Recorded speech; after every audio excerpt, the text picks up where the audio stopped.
Living in a Bathtub by Tiger Shiki. Translated by TPH at Works Tea House. Audiobook by Masquerade at Masquerade Audiobooks. Prologue. Ready or not, here I come. The young voice echoed in the bathroom. I hid in the empty bathtub and closed the bath lid. Now I'm invincible.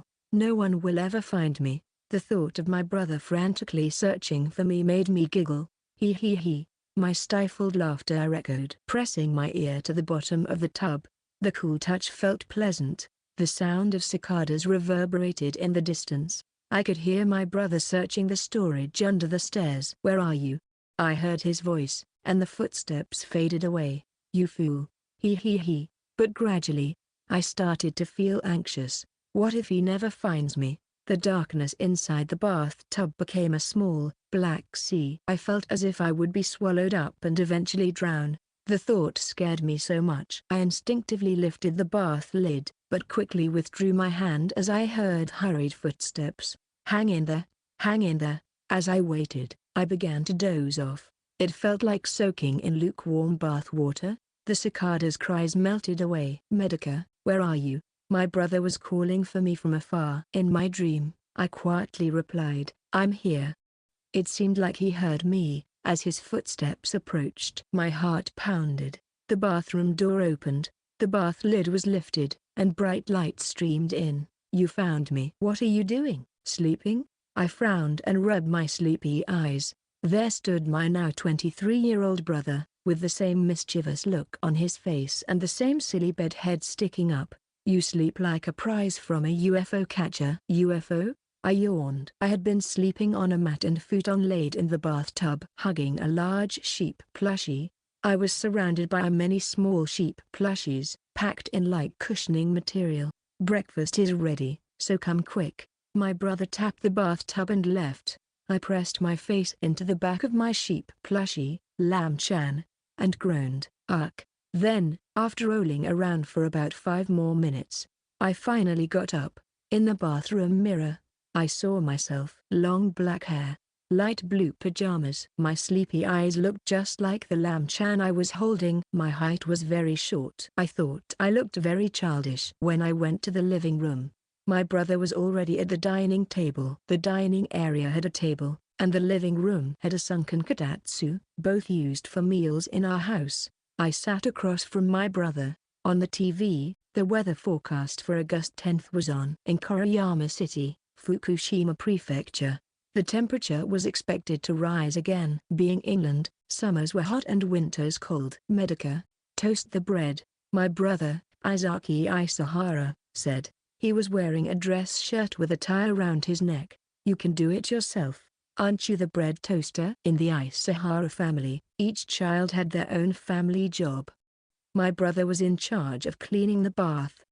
However, since I was living in the bathtub, he was currently relieved of his duty. I reluctantly stood up and went to the kitchen. Good morning, Medica. How many fried eggs do you want? My mum, Kujira Isahara, who was cooking, asked. She was stocky like a barrel, with a deep, husky voice. Just one. I don't want any bacon. I always got full with just that. Mom, exasperated, said, you won't grow if you eat so little. I won't grow anymore. I pouted a bit and returned to the table. I set the bread in the pop-up toaster. After a minute, just as I was dozing off, the bell dinged. I placed the toasted bread on a plate and presented it with both hands. Here you go. Thank you. Just then, my dad, Kanpaki Isahara, wandered in. He was wearing his post office uniform. Tall and lanky, he looked like an urahon, a type of yokai. An urahon is a bald, well-dressed old man who sneaks into other people's houses to eat and drink without permission. Oh, Dad, that's my bread. Dad, who had already spread jam on the bread, laughed sheepishly. Ho ho ho, that yokai, I grumbled. Diabetes. Dad, who had high blood sugar and took metformin after every meal, pretended not to hear. He adjusted his proud loach mustache and started eating with a thank you. I puffed my cheeks slightly in frustration and set new bread in the toaster. Then I helped Mum carry the food to the table. Bacon and eggs, salad, toast, and miso soup. Mum always included miso soup with any meal. I started eating after saying thank you for the meal. Looks like it'll be another nice day, Mom chatted cheerfully. The laundry will dry nicely. Speaking of which, I heard washing machines with dryers are really good. The Tanakas have one.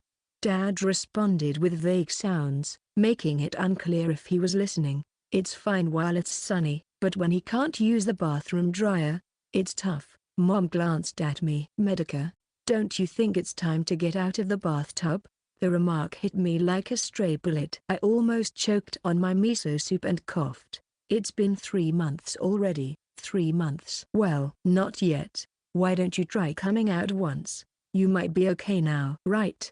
Don't you think so, Dad? In response, Dad let out a fart. Oh, don't answer with a fart. Mom frowned and flapped her hands to fan away the smell. My brother shouted, don't let it drift this way. Dad laughed a bit sheepishly and happily. Ho, ho, ho.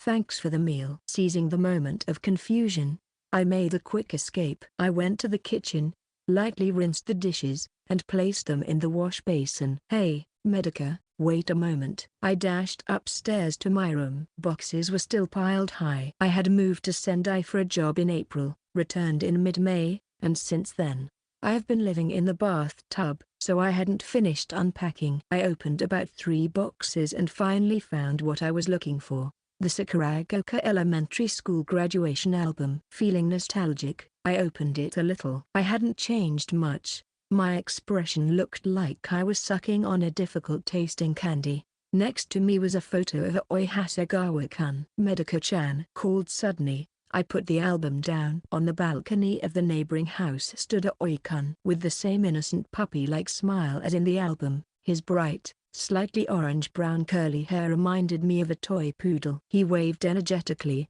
just like a dog wagging its tail. Good morning. Haha. You have bed hair. Really?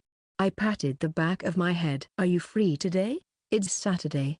The weather is nice. Let's go somewhere. Ah, sorry. I have plans today. Oh, that's too bad. Aoi-kun looked dejected, his imaginary tail drooping. Sorry, maybe next time.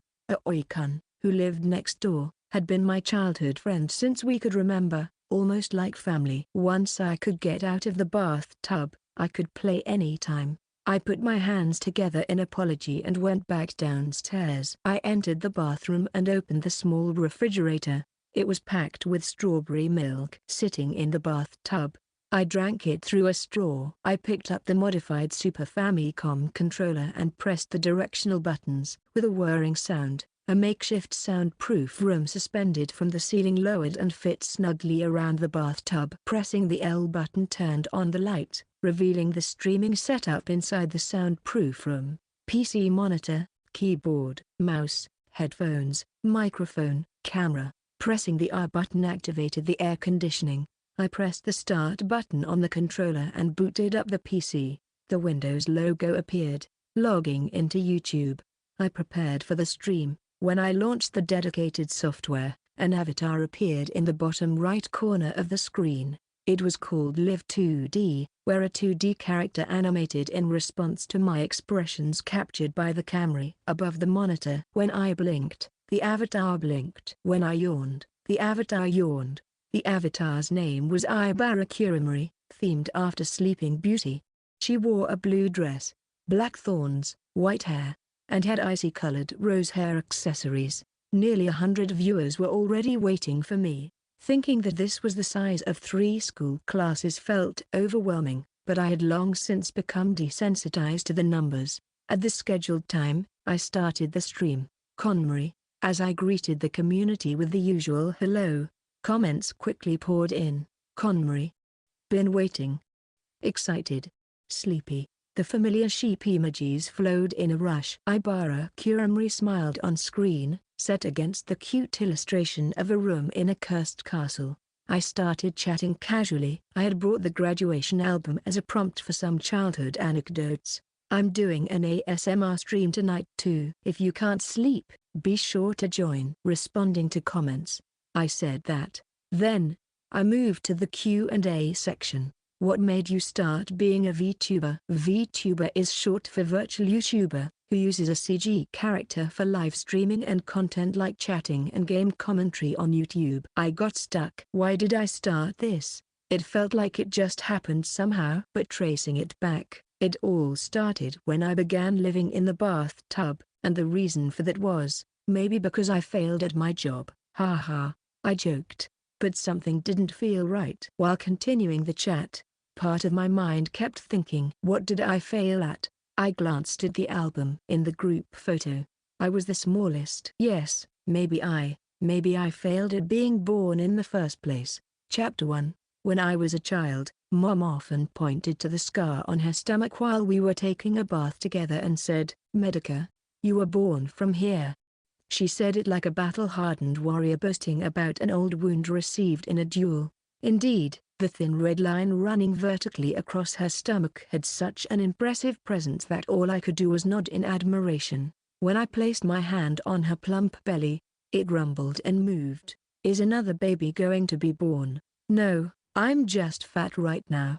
Mom laughed heartily, gah ha ha ha, and said, you were born the same way as the Roman emperors. Apparently, I was born by cesarean section. Mom gave birth in her hometown, Iwaki City, Fukushima Prefecture. Labor started a month earlier than expected, and since I was in a breech position, an emergency surgery was needed. At that time, Dad had gone fishing for char in the mountains, and they couldn't reach him at all. Mom grumbled, "Ugh, he's always missing at critical times."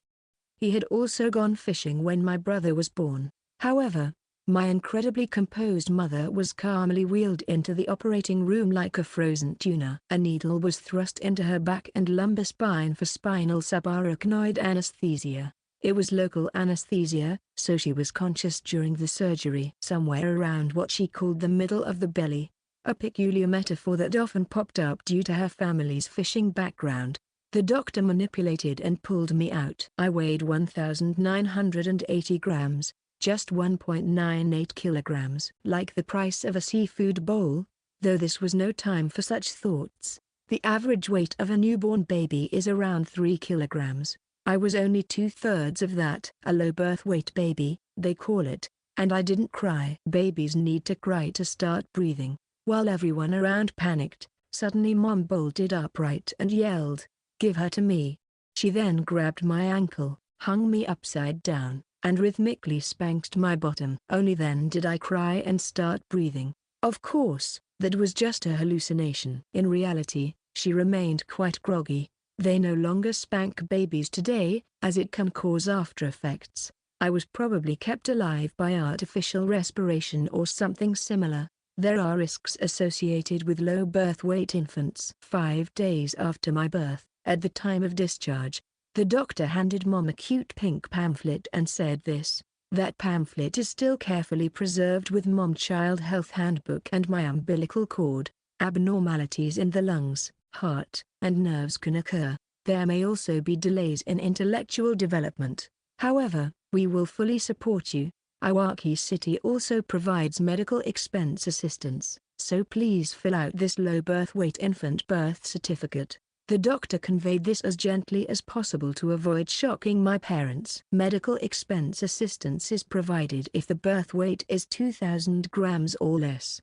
Since I was 1.98 kilograms, I qualified. My parents then went to Mom's family home in Ina. I stayed in the incubator and was hospitalized for another month. They parked their car by the sea and took a walk for a while. It was tough. Ha, ha, ha, ho, said Dad, who walked ahead. Mom felt intensely irritated by his unreliable, slouching figure. The one who had a tough time was me, not you. Should I knock him out? At that moment, Dad suddenly turned around. Do you remember this place? It was an unremarkable road. However, Mom exclaimed, yes, I remember. It was the place where they first met, 7 years before I was born. One day, my young mom was taking a walk when she heard a strange shout, "Woohoo!" Looking around, she saw someone fishing by the sea with great enjoyment. It was Dad, back when he wasn't yet showing signs of diabetes, influenced by a manga called Fishing Maniac Senpai. He was making odd sounds like "woohoo" and "fei-oh" while fishing. Quite a quirky person. embarrassingly enough, but a lid for every pot. Mom, who married him, was also quite quirky, and for some reason, she approached him. "Catching anything?" "Well, so-so," he replied with that level of enthusiasm, for just so-so. Mom found it amusing and started a casual conversation. "I have another fishing rod, so if you'd like to join me." Mom laughed and replied, "I don't fish." "You can catch fish from the curve." "Catch fish from the curve?" Dad tilted his head in confusion as Mom led him to the road. "Where are the fish?" As Dad looked around bewildered, Mom laughed. "Well, just wait a bit." Before long, a truck came by. Dad was astonished and shouted, "Ah!" As the truck took a sharp turn, it dropped a load of Macari green-eye fish. As Dad stared in disbelief, Mom laughed heartily. "Gah ha ha ha, come on, pick them up, pick them up." They laughed and scrambled to collect the fresh fish gleaming in the summer sun. After that, for some reason, Dad ended up joining Mom's family for dinner, cheerfully eating tempura and saying, "Sanma Pacific Sori fish from Akita, Mentaiko Polycro fish from Hakata, and Macari from Minas Curve are the best." Ho, ho, ho. He charmed everyone, earning the nickname Narurahon. Incidentally, the largest catch of Sanma is in Hokkaido, so it was just a rhyme he made up on the spot. And that's the story behind that unremarkable road. Do you think we can still catch fish here? They changed the trucks, so it is not possible anymore. Talking about memories, they came across a water jar in front of a house. Beneath the water lily flowers, Medica fish swam, cast in white shadows. It was what's called a Medica pot. Aren't they cute? I wonder what they feed them. They eat algae and stuff on their own, so you can just leave them alone. Dad said that, and then, after a brief silence, suddenly said, "Let's name her Medica." "Huh?" "The baby's name. So she can grow strong even if she's small." And so, I was named Medica Isahara. As you may have already guessed, Mom is Kuchira, means whale. Dad is Kanpaki, means amberjack, and my brother is Izaki, means gruntfish. I'm the only freshwater creature. They had some silly idea to name us like the Seizi-san manga family, but they apparently forgot when it came to me. How annoying. Section 3 years after I was born, our family of 4 moved to Sakuragoka in Koriyama City, Fukushima Prefecture. It was a new single-family home with a 30-year mortgage. I grew up mostly healthy, but I had developed allergies and remember vaguely feeling sick on the first day due to sick building syndrome. Let's explore. Let's explore. The next day, my 4-year-old brother said, waving a stick made of newspaper. "Soldier Medica, board the ship." We climbed into the bathtub and began an imaginary adventure. Splash, splash, roar, roar. "There's a whale." We cheered and squealed with delight at the waves created by the imaginary whale. Eventually, we reached the new jungle house. I followed my brother with small steps. "Look, food." My brother found a banana in the kitchen and ate it slowly. I refused it. We checked the pantry, dining room, living room, and Japanese-style room one by one. "This place is dangerous. There might be poisonous snakes." My brother went alone into the dark storage room under the stairs. "Brother." A scream, then a rubber snake popped out of the darkness, making me collapse in fear. Of course, the snake was just a toy. My brother emerged from the storage room with a mischievous grin. It was already a sign that he would grow into a terrible prankster. After finishing our exploration on the first floor with these little skits, we headed to the second floor. "Brother, wait." I still couldn't climb the stairs properly and had to scramble up each step with all my might. Upstairs were our parents' bedroom and the children's room. My brother explored his room and seemed satisfied before moving on to mine. I looked beyond the sliding glass window and exclaimed, "Brother, there's someone there." My brother overturned a tiny Sylvanian family's table and rushed over. On the balcony of the neighboring house, 2 children were peering at us through the railing. "Indigenous people," my brother said. This was our first meeting with the Hasegawa siblings, Mayo, the sister, and Aoi-kun, the brother. A while later, our parents returned from shopping and exclaimed in surprise. The number of children had increased to 4, all playing and laughing together. From then on, The Isahara and Hasegawa families began their interactions, and we grew up almost like family. My brother and Mayo were the same age, as were Aoi-kun and I eventually. We all attended the same Sakuragoka kindergarten. When the four of us rode the kindergarten bus, I sat next to Mayo. Mayo was the ideal, kind, and cute older sister, and whenever something upset me, I would cry, "Mayo-chan." And she would comfort me. Aoi-kun was an incredibly cute boy, like an angel from a religious painting. He had curly chestnut hair, big round eyes, and rosy cheeks. He was popular even in kindergarten and often got pulled into playing house. Aoi-kun seemed to prefer this to playing with the boys. One evening, when Mom, who was a nurse, was late picking me up due to overtime, I was waiting and saw Aoi-kun crouching in the sandbox, crying. "What's wrong?" I asked, but he just shook his head. Feeling sorry for him, I held his hand and stayed by his side. Eventually, Aoi-kun stopped crying and said, "Medaka-chan, when we grow up, let's get married." Marriage. Nowadays, it was a cute memory that makes me laugh, but at the time, I didn't really understand what it meant. Okay. With that, Aoi's face lit up, and his cheeks turned even rosier. Section. When I was 4 years old, I, Medaka Isahara, played Twinkle, Twinkle, Little Star on handbells at the kindergarten recital. Wearing a light blue dress and ringing a high-pitched bell, my parents cheerfully remarked, "Medaka is still the smallest, isn't she?" Yes, indeed. At 7, during the second grade school recital, I acted in a play called Swimmy.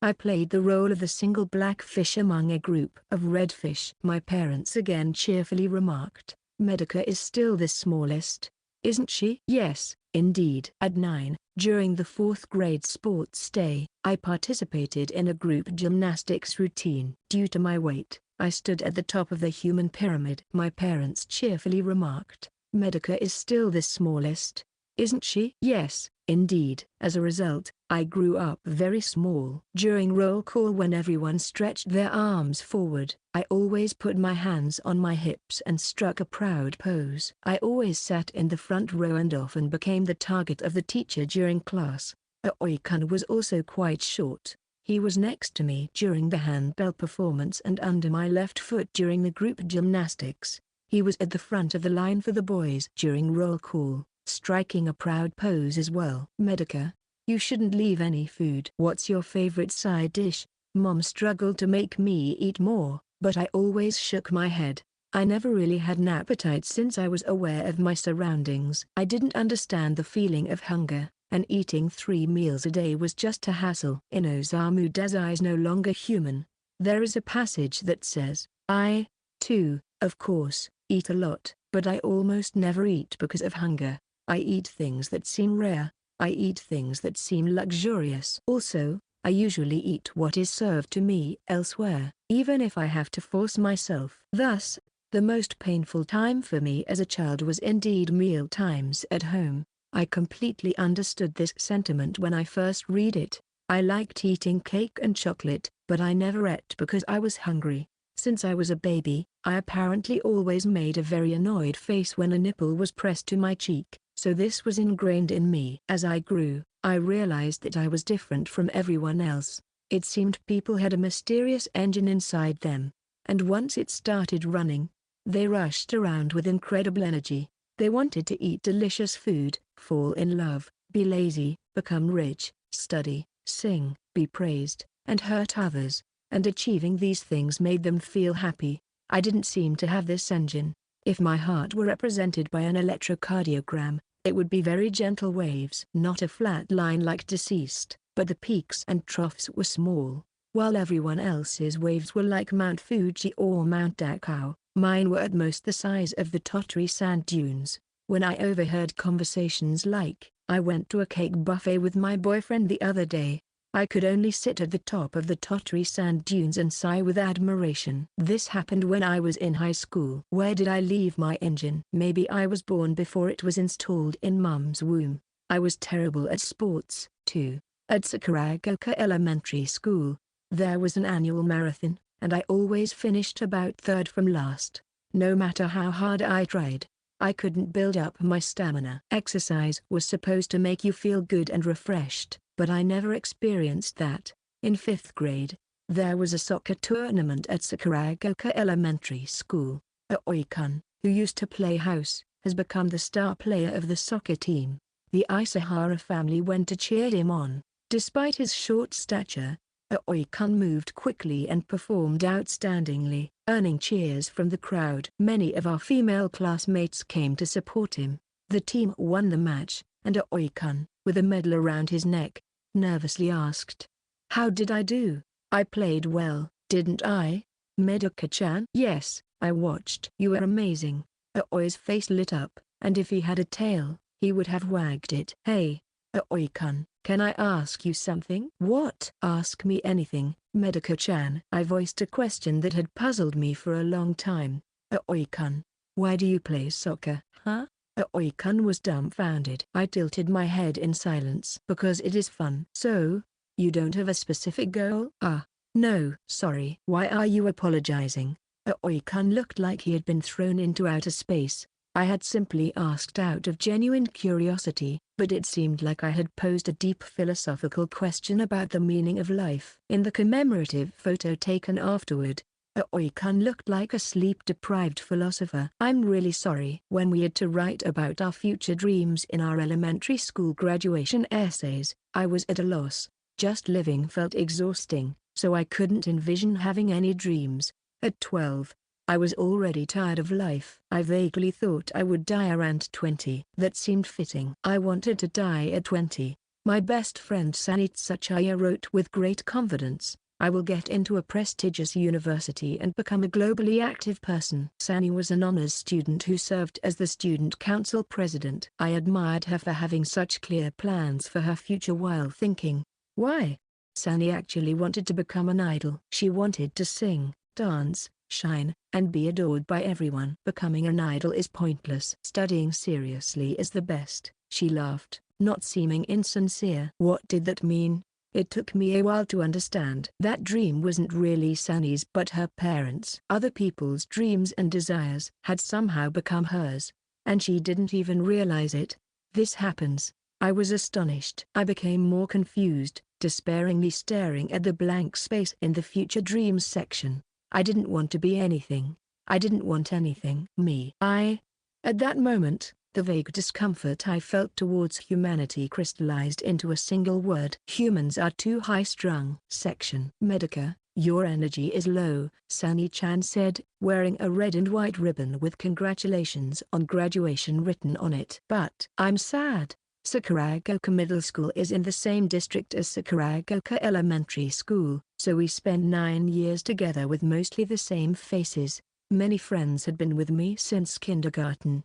However, from high school onwards, we would all go our separate ways." "Medica, you're so cute," Sani-chan said, hugging me from behind and patting my head. "Stop treating me like a child." "Haha, even when you sulk, you're cute," she said, poking my slightly puffed cheeks.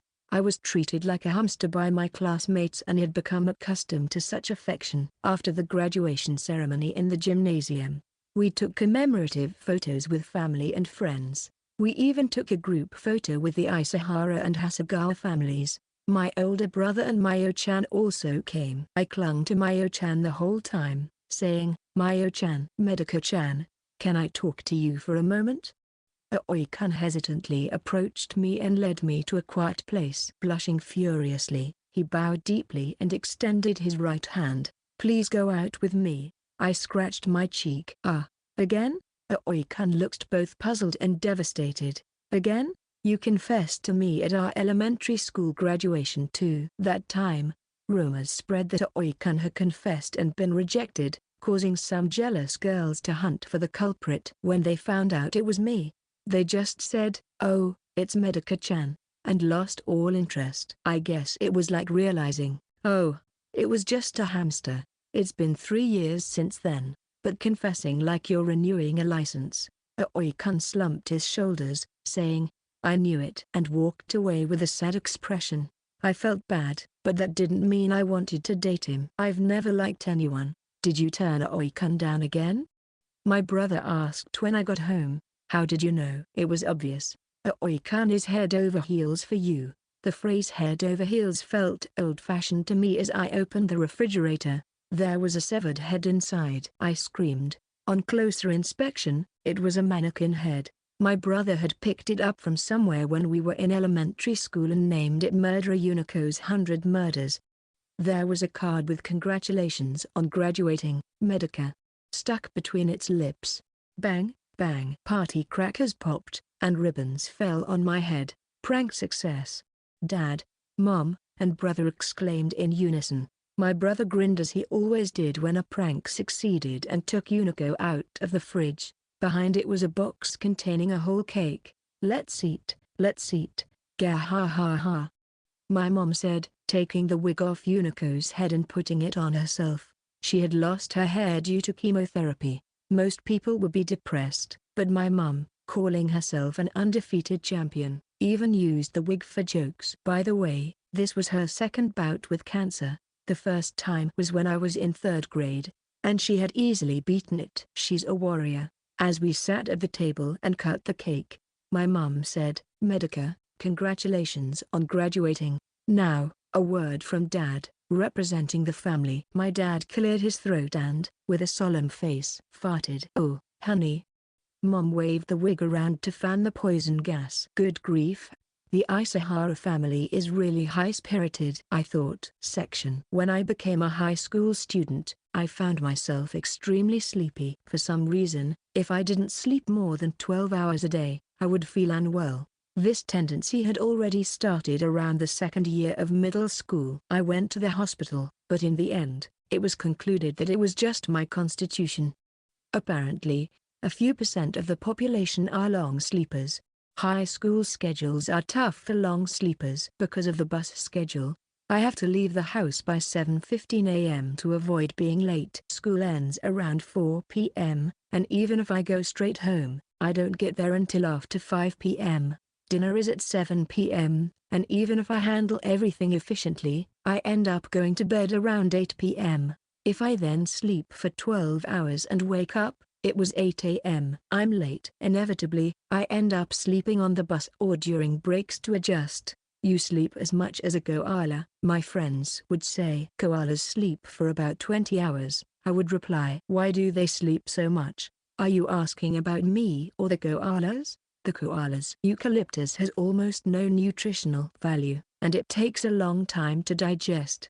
Ordinary high school girls aren't very interested in koala biology. Being somewhere between a koala and a human, I could barely manage to get through high school life. My classmates were doing club activities, going to cram school, pursuing hobbies, and even dating. It was nothing short of astonishing. Meanwhile, I was sleeping all the time. Continuously. For some reason, various things started to make me feel melancholy. The sadness in the smell of the end of summer, the clarity of the light on winter mornings, the long shadow of a single shoe left behind in a sandbox at twilight. These things made me stop in my tracks and unable to move. While I stood still, everyone else kept moving past me, trying to get somewhere. I started feeling more and more suffocated. I couldn't breathe properly and collapsed in class several times, ending up in the nurse's office. The nurse would ask me if something was bothering me. What is wrong with me? What am I worrying about?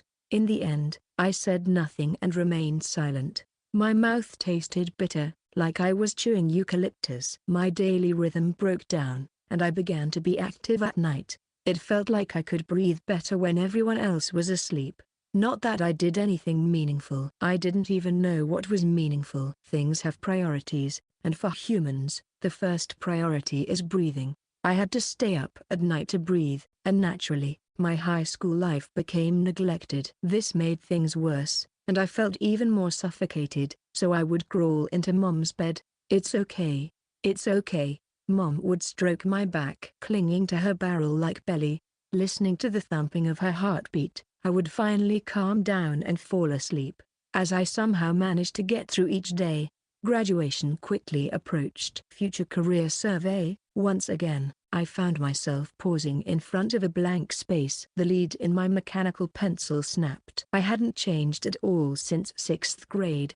I still didn't want to be anything or have anything. I just wanted to breathe slowly and sleep 12 hours every day. That kind of life doesn't sound fun. I want to become someone, Sunny-chan, who had gone to another high school, said. I had nothing to say in response. Sunny-chan was healthy. To someone unhealthy, overly healthy people feel almost violent. Sunny-chan wasn't at fault, but like small fish tossed around by the waves created by a large fish, I couldn't help but feel overwhelmed. Sunny-chan, I said in my heart. Life isn't fun, and I don't want to become anyone. Section. In the end, I went to a university I could commute to from home. University life was relaxed, and I had a bit more leeway. Everyone around me was enjoying their time in the moratorium, and I didn't feel as suffocated. I even tried working part-time at a convenience store. Despite my lack of stamina, I managed to get by. During long breaks,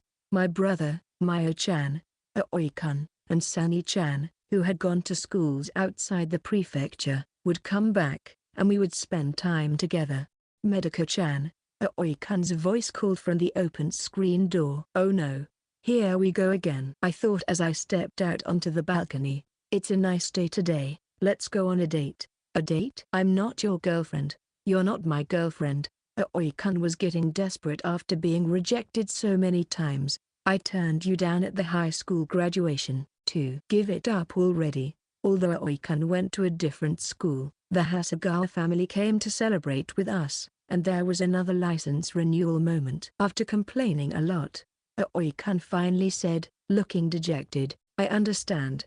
I'll give up on you, Mediko-chan. That's for the best. Take care of your own youth. Aoi-kun started to return to his room but glanced back at me. No, I'm not being kind out of pity. Aoi-kun walked away looking like he was about to cry. Poor guy. Because the Isahara and Hasegawa families were so close, it might have been hard for him to find the right moment to give up. That summer, the four of us ended up going to the anime festival together again. I couldn't understand why Aoi-kun liked me so much. Time passed quickly again, and in March of my 4th year of university, I started job hunting. I wrote 21 years old in the age section of my resume. I had mixed feelings. I had always thought I would die at 20. I wanted to die at 20. Somehow, I had passed that age. Feeling completely unprepared for competition, I decided to apply to companies with fewer applicants and where I thought I could manage. Having fewer choices was a good thing for me. Around that time, the COVID-19 pandemic started, and the world was in chaos. Job hunting was postponed or conducted remotely, and both companies and job seekers were fumbling in the dark, spreading confusion everywhere. Without enough information, I applied to a company in Tokyo. I wandered around the unfamiliar city, scared, took an interview I dreaded, and returned home on a night bus, completely exhausted. My lack of stamina was hopeless. Self-promotion was exhausting, too. I didn't want to lie. I knew I wouldn't be an asset to any company. In the end, I didn't get the job, and while feeling disheartened, I applied to a second company. I didn't get that job either. The third company also rejected me. The fourth company conducted a pressure interview, and afterward, I curled up in the corner of a net cafe booth and cried my eyes out. I had no strength to fight in society. I wasn't smart or strong. I knew this without being told. Crying, I wished I had been born like Mum. In 6th grade language class, while reading The Life of the Sea, I thought of Mum, a woman who grew up in a seaside town where fish were caught in curves. She must have fought with a giant fish, like the very essence of the sea. She survived, raised 2 children, and beat cancer twice. She was incredible. I wanted to be like her. Unexpectedly, I was hired by the 5th company I applied to. It was a company in Sendai City that managed several restaurants. It felt like a miracle. I didn't have the energy to continue job hunting any longer. Section. After graduating from university, my family held a farewell party for me. My brother had already secured a job with a local company, so he was on the seeing off side. The Hasegawa siblings also found local employment. As Mom set candles on a whole cake, I said, "It's not my birthday, you know." "Oh dear, you're right." Both Dad and Mom looked at me dejectedly, their eyes filled with worry and pity. They looked at me like Laker, the dog on Sputnik 2, heading into space. For the Isahara family, Sendai felt like it was on the other side of the atmosphere. That night, Aoi-kun called me out to the balcony. "Mediko-chan, you're leaving tomorrow." His voice sounded like that of a rain-soaked puppy. He then started reminiscing sentimentally. "Mediko-chan, if you don't mind, Aku." I sneezed. "Oh, sorry. It's hay fever." "Wow, there's pollen all over the railing." "So, what were you saying?" "No, just do your best in Sendai." "Yeah, thanks, Aku." Back inside, as I blew my nose, I realized that Aoi-kun had wanted to confess his feelings. I genuinely felt bad for being so dense. The next day, I moved from Koriyama to Sendai. It took an hour and a half via the Tohoku Expressway. My apartment in Oba Ward, Sendai, was a 1DK with a rent of about 35,000 yen. Movers transported my belongings, and my family helped me unpack. After breaking for lunch and finishing the unpacking, Dad started getting restless when we considered doing a bit of sightseeing. He kept stroking his whiskers and mumbling, "If you didn't plan to fish, why did you bring a fishing rod?" "Honestly, you're so selfish," Mom scolded him, and my brother patted Dad's shoulder. "Dad, times have progressed. You can fish on your smartphone now." So, on the way to our destination, Dad played a fishing game next to me. Initially, he scoffed, "Oh dear, amateurs are such a hassle," but soon he began muttering, "This is quite something," and eventually shouted, "Ha, ha, ho." "Hey, quiet down, Mom," in the passenger seat, said exasperatedly. Suddenly, Dad screamed, "Jaa!" A jump scare from a horror movie had popped up on his smartphone screen. My brother, at the wheel, grinned. "Well played." But, heavens, timing can't beat the local advantage, and the local advantage is ours. Dad said this with a sharp look, and then farted. Chaos ensued. We arrived at the ruins of Sendai Castle and took commemorative photos in front of the Date Masamune statue, then casually toured the city. Time flew by, and we had beef tongue for dinner before parting ways. "Take care of yourself, stay healthy." Mom in the passenger seat waved sadly as they drove back to Koriyama. Returning to my apartment, I turned on the lights. The light was oddly white. Breathing in, I could smell the scent of cardboard and tape. My lungs felt cool, as if they were coated with mint. That night, I had a strange dream. Fish were jumping on asphalt. They never lost their vitality. Continuing to jump, glinting dully, the fish faintly smelled of peaches. When I looked up, a huge gray curtain covered the world. It was the sky and the sea. The two blurred together, making the boundary indiscernible. The distant sound of the sea was terrifying. I stood on a curve in the road in my pajamas. Barefoot, I wandered aimlessly. It was a port town. There wasn't a soul in sight. I felt a chilling yet nostalgic sensation. I knew this place. Ahead was a dark tunnel. From its depths came a rotten, sweet peach smell. Somehow, I felt the way back was through there, but I was too scared to proceed. I wandered aimlessly around the deserted port town, heading towards the harbor. As I walked with the sea immediately to my right, the thick smell of the tide filled my nostrils, and I saw pine trees planted there.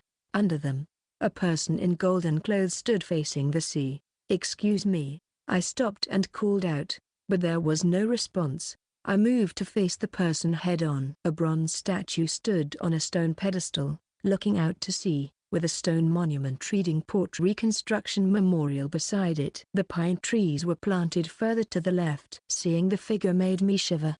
It was an Okina. Old man. The face wore an Okinawan mask. A white beard hung from the chin. The figure was clad in the elegant attire of no theater. A gold hunting robe with patterns of phoenixes, hakama pants, and a court hat. Upon came the sound of a drum from somewhere. My heart started pounding. I recalled the one time I saw a no performance as a child. I didn't understand the story, but the eerie beauty of the masks, the elegance of the dance, and the intensity of the music left a deep impression on me. For some reason, I cried a lot then. I don't remember why. It felt like something terrifying had happened. Afterward, I had nightmares about no masks. The Okina in front of me seemed to have emerged from those dreams, transcending time. The pine trees resembled the Kagami-ata, the backdrop of a no stage. "You have lost your way, the Okina suddenly said, making my skin crawl. What do you mean? The Okina didn't answer immediately. Eventually, he spoke slowly. The true path is not necessarily the right one. Life is but a vain dream of wealth and splendor, but do not underestimate dreams. If you do, you will lose something precious. Then the Okina suddenly unfolded a golden fan. It depicted a scene from the Harai Mountain, a legendary mountain in Chinese mythology. The sky, the wavy sea, a crane, and a turtle. A pine tree grew on the turtle's back. Immediately, my vision was sucked into the fan. Under the pine tree stood the Okina. In his hand was a fan, and inside that fan was another pine tree and Okina.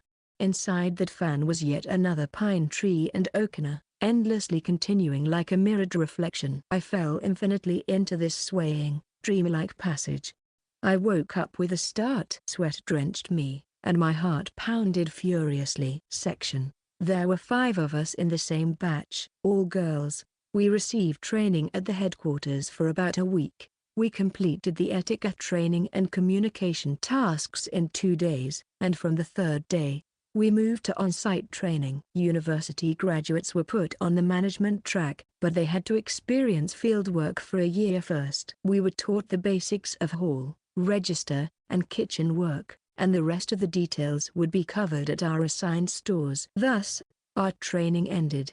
Let's all do our best. Yeah, shining star. Himura-san, always cheerful, said this, and we made a star shape with our fingers for a commemorative photo. Himura-san was a mood maker. Although her high spirits might seem overwhelming, it didn't feel unpleasant. It was like a slightly noisy air purifier, but it did improve the atmosphere. 3 of us, myself, Himura-san, and Tsukamisato-san, were assigned to the same store, a typical Western-style restaurant. The uniform was a white shirt, slacks, and a green skirt, which was quite cute. Let's do our best with the 3 of us. Triangle.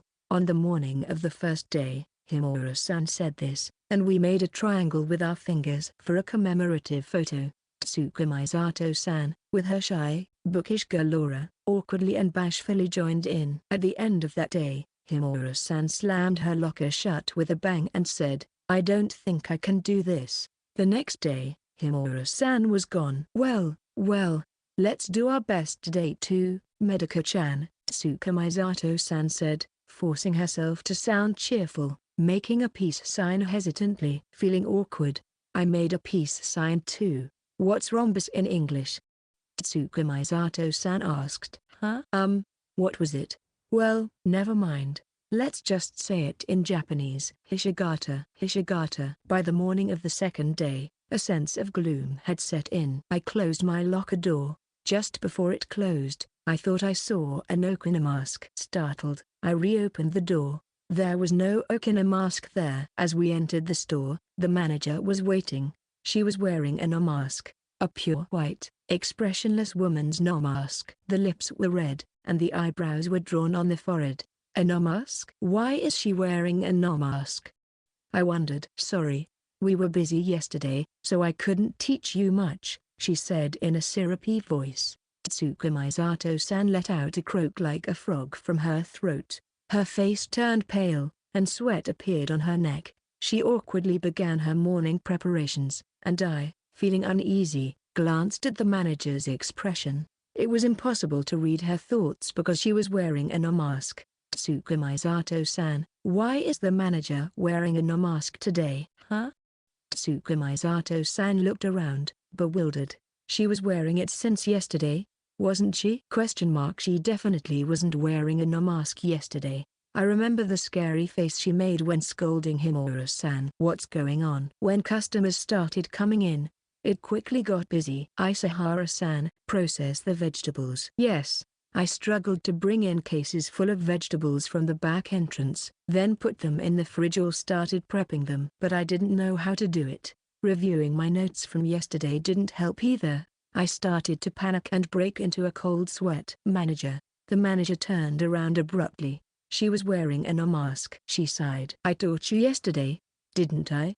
No. Why are you lying? Her voice was menacing, and I froze. Why are you lying? I wasn't lying. Yesterday morning, the manager had said, If you have any questions, feel free to ask. But now, I couldn't say anything. You learned it at the headquarters training too, right? I hadn't learned it there either. The manager clicked her tongue. I'll tell you one more time, so take notes. I hurriedly prepared my notebook. My hand holding the pen was shaking. The manager rattled off instructions very quickly, making it hard to catch everything. Her explanation was disorganized, so my notes were a mess too. Did you get it? I wasn't sure if I got it or not, but I was too scared to ask again. Now, wash the potatoes. I'm going to do a zatsu. I don't even know what zatsu is. I started scrubbing the potatoes with a brush and washing them. The manager's angry voice echoed. Suzuki. There's no Suzuki. Whose fault is this? Scared, I kept scrubbing the potatoes. Leak. The manager suddenly shouted, making me flinch. I handed her a leak as if I were an experienced surgical assistant. Izatsu seemed to be a no play. The stage was set with a structure resembling a well and some ornamental grasses. Instead, the manager stuck the leak into the setup and said, "All right." I didn't know what was all right, but she began anyway. The manager took the stage at one corner of the restaurant, playing the lead role, while the senior staff played the musical accompaniment and chorus. Ayo, pon, pon. Tsatsui tsatsu izatsu nikkei shimuragate koinai karishina ima mizarumani. Around the well's edge. As I measured my height. The years have passed, and I've grown taller, since I last saw my beloved. Pon, ayo, pon. The customers watched with an expression, resting their chins on their hands while eating spaghetti. Huh? I felt something was off. What is this? Why are we performing not in a restaurant? I realized I no longer found it strange that the manager was wearing a mask. I couldn't remember her face. It felt like she had been wearing the mask since yesterday. My memory was rewritten. My head felt fuzzy and my temples throbbed. After finishing izatsu, the manager came over and yelled, "Are you still washing the potatoes? Hurry up!" The manager was banging a small drum, urging me while hitting it with a leak. Potato, potato, potato. Pon pon pon pon pon pon. I washed the potatoes with eyes wide, almost losing my memory due to panic. The manager, already in a bad mood, showed her true colors when it got busier during lunchtime. She would rush over whenever she noticed me struggling to decide something. "What are you dawdling for? Do you have time to rest?" The manager's no mask had turned into a Hanya mask, representing a jealous female demon, with horns growing from her forehead, wide open eyes, red lips, and bared fangs. Her terrifying expression made me stop breathing. I started running aimlessly. I regained my senses for a moment. What is this? A Hanya mask? The world was strange. I was in a weird world. It felt like being between a dream and reality, and I couldn't realize it. Just like how you can't recognize a dream while you're dreaming. The Hanya mask-wearing manager was yelling while swinging a leek and the drum. Pon pon pon pon. A loud crash came from the hall. Tsukumisato-san had fallen, and dishes were scattered on the floor. Her left eyelid was cut and bleeding. I rushed over and used a table napkin to stop the bleeding. "Sorry, Medico-chan, thank you." "Isahara-san, get back to work." "Tsukumisato-san, can you manage alone?" the Hanya mask-wearing manager said near my ear. Tsukumisato-san trembled, stood up, and staggered towards the break room. "Clean up and then work the hall." "You're useless in the kitchen." I glared at the manager, wanting to say something back, but the words stuck in my throat. I grabbed a broom and dustpan and started cleaning. My breathing became rough with frustration. A nearby customer spoke up. "Hey, excuse me." It was a man in his 50s. "How long are you going to keep me waiting?" "I've been waiting for 15 minutes already." I couldn't believe my ears. "You saw what happened, right? You saw a girl was bleeding, right? Why is your first concern that?" "Sorry, we're busy. I'm in a hurry." "My time is valuable, unlike yours." "Hurry up." What is this guy's problem? I didn't understand. Was he even human? My blood ran cold, and my heart pounded. My fingers went numb and cold. Suddenly, the back of my head was grabbed, and I was forced to bow. "I'm sorry, we'll prepare it right away." It was the manager. The customer sulked and waved dismissively. The manager returned to the kitchen, and I heard the drum's rapid beating from there. Pon po po po po po pon. I struggled to breathe while cleaning, feeling the customer's glare. 10 minutes later, the man's kid's meal was finally ready. I finished the final touches the cook had forgotten, carefully placing a cute flag with a bear illustration in the hamburger's center. "Sorry for the wait." TSK. The customer clicked his tongue. "I don't need it anymore. Take it away." He slapped a 1,000 yen bill on the table and left the store. I stood there for a while, unable to move. I took the kid's meal and returned to the kitchen. Tears threatened to fall, so I kept my eyes on the bear flag. The bear was cute. Bang! The manager threw the kid's meal into the trash. I felt pain at the back of my neck, touched it, and found blood on my fingers. The manager's nails had dug into my skin when she forced my head down. The blood smelled like leek. That night, after work, Tsuka Misato-san closed her locker with a soft click and said, "I don't think I can do this either." Section. A girl with a vacant expression was making a peace sign in front of me. It was my reflection in the bathroom mirror. A week after being assigned to the store, Tsuka Misato-san quit. A month has passed since I failed to escape. While getting ready for work, I found myself reminiscing about the good times when Himura-san was around, and before I knew it, I was making a peace sign. Oh, when reflected in the mirror, it becomes a rhombus. I opened the mirror cabinet and, at just the right angle, created a reflection that turned the peace sign into a star shape. Yay, shining star. Everyone, try it too. You may have already noticed, but I'm at my limit. I take out a pair of scissors, my eyes reflected in the silver blade. Snip, snip, I cut my bangs. I can't go to the beauty salon on my days off because I'm bedridden, so I just cut my bangs to keep my vision clear. Using the same scissors, I cut open a PTP sheet of anti-anxiety medication and put them in a case. These are for my lunch break at work. I'm berated for not wearing makeup, as it was deemed unacceptable for a working adult, so I do it. The result looked anxiously like a Picasso painting. I put on my shoes, ready to leave for work. I turned the doorknob. It doesn't open. The door was heavy. It should open. It can't possibly not open. I rest my forehead against the cold door and start crying. My whole body felt like it was collapsing. I felt nauseous and headed to the bathroom. Ark. UE. Dry heaves. In the mirror, I look like Picasso's weeping woman. My crying face was cubism. Clinging to the sink, an hour passed before I realized it. My smartphone ringed incessantly like a demon. Amid the ringing, the manager's drum beated obsessively, pon pu pon pu pon pon pon pa pon. She was extremely angry, probably in Hanya mode. Words fly through the pitch black chaos in my head. I can't do this. I can't. I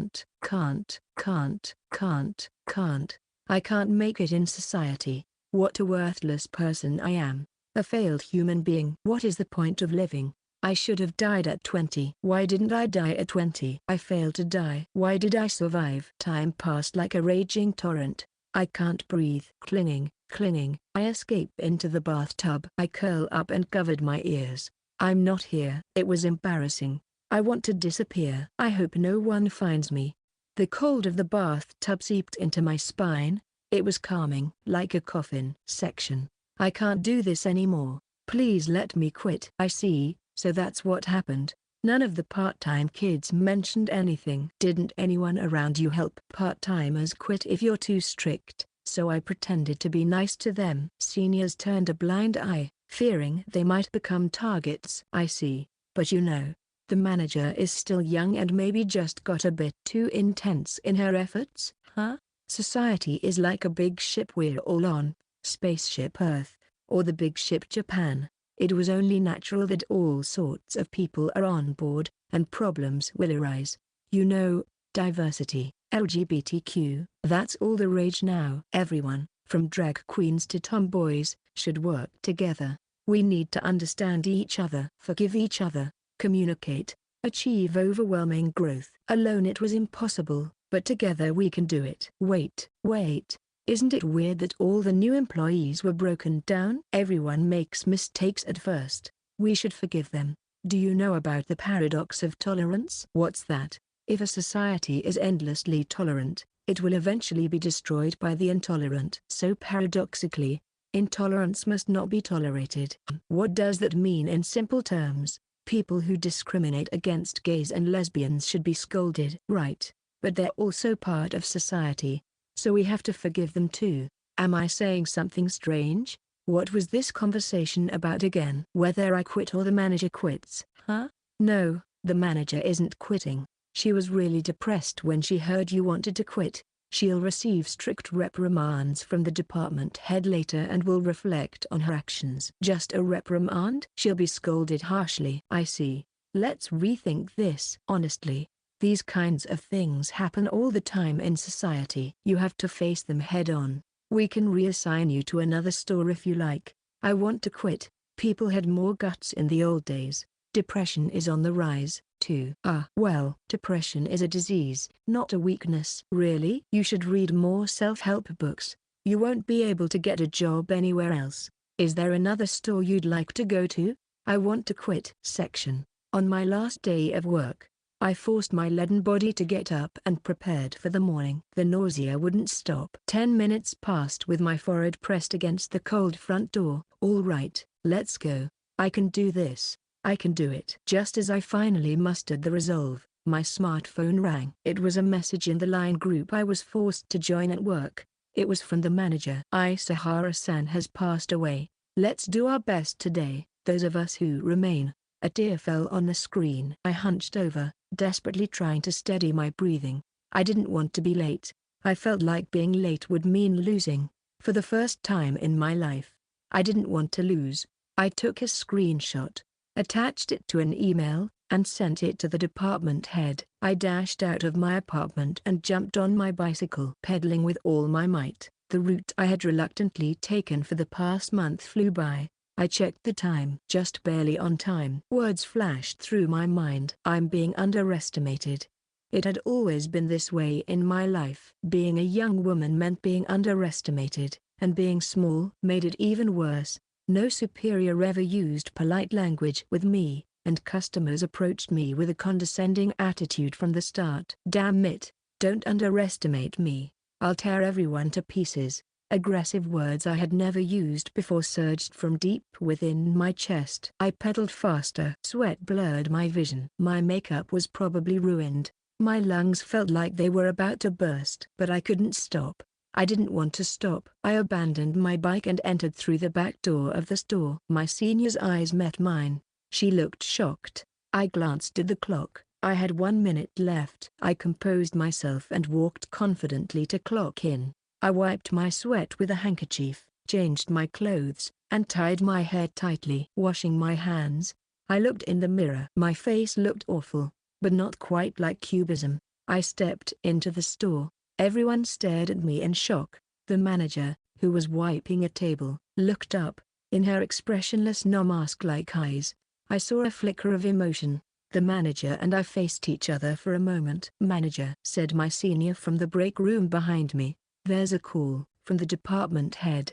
The manager, looking scared, slipped past me and went to the break room. I started working calmly. No one came near me, as if I was surrounded by an invisible cocoon. The kitchen paper had run out. To get more from the stockroom, I had to pass through the break room.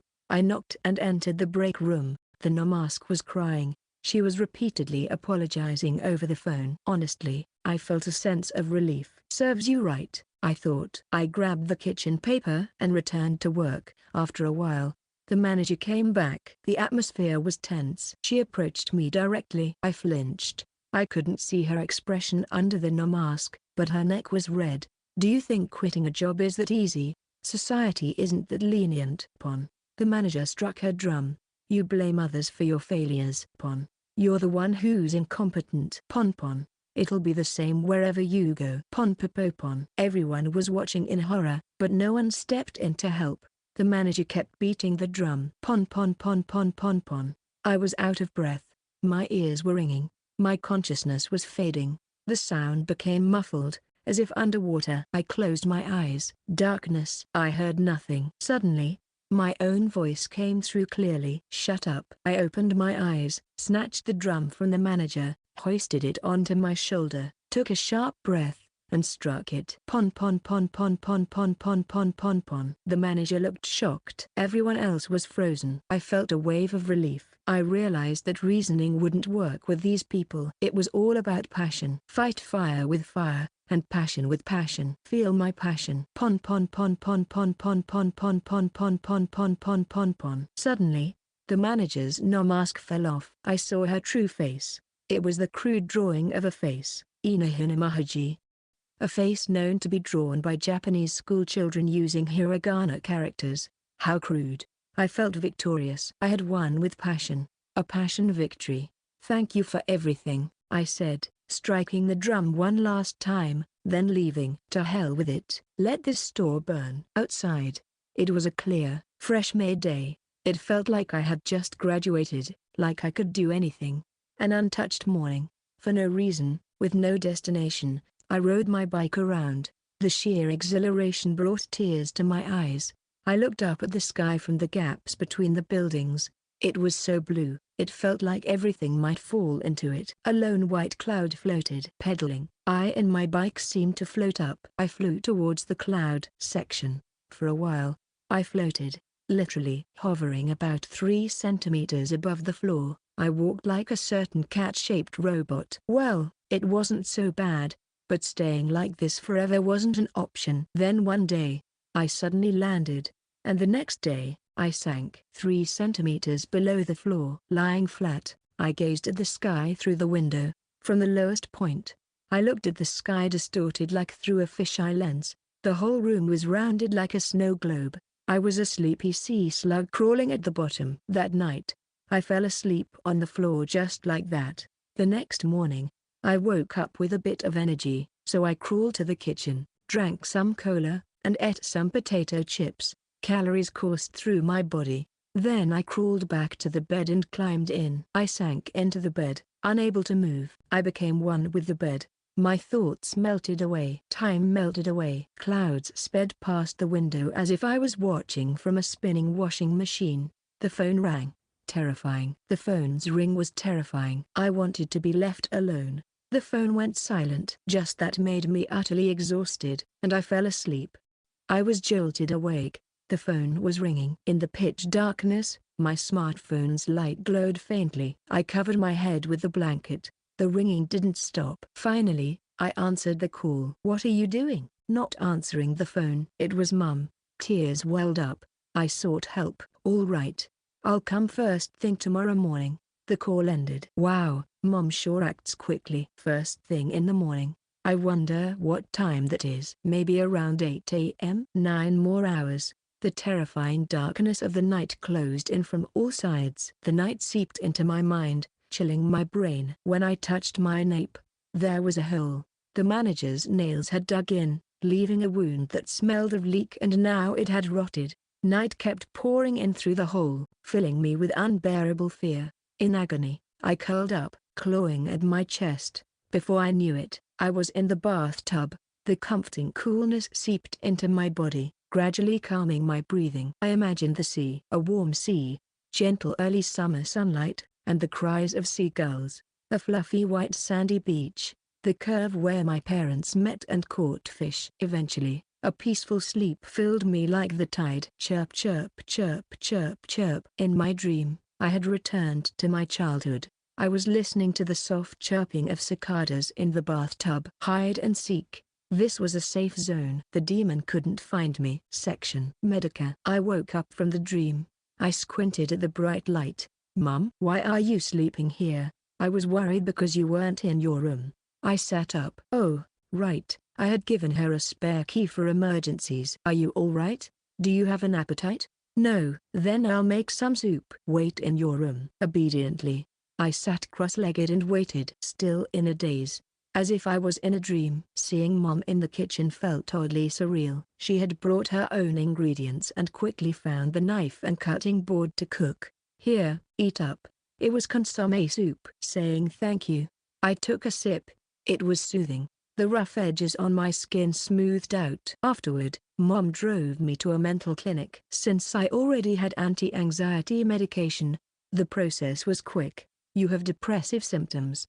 Let's start with a mild medication and see how it goes. I have a doctor I know in Koriyama, so I'll ask him to take over your care. I was to take selective serotonin reuptake inhibitors, SSRIs, once a day after dinner and continue taking my anti-anxiety medication as needed.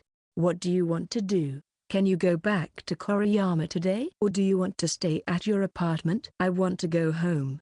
We packed up only the essentials from my apartment and headed to Koriyama. Dad has stopped farting recently. Really? Why? We made it a rule that each fart costs 100 yen. He's so cheap. Good grief, Dad. While I was being bullied by the manager, the Isahara family's life continued. Thinking about it made me feel strange. It felt odd that I wasn't included in that.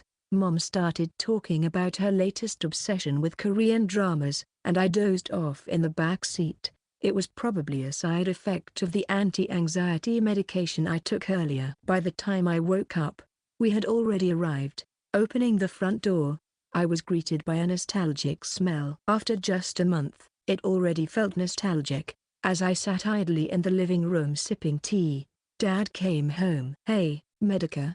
Welcome back. Are you alright? Not really. Dad seemed to be in a good mood. He was happy his daughter was home. Regardless of the reason, my brother came home next. Even as an adult, he still had that tuft of hair sticking up. Whoa, Medica, what are you doing here? A lot happened. My brother brought out a board game, fiddling with it at the table and glancing at me. I looked away. Since becoming a working adult, he had bought a ton of games like Catan and Agricola, most of which were still unplayed. All right, I'll be your opponent, Dad said. Ugh, Dad, you suck at this. How dare you? I watched them bicker, feeling detached. I remembered the day we moved here when I was little. I felt this same kind of daze, probably because of house dust. The sound of a drum echoed. I woke up. It was 2 a.m. My breath was labored. It's okay, I told myself. I don't have to go to work tomorrow. I never have to go back. But even knowing that, I could hear the drum sound from nowhere, and the image of a Hanya mask flickered behind my eyelids. My brain felt cold. When I touched my nape, there was a deep hole. Mum. I got out of my bed and went to my parents' bedroom. I placed my hand on the door.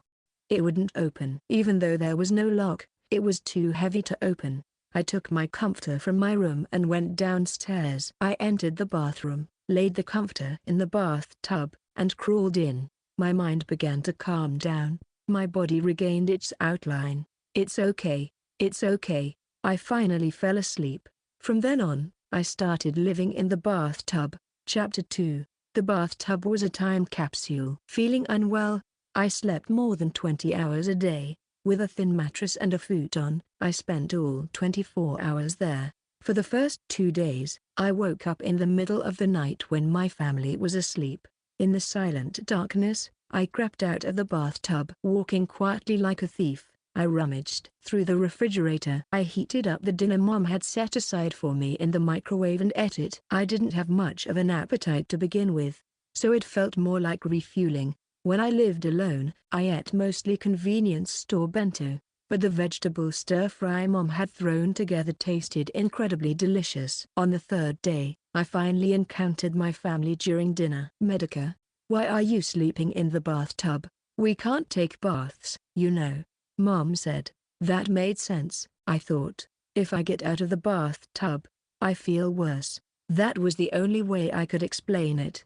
My brother grinned and said, you're like a new kind of vampire. Well, it's fine for now, Dad said. His face looked oddly glossy. Apparently, while I was occupying the bathtub, everyone else was going to the public bathhouse. Dad, a hedonist despite being frugal, was thrilled with this justified reason. Judging by his slow eating pace, he must have had coffee milk after the sauna. No wonder his blood sugar didn't drop. Thus, my bathtub living was permitted. I can never tell when you're awake, my brother said. So, under his direction, a family line group was created, and I had to send a stamp twice a day, upon waking and before sleeping.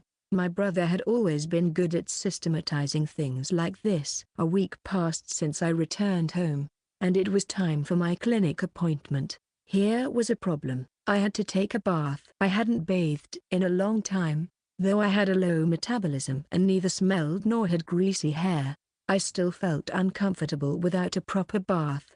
But everything was so exhausting and painful that I couldn't move easily. In the end, I gave up, wiped my body with a wet towel, and washed my hair in the sink.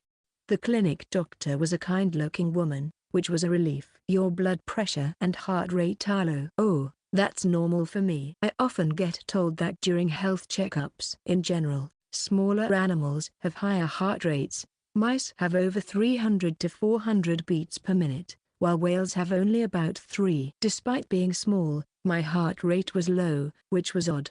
When thyroid levels are low, it can cause depressive symptoms, so ideally, I'd like you to get a blood test. The doctor looked me up and down. Let's skip it this time. Yes, let's. I hate injections. They always make me feel sick, and I have to lie down for about an hour afterward. Since I was still being monitored, I was prescribed the same medication for 2 more weeks. What was thought to be a short-lived bathtub lifestyle extended further into weeks, creating an air of This is strange. Medica, do you still think you can't get out? Mom hesitantly asked. We were talking on the phone. Since I was so reclusive, our family conversations naturally shifted to phone calls. Yeah, I still feel worse when I get out. Even I didn't understand why this was happening. With short waking hours and the inability to do anything complex, I spent my time watching videos on my smartphone. Mostly, I watched animal videos. Pets like cats and dogs, or strange creatures living in the deep sea. Then, I discovered VTubers. These two-dimensional girls seem to have so much fun playing games.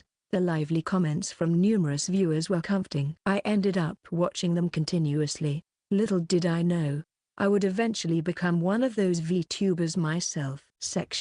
Having completely given up on taking baths, I resorted to wiping my body and washing my hair every few days. Now, my thoughts turned to making the bathtub living more comfortable. I fetched an extension cord from the storage under the stairs and pulled electricity into the bathroom from the dressing area, closing the main water valve to prevent any accidents. Now, I could continue watching videos while charging my devices. This is easy. It suddenly became much more comfortable. As a result, I felt slightly better, and my daily rhythm started improving. I needed to keep enhancing the comfort of the bathtub. I bought a mini fridge online and placed it in the bathroom, stocking it with packs of strawberry milk. This way, I could replenish calories even when I had no appetite. I also brought in an electric kettle. I set up the line stamp system to send stamps at wake up and bedtime with just one shortcut button. The more I improvised, the easier life became. Nice, my brother said, seeing the upgraded bathroom. He liked secret base-like setups. Can I tweak it too? First, the lighting. It was inconvenient to go to the dressing area to operate it. My brother bought a smart bulb and set it up so it could be controlled via smartphone. He also installed curtains on the window that automatically opened at a set time, and more. He installed a smart speaker, linking everything to it. Saying, "Open the curtains," to the speaker made them open with a whirring noise. It was loud, but since it served as an alarm clock, it was fine. Wow. As expected of my brother, mysteriously creative. My brother admired his work with a contented smile. That night, Sunny-chan called. I was startled. Just receiving a call was frightening. Sunny-chan had entered a prestigious university and secured a job at a top company in Tokyo. She posted glamorous photos on social media. Meanwhile, I was sleeping in a bathtub like a koala. What a difference. Well, it's pointless to compare myself with others. In the first place, a career woman is almost the antithesis of Medica Isahara. I answered the phone. Medica, it's been a while. How have you been? Not well at all. I recounted my story, and the conversation ended within tears. It wasn't me who cried, but Sunny-chan. At first, she said things like Tokyo is fun. Work is fulfilling. But hearing that I was in a bad place seemed to reassure her, and she started venting about how hard work was. I'm too busy. If I work overtime, my evaluation drops. So I work from home all the time. I don't even know what I'm doing anymore. Is it really necessary to work so hard and suffer so much? I genuinely sympathized. I realized everyone was struggling in their own way. After crying for a while, Sunny-chan gradually calmed down. Hearing your cute voice, Medica, is soothing. Can I call you again? Of course, anytime. From then on, she called every day. On weekdays at night, and on weekends from midday. Most of the time, Sunny-chan worked on her tasks while talking. I brought a bookshelf into the bathroom and read manga while chatting idly. Can I borrow Cardcaptor Segura? My brother frequently came to borrow manga. In the past, he would make excuses like since my sister is reading it, I have no choice as her guardian. But now he came openly, showing he had grown. By the way, sis, our parents are complaining that your calls are noisy. The bathroom echoes, doesn't it? I submerged myself in the bathtub and closed the lid. How about this? Is it soundproof? Not really. Opening the lid and coming out. My brother grinned and said, let's make a soundproof room. A few days later, my brother brought something shaped like a tent. It was made of cardboard, decorated with cute fabric on the outside, and lined with multiple layers of soundproof sheets and mats on the inside. Isn't this a bit small? Can I fit inside? Just watch. My brother dramatically waved his finger. Step outside for a moment. I sat in the dressing area, hugging my knees, and waited as he tinkered around. 30 minutes later, I opened the door and screamed, wow! The tent was now suspended above the bathtub. The ropes suspending it went through pulleys on the ceiling and connected to a device on the wall. Go on. Get in the bathtub. He handed me an old Super Famicom controller. Dad used to play games on it, but it had been broken and stashed away. My brother had probably modified it, embedding a transmitter in place of the cable. Pressing the button lowers the soundproof room, and releasing it raises it. I pressed the button. With a whirring sound, the soundproof room descended. Wah! I couldn't help but let out a weird noise. The soundproof room fit snugly over the bathtub, creating a small room. Wow! Amazing! Amazing! I shouted in the darkness. I pressed the button to raise the soundproof room. Brother! Amazing! Genius! He. My brother's nose seemed to grow like Pinocchio's. Let's test the soundproofing. Press the L button once it's dark. I lowered the soundproof room again and pressed the L button in the darkness. The light inside the soundproof room flickered on. A terrifying severed head floated into my view. I panicked and thrashed around. Finally, I realized the severed head was from murderer Unico's 100 murders. In a dazed state, I pressed the button. Slowly, my brother's grinning face came into view. The soundproofing works perfectly. Section. Thinking back, my brother had always been mysteriously creative and a prankster. Here, I'd like to share the story of my pickling stone shaped like a kidney and my brother's The Adventures of Poop Taro. Our kitchen had a storage space under the floor. At first, we stored vegetables that kept well, but eventually, it became occupied by a pickling barrel. My mother placed a large stone on the lid and said, the weight of this pickling stone is important. The flavor changes with the weight. The stone was shaped like a kidney. I wasn't sure if it was the left kidney or the right one, but it definitely resembled one. It was reddish-black, shiny, and also looked like a bean. I always found it to be a somewhat creepy stone. One day, while playing hide-and-seek, I was the seeker looking for my brother. I felt a presence under the kitchen floor. When I pressed my ear to it, I heard a faint rustling sound. I chuckled to myself and opened the storage door under the floor. My brother wasn't there. He couldn't possibly be there. The storage space was barely big enough for the pickling barrel. Not even a mouse could fit. So what was making the noise? I thought it was the kidney-shaped stone. Surely, it moved on its own when no one was looking. I closed the lid almost completely, leaving a small gap to watch through. The kidney-shaped stone glistened in the dark, looking as if it had just been taken out of the body. It didn't move. I gave up and closed the lid. Immediately, there was a thud. I ran away in a panic and hid under my blanket, trembling. Eventually, my brother came and said, "Hey, aren't you supposed to be the seeker?" For a while, I couldn't go into the kitchen. But then I completely forgot about it. However, During the summer when I was in 5th grade and my brother was in 6th grade, I dreamt about the kidney-shaped stone. In the darkness, the stone was huddled. For some reason, I could see it clearly. The stone was alive. It had revived and blood was flowing through it. Suddenly, it moved with a thud. I woke up drenched in sweat and headed to the kitchen. I turned on the light and peered into the storage space under the floor. The stone was gone. From that day, the stone was missing. Huh, that's strange. My mother also tilted her head in confusion. A week later, the kidney-shaped pickling stone suddenly appeared in my stomach. While I was in the bath, I suddenly felt a heavy weight and almost drowned. From then on, I had to live with the pickling stone in my stomach. It felt heavy, like it was grinding against my internal organs, giving me headaches. About once a month, the pickling stone would warp into my stomach, stay for a while, and then disappear again. It was like a traveling salesman frequently using a business hotel. I conducted my own research at the library. Surprisingly, I discovered it was a phenomenon that occasionally occurred since ancient times.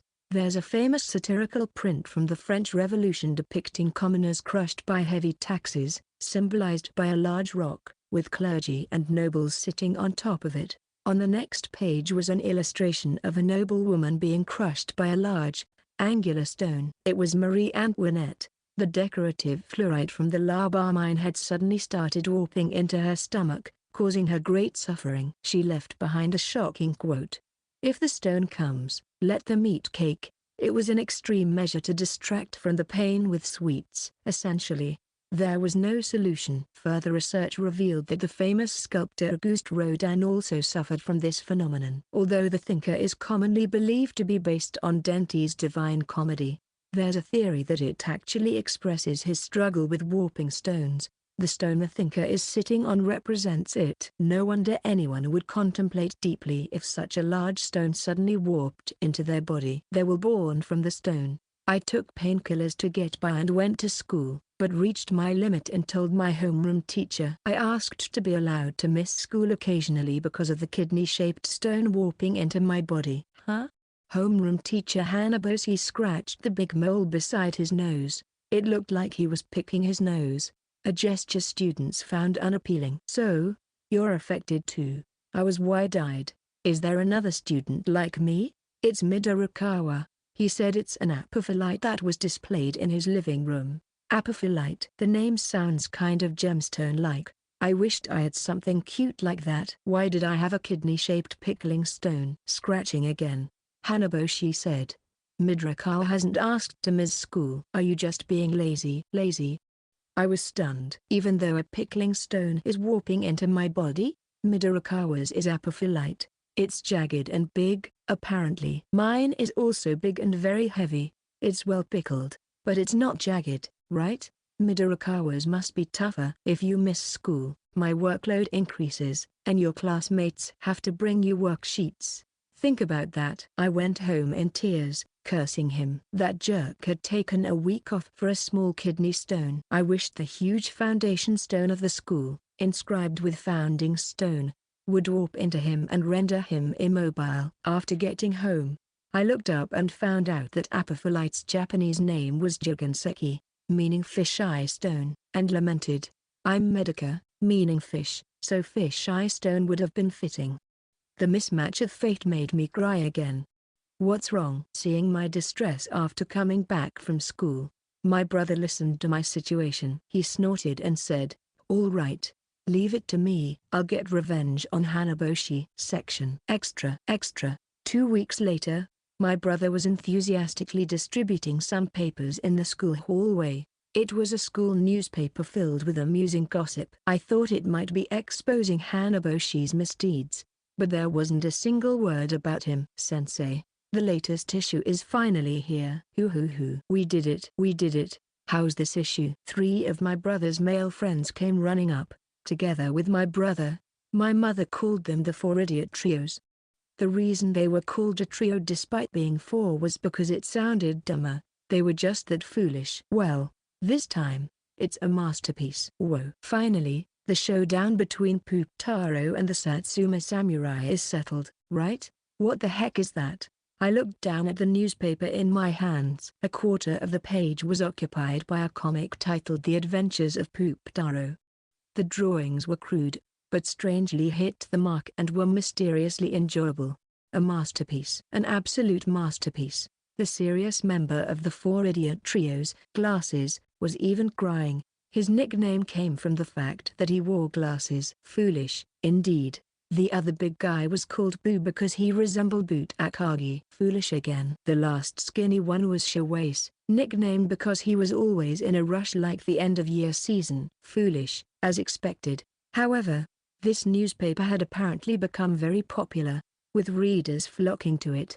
My brother became revered as a sensei, bossing glasses around as his editor, and strutted down the hallway with a fan club in tow. He wore a hat like Osamu Tezuka's, clearly full of himself. Brother, what's the point of all this? Just watch and see. Then one day, it happened. Extra, big news. Scoop. The snack-stealing phantom. Hanaboshi's photo was prominently featured, catching him in the act of stealing a manju bun from Ms. Yuriko's desk. The Adventures of Poop Taro also mocked this incident. I finally realized Poop Taro looked a lot like Hanaboshi. He had a big mole next to his nose. My brother had been aiming for this from the start. Normally, people might think it's just a manju. But thanks to my brother's groundwork, Hanaboshi became a laughingstock. Since Hanaboshi was already disliked, it served him right. Hanaboshi, displeased with this, eventually identified my brother as the mastermind and called him to the staff room. Ignoring his own wrongdoing, Hanaboshi scolded him and ordered the immediate cessation of the school newspaper. My brother walked away dejectedly, eliciting sympathy from the onlookers. Brother, I worriedly called out to him on our way home. My brother turned around, grinning. The next day after school, a mysterious meeting was held in an empty classroom. My brother took the podium, raising his fist and shouting, "We have the freedom of speech and the freedom of expression." It was a protest meeting. The gathered students also raised their fists, shouting "Yeah, yeah."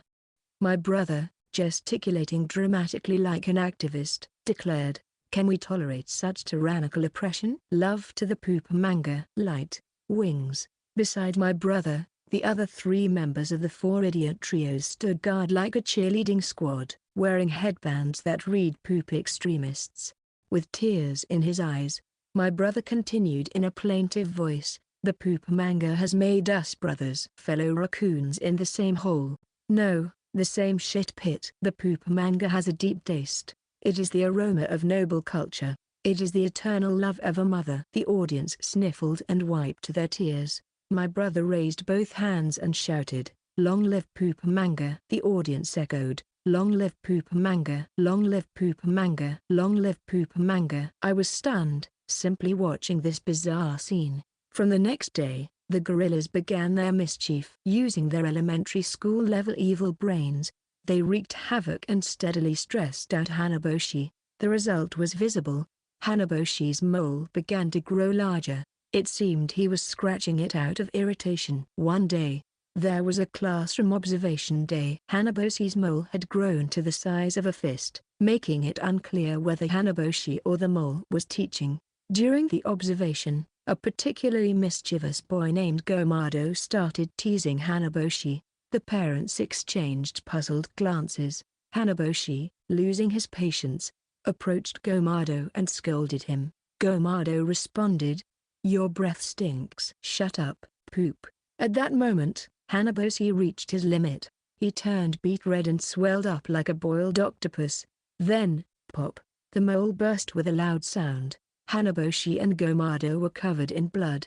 The classroom descended into chaos. This incident became a big issue, resulting in Hanaboshi's pay being docked and his transfer to another school. Gomado, seemingly shocked by the blood, became very docile, and spent recesses tenderly admiring flowers like a maiden. I was astonished. What had seemed utterly absurd turned out to be a perfectly executed revenge. My brother, maintaining his nonchalant demeanor, continued his serialized work until graduation. "Ah, that was fun." He threw his Tezuka-like beret into the hat rack with a perfect shot. "And he never wore that hat again." Section. I giggled. Every time I remembered it, I felt delighted. The kidney-shaped pickling stone was still warping inside my stomach. I slept 12 hours every day, enduring the warping of the pickling stone. No one could imagine the suffering I went through. Even if I explained it, the response would be, "So, how painful is it?" Now that I had a soundproof room and my health was starting to stabilize, I decided to make my bathroom cute. When I requested a song from my smart speaker to lighten my mood, "Up on the Roof" by the Drifters, the American vocal group, not the Japanese one with Takagi, played. The cheerful and beautiful melody reminded me of the clouds I saw between the buildings when I biked around after quitting my job. When I opened the window, a pleasant breeze blew in. I removed the shampoo and soap and brought in cosmetics, miscellaneous goods, and potted plants instead. I used suction cups to hang pictures on the walls. The cute blue poppies stood out well against the white background. I put up wall stickers with small flowers on vines and used artificial vines for a three-dimensional effect. I also hung stained glass that resembled stars from the ceiling, creating a sense of unity throughout the room. From a cardboard box, I poured small sheep plushies into the bathtub. I also bought a large sheep plushie. This way, I could handle long calls in various positions without discomfort. As I was rummaging through my belongings in my room on the second floor, I heard a voice. "Oh, Mimi Medica-chan?" When I looked up, Aoi-kun was staring at me wide-eyed from the balcony opposite. "Oh." I realized I hadn't shampooed for 2 days. Oh well, he probably wouldn't notice from over there. I wasn't too embarrassed since it was Aoi-kun. "Medica-chan, you're back? Are you going back to Sendai by Monday again?" Well, explaining was a hassle. I quit my job. "What? You got fired?" "Not fired, but, at that moment, I found the aroma diffuser I was looking for." "Okay, I'll call you later and explain." "Okay, I'll be waiting." Aoi-kun smiled and waved enthusiastically, even wagging his tail. No matter how old he got, he was always like a puppy. I returned to the bathroom, closed the window, and placed the bergamot-scented diffuser. I took a deep breath and then took a short nap. In my dream, I had a consultation at the clinic. The doctor asked how I was doing, and I replied, "The bathtub is evolving. The bathtub is evolving." The doctor repeated solemnly and wrote "bathtub evolving" in my medical record section. Aoi-kun started calling me frequently. Since I had a soundproof room and plenty of time, there was no reason to refuse. However, the ringing of the phone was stressful, so whenever he wanted to talk, Aoi-kun would send a message, and I would call him back. Sometimes, I wondered why we had to make it so complicated. "Me Medica-chan, how about going to a Bukama cave? It's cool and interesting." "Me Medica-chan, let's watch the planetarium at Big Eye. It's been years, right?" "Me Medica-chan, let's swim in Lake Inawashiro. I bought a new car on loan." Such earnestness. He always prepared a new plan and mustered a lot of courage. "Sorry, I can't leave the bathtub. Ask another girl." The silence was painful. I felt sorry. I wanted Aoi-kun to be happy with some other cute girl. Meanwhile, Sunny-chan started getting into alcohol. She began indulging in somewhat expensive wines and whiskeys, drinking while working and calling me. I worried about her, but when she said things like, "If I die drowning in alcohol, it would be worth it," I realized it might be hopeless. "Hey, Medica, how about doing game streaming?" She suddenly shifted the conversation from barrels and aromas, leaving me momentarily stunned. "It's fun once you try it. I even show my face sometimes." I read comments while drinking. "Really? Is it okay to show your face?" "Medica, you're stuck in the past. Just the other day, I drank too much and threw up." "What are you doing?" "Yesterday, after work, my feet stank, so I streamed myself taking off my stockings and doing laundry." "Seriously, what are you doing?" I felt like Sunny-chan started going off the rails after becoming an adult. That Saturday, we did game streaming on YouTube. We played Minecraft, an open-world game where you adventure in an endless world made of cubic blocks. In this abstract world, you could freely live and create by building structures, mining coal and iron ore to forge weapons, breeding animals for food, and even constructing computers with logic circuits. It's now the best-selling game in the world, and nearly every streamer has played it at some point. Even my favorite VTuber plays it regularly. I set up a small table in the bathtub and placed my laptop on it. At first, it felt cramped, but once I got used to it, it became quite comfortable. With the soundproof room lowered, it was the perfect streaming environment. Good evening, it's S today. I'm playing Minecraft with my friend M-chan. Good evening, it's M. Nice to meet you. My voice was input through the microphone that came with my earphones. Both Sunny-chan and I were voice only, without showing our faces. We had around 30 viewers. That's like a whole class. The VTubers I usually watch gather thousands of viewers, so this was quite a lot for me, who even got nervous reading aloud in language class. Good evening. Is it the two of you today? Cute voice. Nice to meet you, M-chan. Comments kept coming.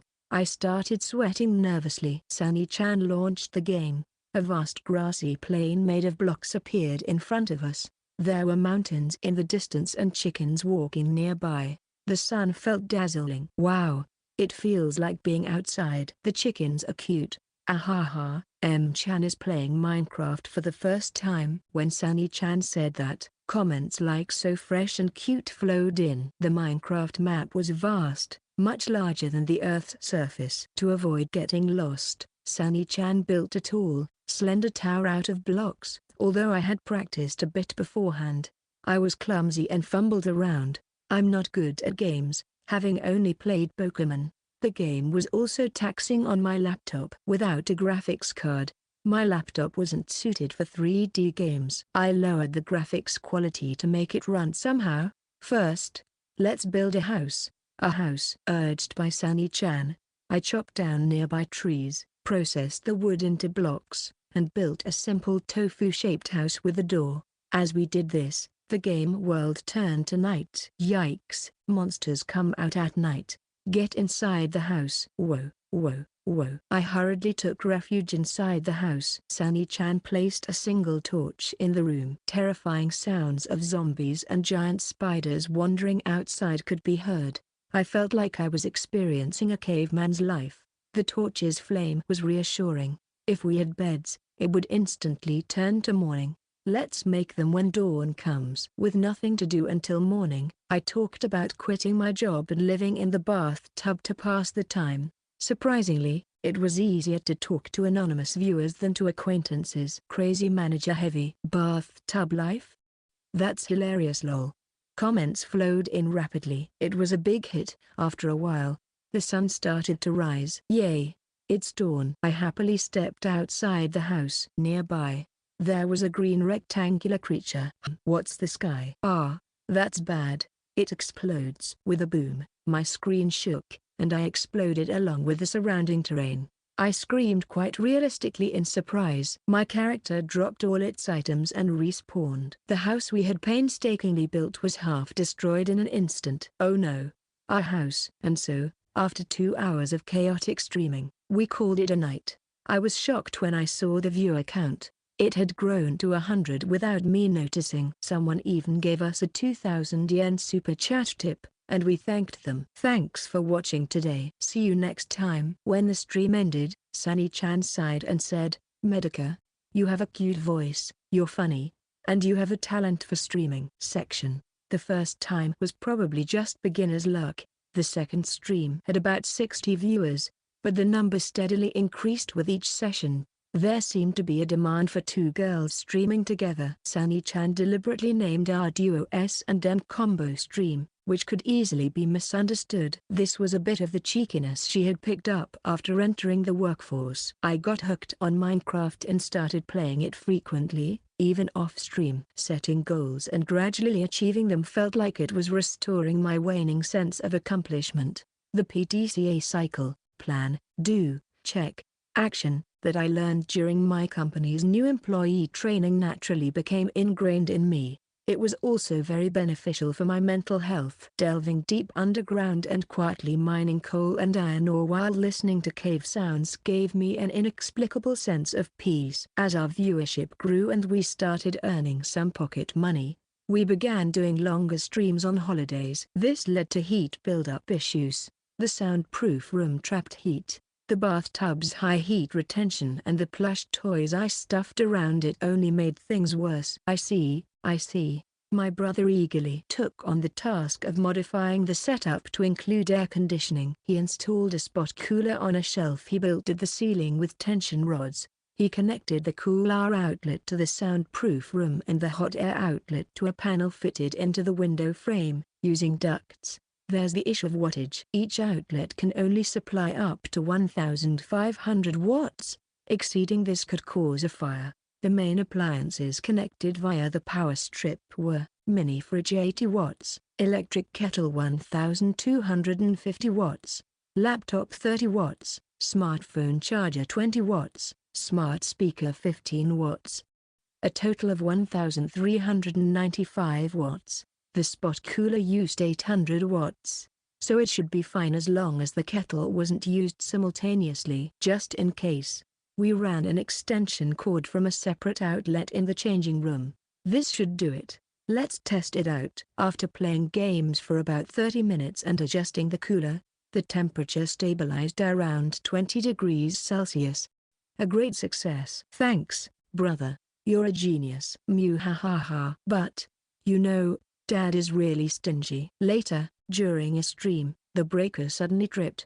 It happened right after Mom used the microwave. There was no helping it. I paid Dad for the electricity and increased the contracted amperage to 60 A. It became much more comfortable. My brother also integrated the air conditioner's remote control into the game controller. Pressing the R button would turn it on, and the X and Y buttons would adjust the intensity. As summer approached and it got hotter, I started lowering the soundproof room and turning on the air conditioning even while sleeping.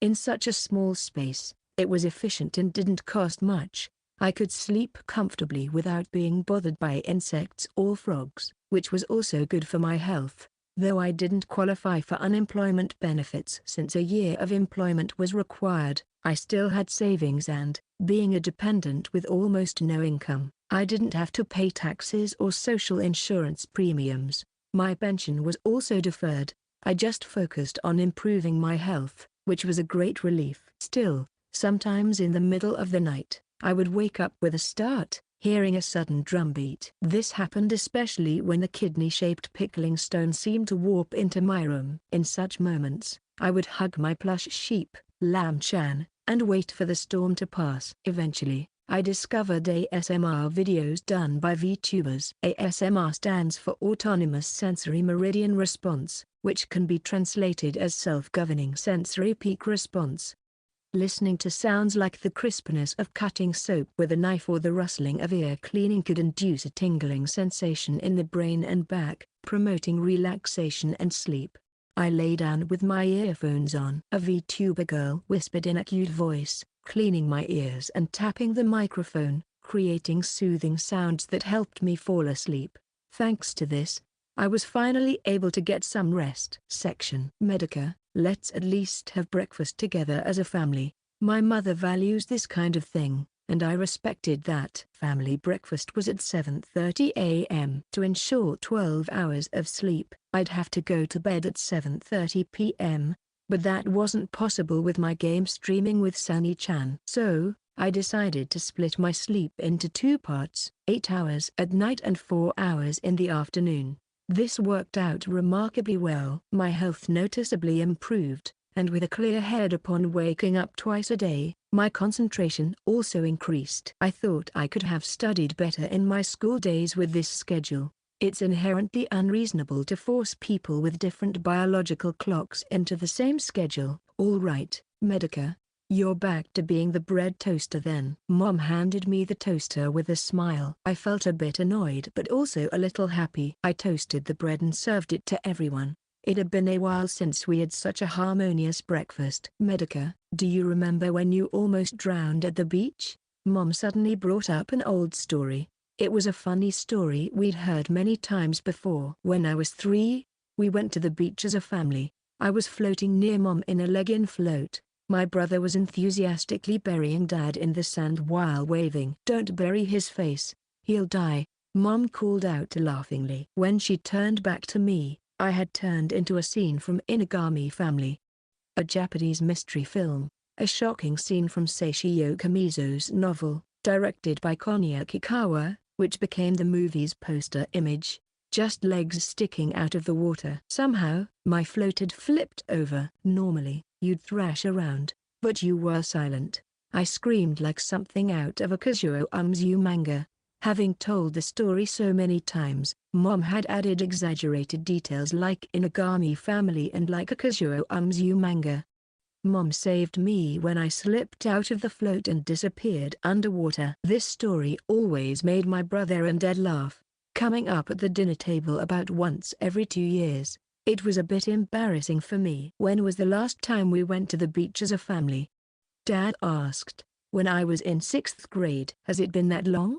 We couldn't go after the earthquake. Our family's beach trips usually coincided with visiting Mom's family, taking us to Uzuizo Beach. The Great East Japan earthquake struck on March 11, 2011, the year I started middle school. That year, all the beaches in Iwaki City closed. Although Nakozo Beach reopened the following year, the usual 180,000 visitors dropped to about 8,000. Uzuizo Beach only reopened in 2017 after extensive coastal work. By then, we were too old for family beach trips. I recalled the day of the earthquake. I was at school, a 6th grader preparing for graduation. Despite the panic from the severe shaking, I calmly ducked under my desk. Sakuragoku suffered relatively light damage, with no major injuries aside from the library being in disarray. Students whose parents couldn't pick them up were escorted home by the teachers. That's how Aoi-kun and I went home together, saw the wreckage, and exclaimed simultaneously upon stepping onto the balcony, "The room's a mess." Soon, my brother and Mayo-chan came home, and we held a balcony kids meeting. The power's out. Let's find the hand crank charger and food. Meanwhile, our parents finished work and returned home. Dad, a postal worker, came home first, but Mom, a nurse, was too busy at the hospital to come back immediately. A balcony adult meeting was held, and a tent was set up in our yard, not for sleeping, but to create a fun atmosphere to keep the kids from being too anxious. Pooling the food from our neighbors' powerless fridges, we decided to make curry. Mayo-chan, who was good at cooking, taught me how to cook as I worked beside her. She was always smiling and kind. My brother and Aoi-kun built a hearth in the corner of the yard and cooked rice. My brother occasionally peeked over with a mischievous grin but ultimately didn't cause any trouble. He couldn't prank Mayo-chan. The curry, loaded with meat but without carrots, was ready by the time Mom got home. We all said, "Let's eat," and enjoyed our dinner. Though Mom mentioned having to work early again the next day, she seemed energized after eating the curry. We kids played a game of life in the tent. I became a millionaire with 6 children and won the game. When we got bored, we climbed onto the balcony and looked at the lively yard. The stars were beautiful in the sky. It might have been inappropriate, but I felt it was fun. Even on the worst day, having my family around made everything brighter. The game streaming was going well. The more I did it, the more viewers I gained. The super chats started to bring in a considerable amount, enough to barely cover the rent of my apartment in Sendai. After all, young women are powerful, Sunny-chan said, sounding like an old man. However, Sunny-chan's work got busier, and I found myself playing alone more often. "Don't waste it," Sunny-chan shouted over the phone. "Since you're doing it anyway, you should stream it." So, I started my own channel. The number of subscribers quickly increased. Fans of Sunny-chan's channel also came over to mine. Then another problem arose: my PC's insufficient specs. Even just running Minecraft required lowering the graphics quality, and running streaming software on top of that caused frequent freezes. Should I buy a new PC? So, I looked into various options. A gaming laptop could be purchased for about 100,000 yen and would run Minecraft smoothly. I consulted my brother about it. "Buy a desktop," he immediately responded. "Laptops lack expandability. You might end up playing heavier games in the future, so it's better to go for a high-end one." In the end, my brother chose it for me. The total cost was around 200,000 yen, including the monitor, keyboard, mouse, and headset. It was expensive, but I decided to buy it. I was already earning some money, and considering it as an investment, it wasn't a bad idea. A few days later, a huge box arrived at my home. I struggled to carry it to the bathroom and unboxed it. It looked especially radiant, considering the high price I paid for it. However, it was too large to simply bring into the bathtub. On a day off, my brother began setting it up. He placed the PC tower on a shelf made of tension rods next to a spot cooler. The monitor, desk, keyboard, mouse, and headset were integrated into the soundproof room, all adjustable together. He drilled small holes in the ceiling for the cables, added weights to correct any tilting, which increased the overall weight of the soundproof room. To address concerns about the ceilings and pulleys' ability to support the weight, my brother added 2 more tension rods for extra support. "All right, give it a try," he said. I got into the bathtub, lowered the soundproof room, and pressed the start button.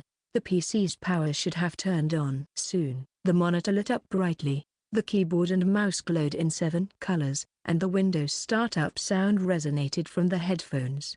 The bathtub had finally turned into a spaceship cockpit. That night, I started my solo game streaming. Holding the stream alone was quite challenging. I had to talk twice as much as when I was with Sunny-chan. I often had to make exaggerated reactions on purpose. Minecraft features many animals, so sharing trivia came in handy. Sea turtles lay about 100 eggs on the beach at a time, but only about 80% hatch, and only a few thousandths of the babies survive. It's harsh. If I were a turtle, I'd be dead by now. How do you know that? Someone commented, making me laugh. It was indeed a mystery to me. Maybe it was because Dad often watched nature documentaries on TV. When mining became monotonous, I would share short height stories. When I took the train in Tokyo, I couldn't reach the luggage rack, so a kind person helped me. But when I reached my stop, that person had disappeared. I panicked and, for some reason, started jumping frantically. Then, a foreign guy grabbed my luggage and said, "Hey, nice jump, drink more milk." I replied, "Already, but I'm jumping," which made him laugh and he gave me some candy.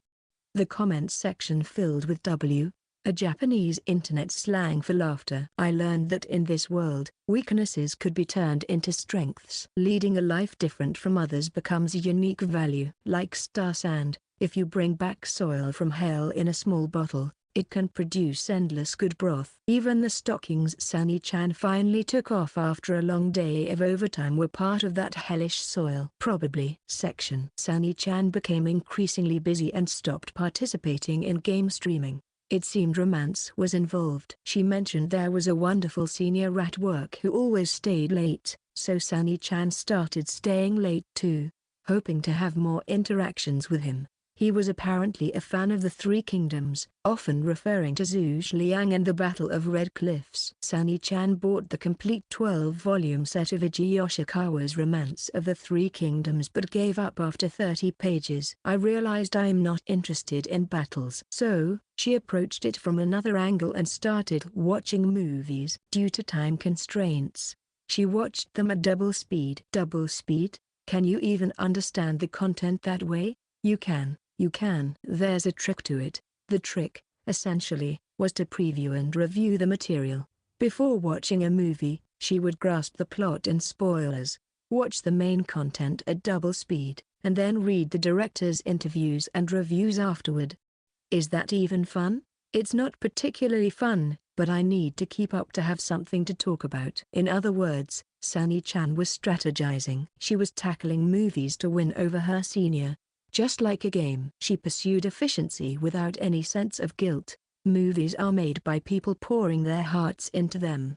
Isn't that a bit disrespectful? Well, I'm paying for it, and it's better than wasting 2 hours, right? The movies that Sunny-chan harshly criticized, I watched and found deeply moving. Every detail on a screen was filled with the creator's passion and love. Seeing a scathing review on a review site that seemed to be written by Sunny-chan made me feel disappointed. It was a musical. Of course, it was not enjoyable at double speed. I started feeling a bit nauseous. A voice echoed in my ears. "How long are you going to keep me waiting?" "I've been waiting for 15 minutes already." The 50-something man who complained even though Tsuka Misato-san was injured. Just thinking about it made it hard to breathe. I couldn't remember his face anymore. What surfaced when I closed my eyes was that crude impression. Ina Hinamahaji. Only the rough, unpleasant anonymity remained. It was vulgar and discomforting. Even though I got so angry, even though I hated it so much, even though it was so cruel, I couldn't remember anymore. Only the scars remained vivid. Do people start as Ina Hinamahaji at birth and then acquire faces as they grow? Or do they lose their faces and become Ina Hinamahaji as they grow? Sani-chan once said she wanted to become someone. I wondered if she realized she was turning into a Ina Hinamahaji. If becoming someone meant not becoming a Ina Hinamahaji, I earnestly wished for that. It was probably not the same as what Sani-chan meant by becoming someone. Though, for now, I decided to name people with Ina Hinamahaji faces as Ina Hinamo person. Section. As I continued streaming, the growth in viewer numbers began to slow down. It felt like a population graph of a developed country, eventually leveling off and possibly declining in the long run. If I wanted to keep growing, I needed to do something new. In the past, I might have thought, whatever, it's fine, but I suddenly wanted to try being a VTuber. I wanted to produce the kind of content that had saved me when I was at my lowest. I didn't have particularly high motivation, but once I set a goal, I could move towards it step by step. I started by searching how to become a VTuber. First, I learned that VTubers could be categorized as either corporate or independent. Corporate VTubers are those who work for a company and receive various benefits such as support, easier access to corporate sponsorships, and the ability to attract box push fans. However, a portion of their earnings goes to the company. Independent VTubers, on the other hand, operate on their own and have to manage everything themselves. But, I have no choice but to become independent. To become a corporate VTuber, you have to pass an interview, almost like a job application. I had no intention of getting a job right now, nor did I feel confident about passing an interview. I also researched the necessary equipment. I would need a webcam to track my face and move the avatar, and a microphone for clear audio input. Together, these would cost just under 20,000 yen. And most importantly, I needed to obtain an avatar. While it was possible to create one using free applications by combining various parts, the result would be quite basic. There were also pre-made avatars available for purchase, like buying a pre-built house. But I wanted an original design.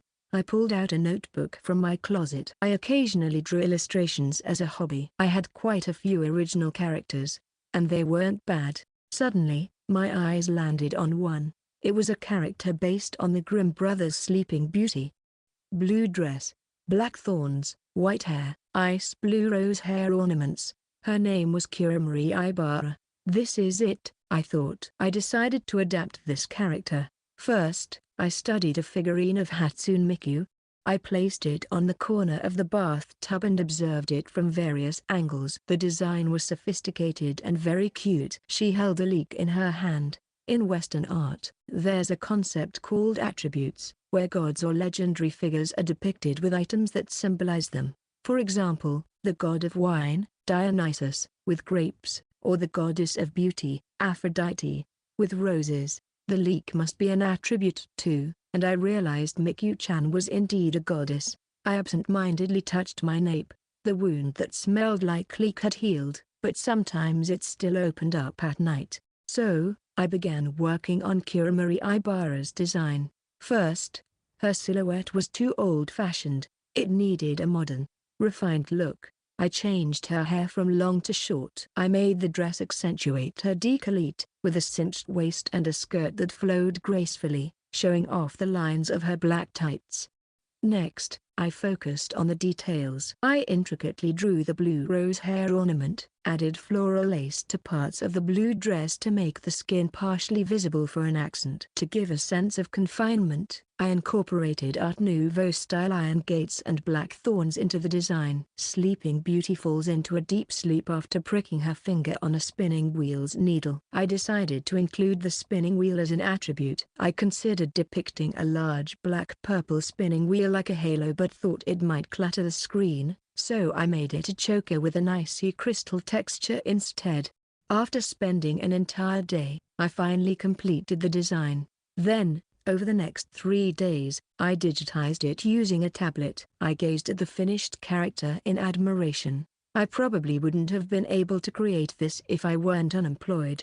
Next, I needed to turn this into live 2D. By separating the illustration into parts and animating each one, I could make it move 3-dimensionally. Although I could do it myself using software, I decided to outsource it due to the balance of skill and time required. Because I provided the existing illustration, the cost was discounted, and the total came to 50,000 yen. I transferred the money to the specified account.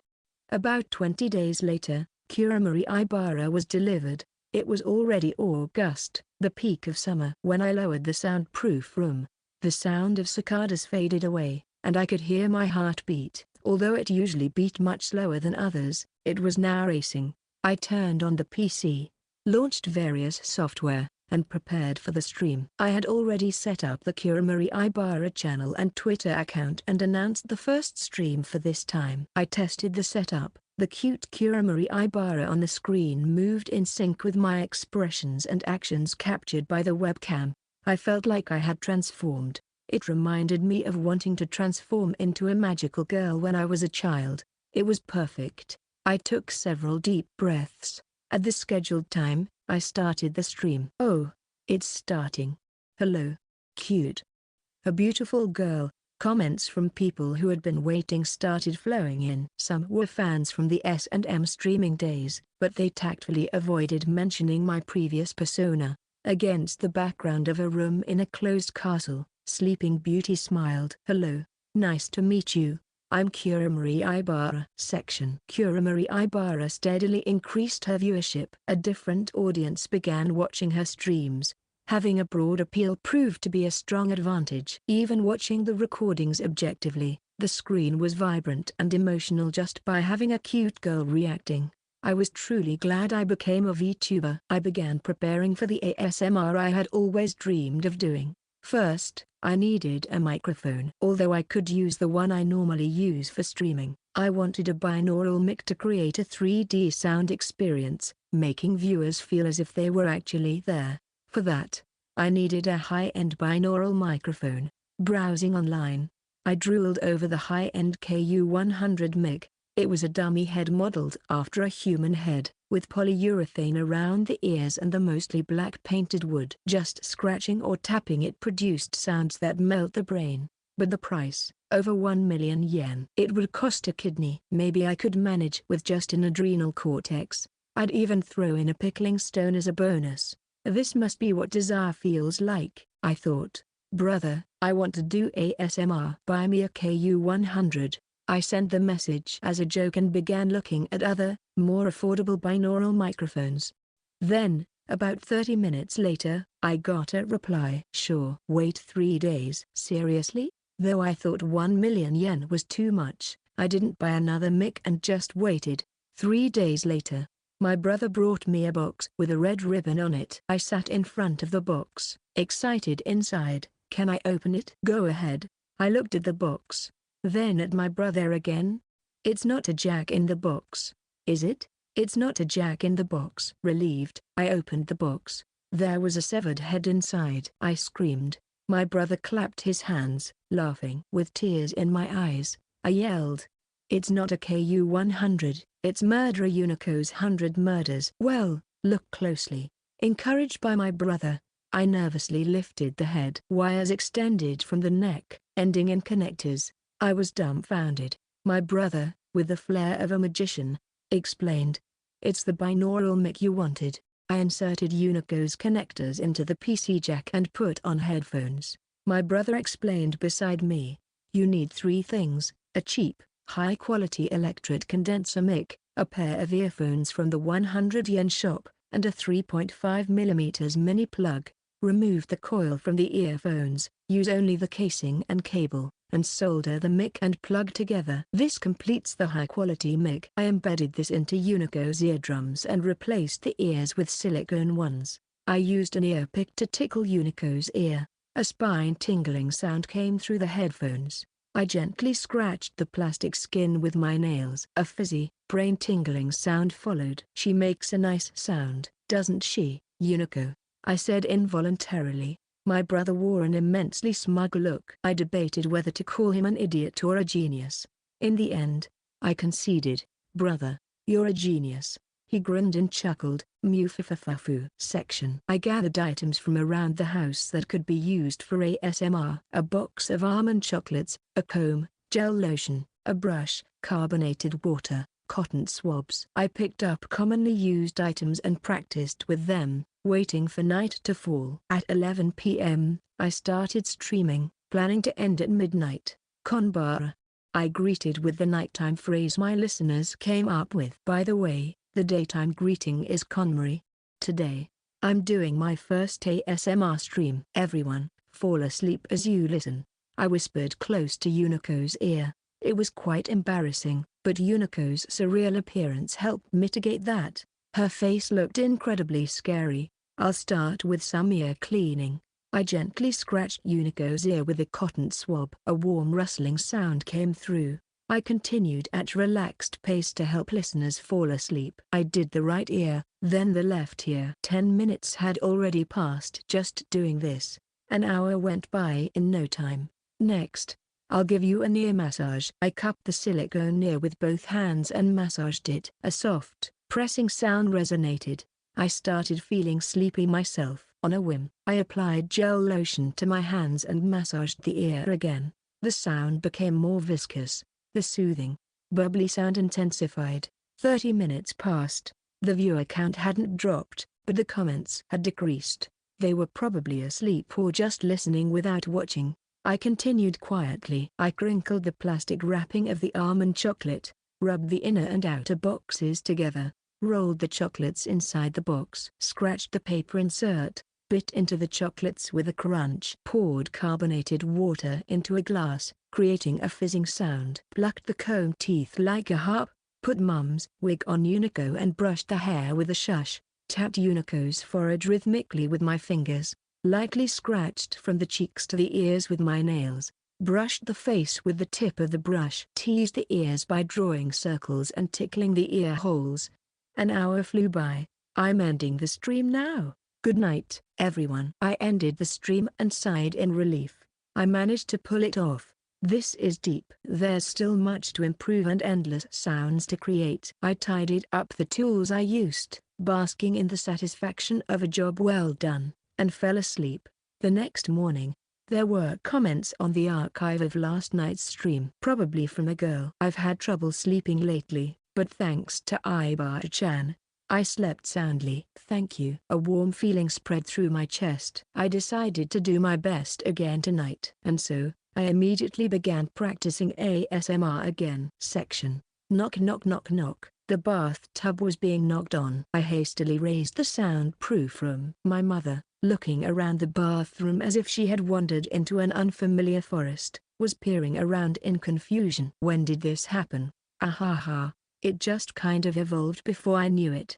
This is unbelievable. I bet Izaki got carried away again, didn't he? As expected of Mum. Bullseye. Mom sighed. Honestly. Anyway, I'm going to the hospital today. Lunch is in the fridge. If anything happens, call my cell. Okay, got it. Take care. Mom had been taking medication and undergoing regular checkups since her breast cancer surgery because it wouldn't be considered cured until 10 years had passed.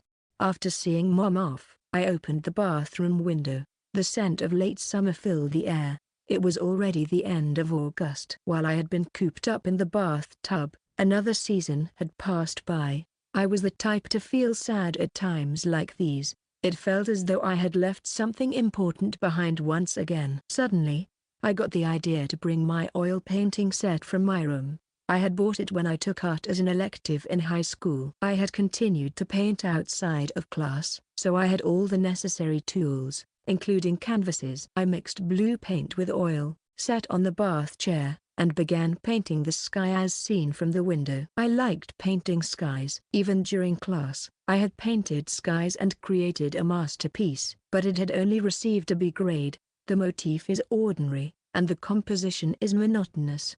Oh, I see. It felt like my feelings of love and sadness were being crudely dismissed, and since then, I hadn't painted with oil paints. It was fun to paint after a long time. Doing it freely was the best. As I hummed and moved the brush, I received a message from Aoi-kun. Summer is ending. It feels like a waste to let it go like this. Want to do fireworks? Fireworks.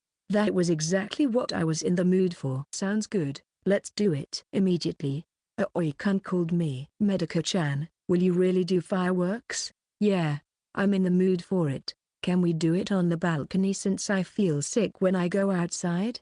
Of course. I'll buy the fireworks. What kind do you want? Sparkler fireworks, maybe. That's a classic. As it began to get dark, I put down my brush and headed to my room. From my brother's room, I heard voices. Tada. The true identity is an evil sorcerer. Wow, no way. Uh-oh. I don't have much health. Wahaha. It was the four idiot trios. They were probably playing something like Dungeons and Dragons. Even as adults, they hung out, went on hot spring trips, and played games together. Bathroom break before the big battle. Suddenly, the door burst open, and I ran into a big guy. It was Boo. Ah, Medaka-chan. Boo's eyes widened. Long time no see. How have you been? Oh, so-so. Wahaha. Boo's cheeks turned red. Medaka-chan, you're as cute as ever. Boo really likes Medaka-chan, said Glasses. She just brings out my maternal instincts. I feel like I'm about to start lactating. What? Lactation? Shawase slapped Boo's ample chest back and forth. They must be so swollen it's painful. Let me help you with that. Hey, what are you? Stop it. Oh, they were still idiots. Aoi-kun was preparing something on the balcony. What's going on? My brother asked. We're doing fireworks. Fireworks. My brother's eyes lit up. Hey, guys, let's do fireworks. Fireworks. Fireworks. Fireworks. The four idiot trios shouted and immediately rushed out to buy fireworks. They were like elementary schoolers with money and mobility, completely uncontrollable. Sighing, I stepped out onto the balcony and called out to Aoi-kun. Sorry to keep you waiting. Thanks for suggesting this. I really wanted to do something like fireworks. Oh, Medaka-chan, that's great to hear. I filled a bucket with water. Aoi-kun tied a rope around a ball and threw it over to me. I caught it, threaded it through the railing, and threw it back. Aoi-kun tied it off, creating a loop between our balconies. A makeshift transport system. Aoi-kun tied the bag of fireworks to the rope and sent it over. This brings back memories, I said. In our childhood, we often used this method to exchange snacks and play. We also used string telephones for secret conversations. Yeah, I remember trying to walk the tightrope and getting scolded really badly. Haha, that happened. As it got fully dark, we lit the fireworks. Shoo-yoo, they hissed, sending colorful sparks into the air. Aoi-kun's happy face glowed softly on the opposite balcony. Soon, the four idiot trios returned and started fireworks in the yard, making a lot of noise. Brother Izaki is doing fireworks too? What a coincidence. Aoi-kun said nonchalantly. Then, the parents came out into the yard and joined in. It was a holiday, so everyone except for Mom, who was at the hospital, was there. Even Mayo-chan came out, holding a big firework next to my brother, looking happy. I lit a sparkler. The small red ball glowed and crackled softly. This sound, I thought unconsciously, would feel great through Unico. Hey, stop that. A scream from the yard.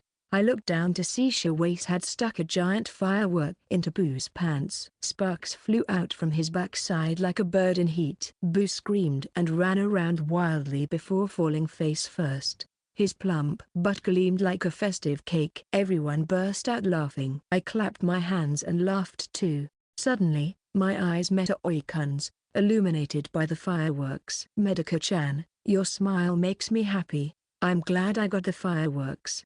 Oikun smiled like an angel. Unexpectedly, my heart skipped a beat. Yeah, thanks. Really? I mumbled. My face was probably a little red too. Soon, Mom came back. She sighed as she came onto the balcony and sat next to me. Oikun joined the noisy group below. Mom and I quietly watched the sparklers crackle crackle crackle. At one point, I was really worried. Mom said quietly, "But I'm glad to see you're getting better, Medica." Yeah. I felt a warm glow inside. Thanks, Mom. Crackle crackle crackle. Medica. Yes? Mom spoke quietly. I've been diagnosed with cancer again. Chapter 3. Dad was slumped. Brother was slumped. I was slumped too. Mom was drinking tea. This was the scene at the emergency family meeting at the Isahara household the day after the fireworks. Anyone want some tea?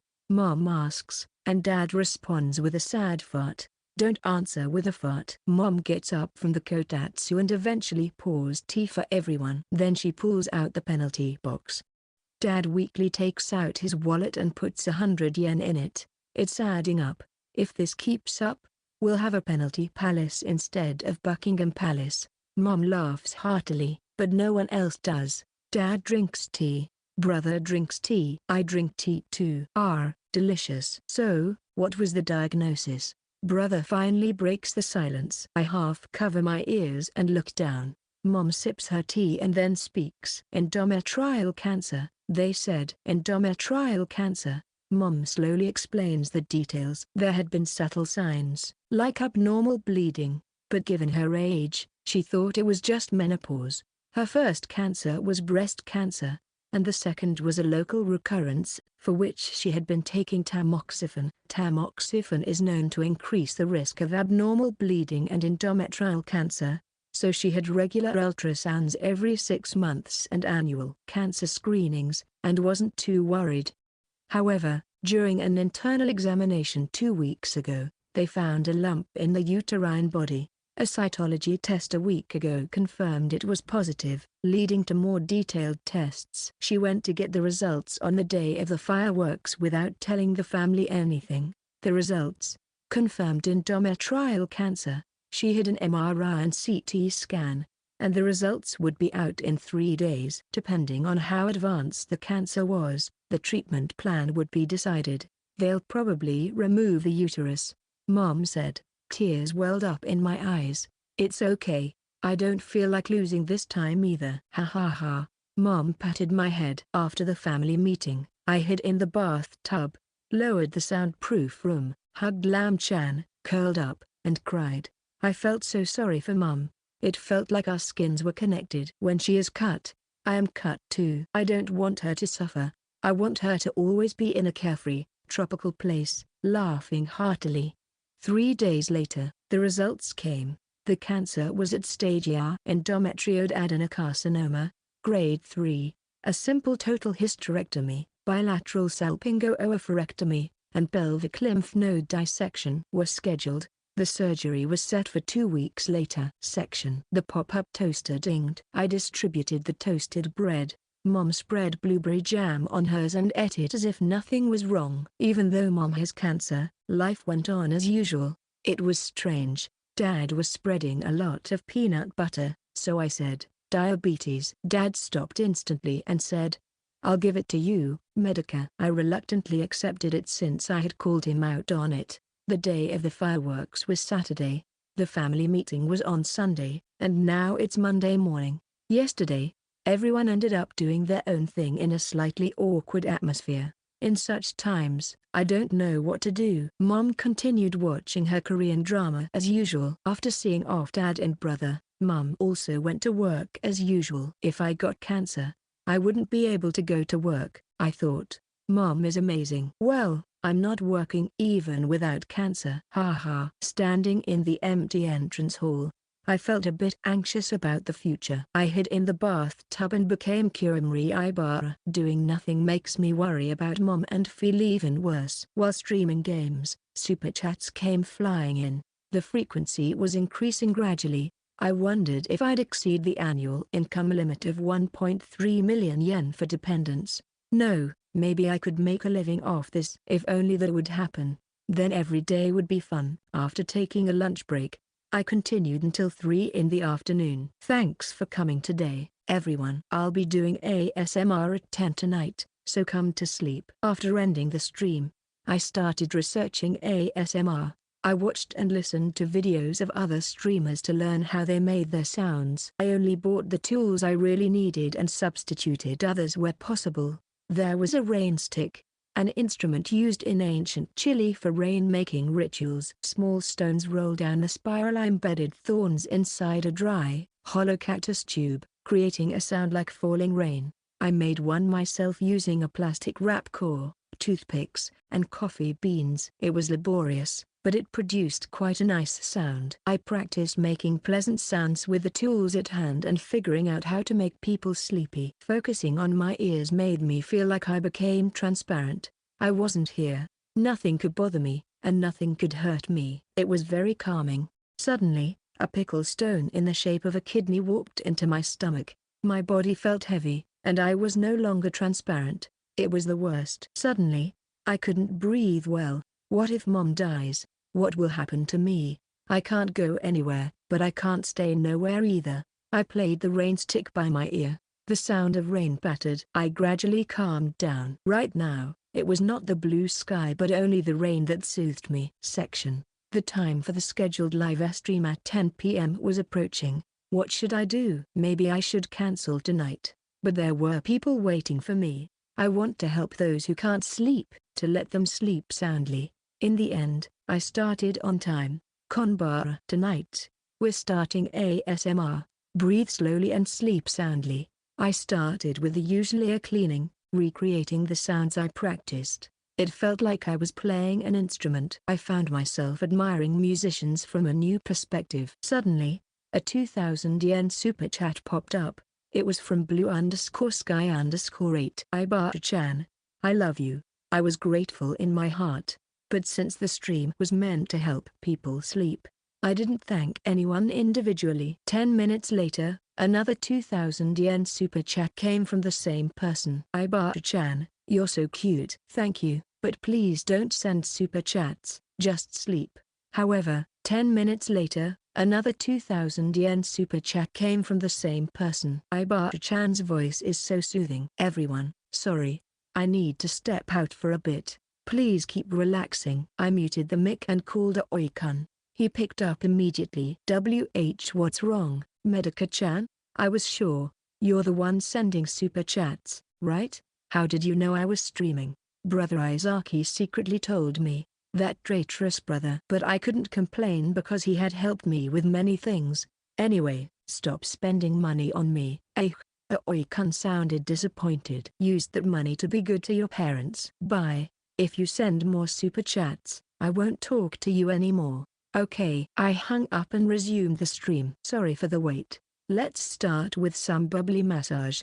I took plenty of foam soap, covered Unico's ears with plastic wrap, and applied the foam. It made a pleasant sizzling sound. After about 20 minutes of streaming, another super chat came in, 500 yen this time. For a moment, I thought it was Aoi-kun again, but it wasn't. It was much worse. Hello, it's your usual ASMR critic, Mimitaro, born from the ears. The sound isn't that great. Each part is a bit long. Please make sexier sounds. Overall, 30 points. No reason for you to exist right now, lol. Work harder, lol. It's that jerk, Inohinamo person. Normally, I could ignore it, but with the weight of worry and Mom's illness, it hit me hard. I do this for free to help people sleep. Why do I have to be paid? Only to be insulted. Why do people think they can do anything if they pay? Still, I finished the stream and closed it. I let out a big sigh. It's so silly. Silly comments making me feel silly. The Inohinamo person types hurt people and make the world a worse place. Just encountering one can ruin a day, and they don't realize it. People in customer service must especially suffer from these Inohinamo person. I understand, is all I can say. They appear everywhere, endlessly. I too could become a Inahinamo person anytime. It's scary but unavoidable. This isn't just an individual issue. It's a societal one. Even capitalism itself breeds these types. Like how the school system coldly grades students. Then, another comment came in. Ibara-chan, thanks to you, I can sleep well tonight. Really, thank you. And so I decided to keep going. For those who appreciate it, I began to feel a sense of purpose. Section. Cancer treatment is extremely expensive, but thanks to the high-cost medical expense system, the upper limit of out-of-pocket expenses is set according to income. Although the co-payment is 30%, it is reimbursed later. There is also the pharmaceutical side effect relief system. This system provides compensation such as medical expenses and pensions for serious health damage caused by the proper use of pharmaceuticals. Since Mom's uterine cancer might have been caused by the tamoxifen she was taking, we applied for this. The application is made to the Pharmaceuticals and Medical Devices Agency and takes 4 to 12 months to review. There are various systems and subsidies in the world. I realized that to live in society, you have to research these things properly. The day Mom was to be hospitalized came quickly. I woke up in the bathtub. Though I woke up, I didn't want to.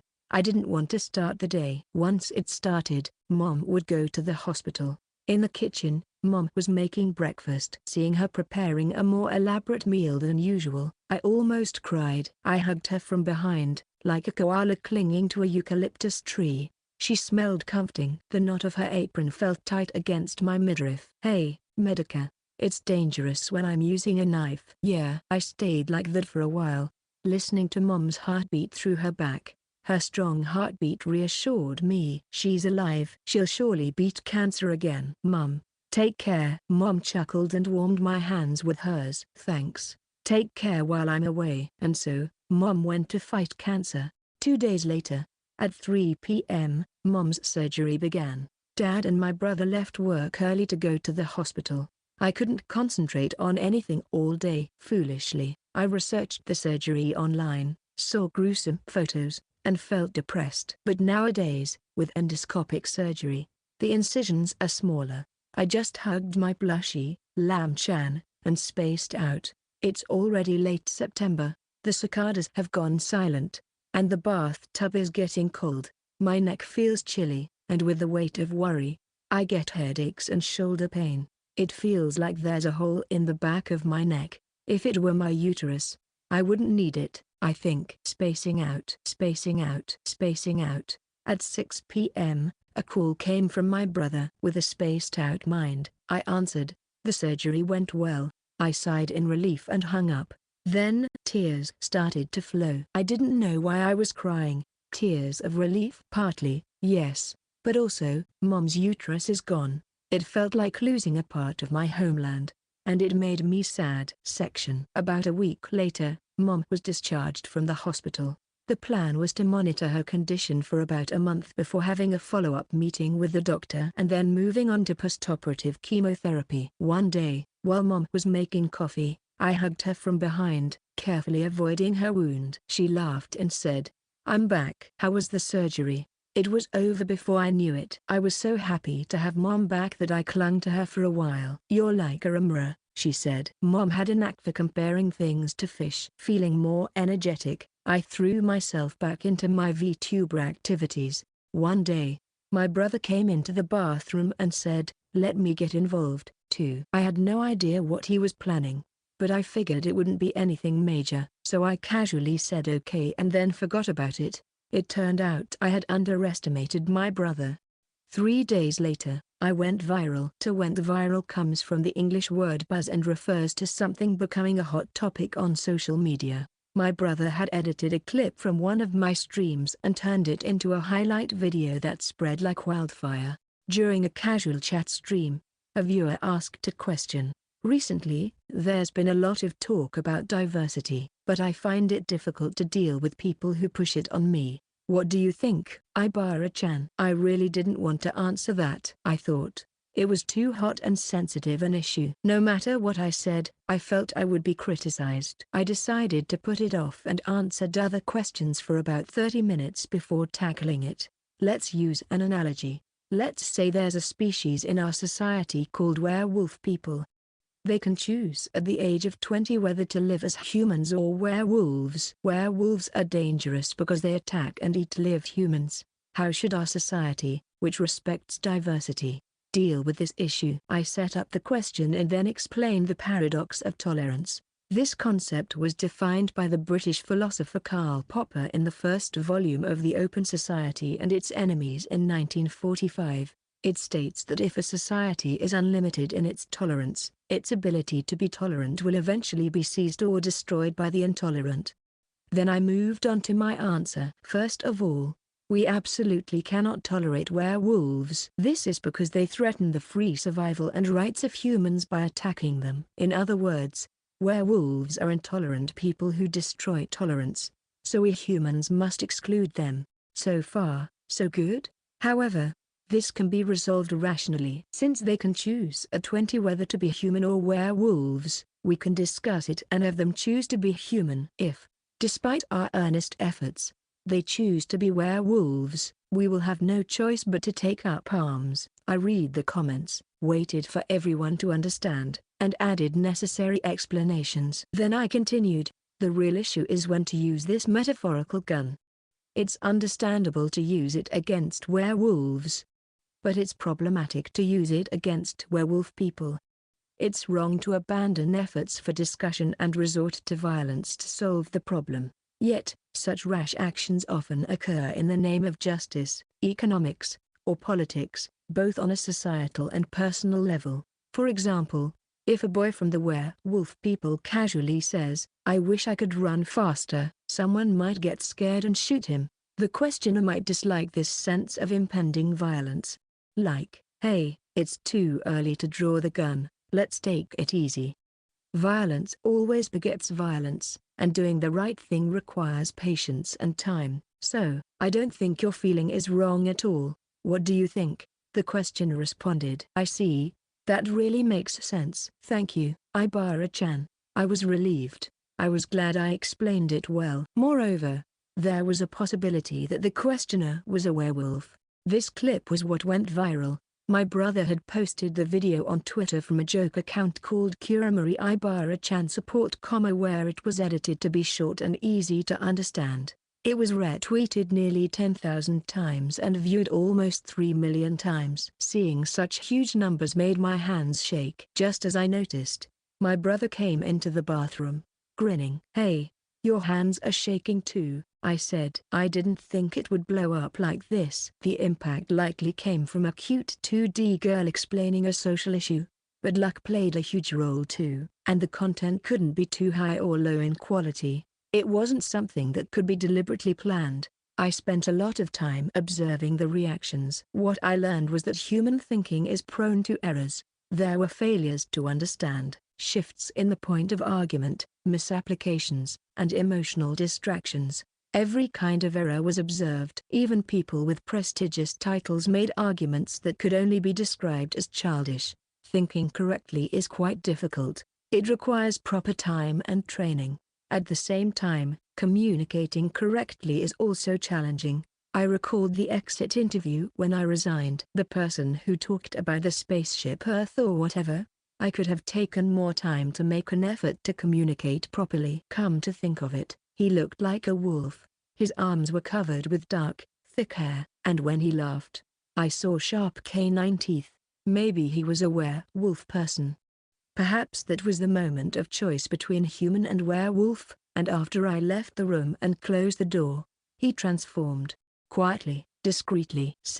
Due to going viral, my viewership exploded. It increased more than tenfold. My subscriber count also kept rising rapidly. However, this surge in popularity came with a downside. Trolls and disruptive viewers started appearing. It was inevitable since our world, which had been sustained by a somewhat stable fan base, suddenly had an influx of strangers. Mentally, I was all over the place, my eyes spinning as I streamed. Meanwhile, Mom began chemotherapy. She was undergoing a treatment called AP therapy, which combined two types of anti-cancer drugs, doxorubicin and cisplatin. Because of the need for anti-nausea medication and hydration, She had to be on an 4-drip all day, necessitating a 3-day, 2-night stay at the hospital. This treatment cycle was scheduled for 6 cycles, each spanning 4 weeks. Though the package insert stated 3 weeks per cycle, meaning she would be in and out of the hospital for 6 months. Chemotherapy destroys healthy cells as well, leading to various side effects such as dizziness, nausea, hair loss, and swelling. There's also a temporary side effect where her urine and sweat would turn red. It was tough. After returning home from the 2 days of 4 drips, Mom said, "I feel sluggish, nauseous," but it was more like a status report. "I feel sluggish, nauseous, it's 10 a.m. Like an announcement. It felt dry, devoid of damp complaints, and was solely supported by Mom's mental strength. My brother and dad didn't really understand this, casually saying things like, "I'm glad you don't have many side effects." Mom, in turn, would casually reply, "Yeah," so they remained blissfully unaware. As a result, I gradually started taking over Mom's household chores. Sensing when she was about to start making dinner, I would quickly emerge from the bathroom and take over the kitchen. I also took the initiative to do the cleaning. Essentially, Mom found satisfaction in accomplishing things on her own, so I kept my involvement to a cat lending a hand level. It would be quite endearing if a cat suddenly cleaned the toilet, wouldn't it? After about 3 weeks, Mom's hair began to fall out. Since I had put her previous wig on Unica for ASMR, I worried she might reclaim it. However, Mom was happily flipping through a catalog, saying things like, "Isn't this cute, like young Ambition?" referencing a 2000 fashion model. Despite her imposing physique, Mom still retained a girlish spirit. Although her natural hair was curly, she tended to choose straight wigs. Dad, somewhat embarrassed, suggested, "Isn't this one nice? It looks like Agnes Chan," referencing a 1970s singer. Ultimately, she settled on a similar, calm short style as before. In Fukushima Prefecture, there is a subsidy of up to 20,000 yen for medical wigs, so we applied for it. When she had surgery for breast cancer, there was also a subsidy for breast prostheses, with a limit of 10,000 yen. I was grateful for this support, but my perception of money had started to change. On YouTube, the minimum super chat donation is 100 yen, and the maximum is 50,000 yen. People were throwing around 1,000 yen donations quite casually. Chats are color-coded based on the amount, and donations of 10,000 yen or more turn red and are called red super chats. Seeing these, I wondered if people were okay financially. Was everyone wealthy? It was the same amount as the breast prosthesis subsidy. So, I finally said, "Everyone, you don't need to send super chats. I'll lose my dependent status." But this only made everyone spam LOL and continue sending super chats. "Please stop." Seriously. Just as I thought my popularity would decline and my viewership would decrease, it increased even more. Why? Then I realized my brother was vigorously active. The Kuramori Ibara-chan support account had reached 10,000 followers, and he was uploading highlight videos on the YouTube account in large quantities. "The future is in shorts. He said, producing a flood of short videos, no longer than 60 seconds. He was fully utilizing the skills he had developed from making crappy manga. He seemed to be having a lot of fun. Kuramori Ibara was becoming popular among people seeking comfort, like cat or hamster videos. Maybe something about me was inherently soothing to others. While my brother was at work, a lot of deliveries started arriving, and inevitably, I had to receive them. I would ask the delivery person to leave the packages at the door and then sneakily retrieve them later, like a spy. "Brother, do you remember the day we aimed for the jungle in a bathtub boat?" I muttered to myself. When you're alone for long periods, you start talking to yourself. Now, it's like the Amazon is coming to us. The packages contained things like board games we had no plans to play and Aleister Crowley's books on magic. Giving money to a child only leads to them buying useless things. Meanwhile, he was also researching ways to avoid the company finding out about his tax returns, displaying a strange mix of cleverness and recklessness. Eventually, a mysterious large box arrived. Given the previous delivery of magic books, I was anxious it might contain something suspicious. My brother just smiled mysteriously, laughing. He. Section. It's been tough lately, I said to Sunny-chan over the phone. It wasn't said with any particular emotion or intent, just a matter-of-fact statement. It's been tough lately. It's 10 a.m. Sunny-chan's response had a slight rough edge to it, but I was so preoccupied with my own issues that I overlooked that small discomfort and continued. There are a lot of weird and unpleasant people in the world.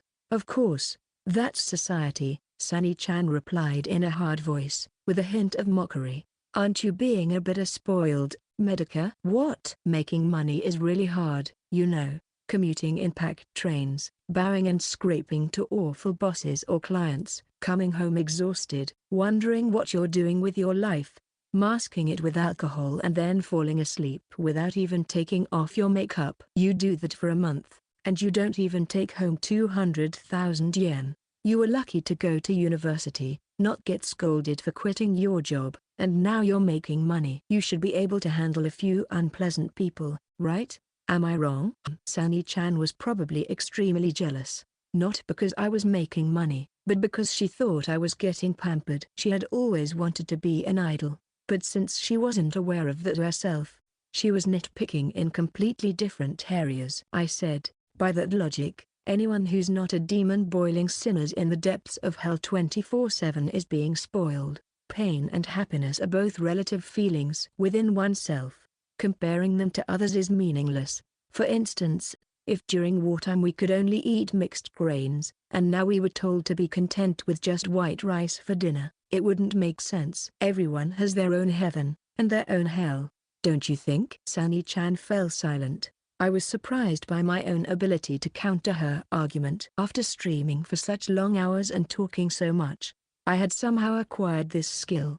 Sunny-chan sighed. In the end, it's true, smart kids are the ones who succeed. Not someone like me who just studied hard. Medica, you've always been clever.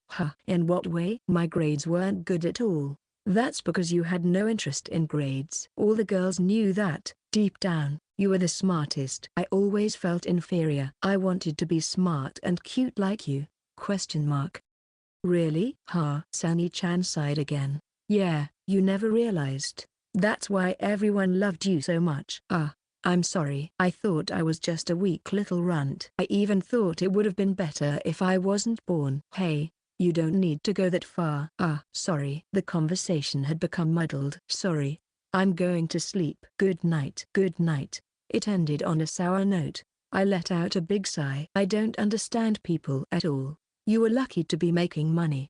That was true, I thought. I had just happened to stumble upon a fish-filled curve, picking up fish like an otter. If the truck's shape changed, I wouldn't be able to catch any more fish. I needed to build my skills. Not just rely on the curve, but be able to catch fish from the sea. I got up, pulled out various junk from under the stairs, and took it to the bathroom. Old tire tubes, Jenga blocks, broken headphones, duct tape, a screwdriver, ballpoint pens, the ankle weights Dad gave up on after 3 days. They smelled. Old paper, plastic playing cards, a first aid kit. The accumulated debris of a family of 4's life was all crammed in there. It felt like warm mud. I began to explore sounds. I rubbed, scratched, bent, broke, and combined various pieces of junk. It was a primitive task. Like a baby putting everything into their mouth to understand the world. It was fascinating. I became absorbed in that small bathroom, an infinite world spread out. I felt like I could go anywhere. Cancer had metastasized in Mom's body. It was in her right lung. She was scheduled for surgery at the beginning of December. Despite feeling down, I continued my VTuber activities. Since I started exploring sounds, the audience's reaction had noticeably improved. I can't sleep with other ASMR, but I can with Ibara-chan's. It feels really good. I always listen when I want to relax.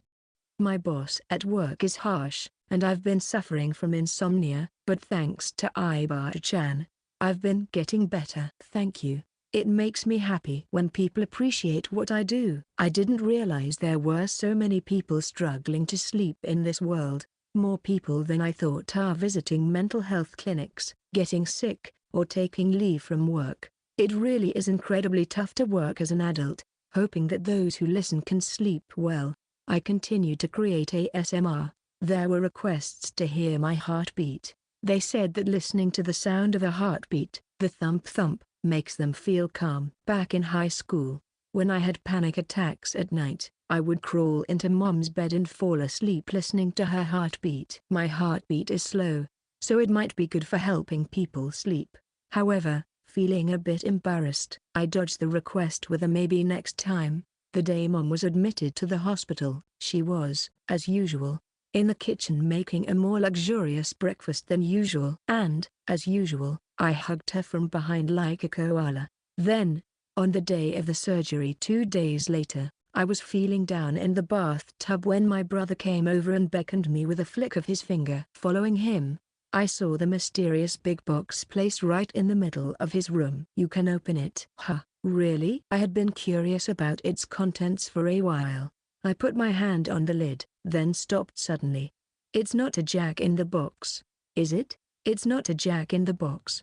I looked at the box, then at my brother again. "Really?" This time, for real. I felt relieved and opened the box. Inside was a small helicopter-like thing. "What is this?" "A remote-control toy." "It's called a drone," my brother said with a grin. "Let's use this to cheer Mom up." The drone was shaped like a water strider, with propellers on each leg, enabling stable flight. An old smartphone with an LTE contract, modified specifically for this purpose, was mounted on the front of the drone, allowing for video calls. I was more than impressed. I was simply astonished. "How do you come up with this stuff? Is it legal to fly this?" "I've already registered it." "Flying in densely populated areas is prohibited, but it's okay around the hospital. It's illegal to fly without visual line of sight, so I'll handle the piloting." "We'll be careful not to cause any trouble." First, we did a practice run nearby. My brother drove to the riverbank of the Abukama River and launched the drone. The drone's footage was sent to my smartphone screen. Wow! A magnificent view spread out before me. The sparkling Abukama River, the rows of rooftops of the houses, the white clouds over the distant, bluish Shadatara Mountains, the big eye towering near the station.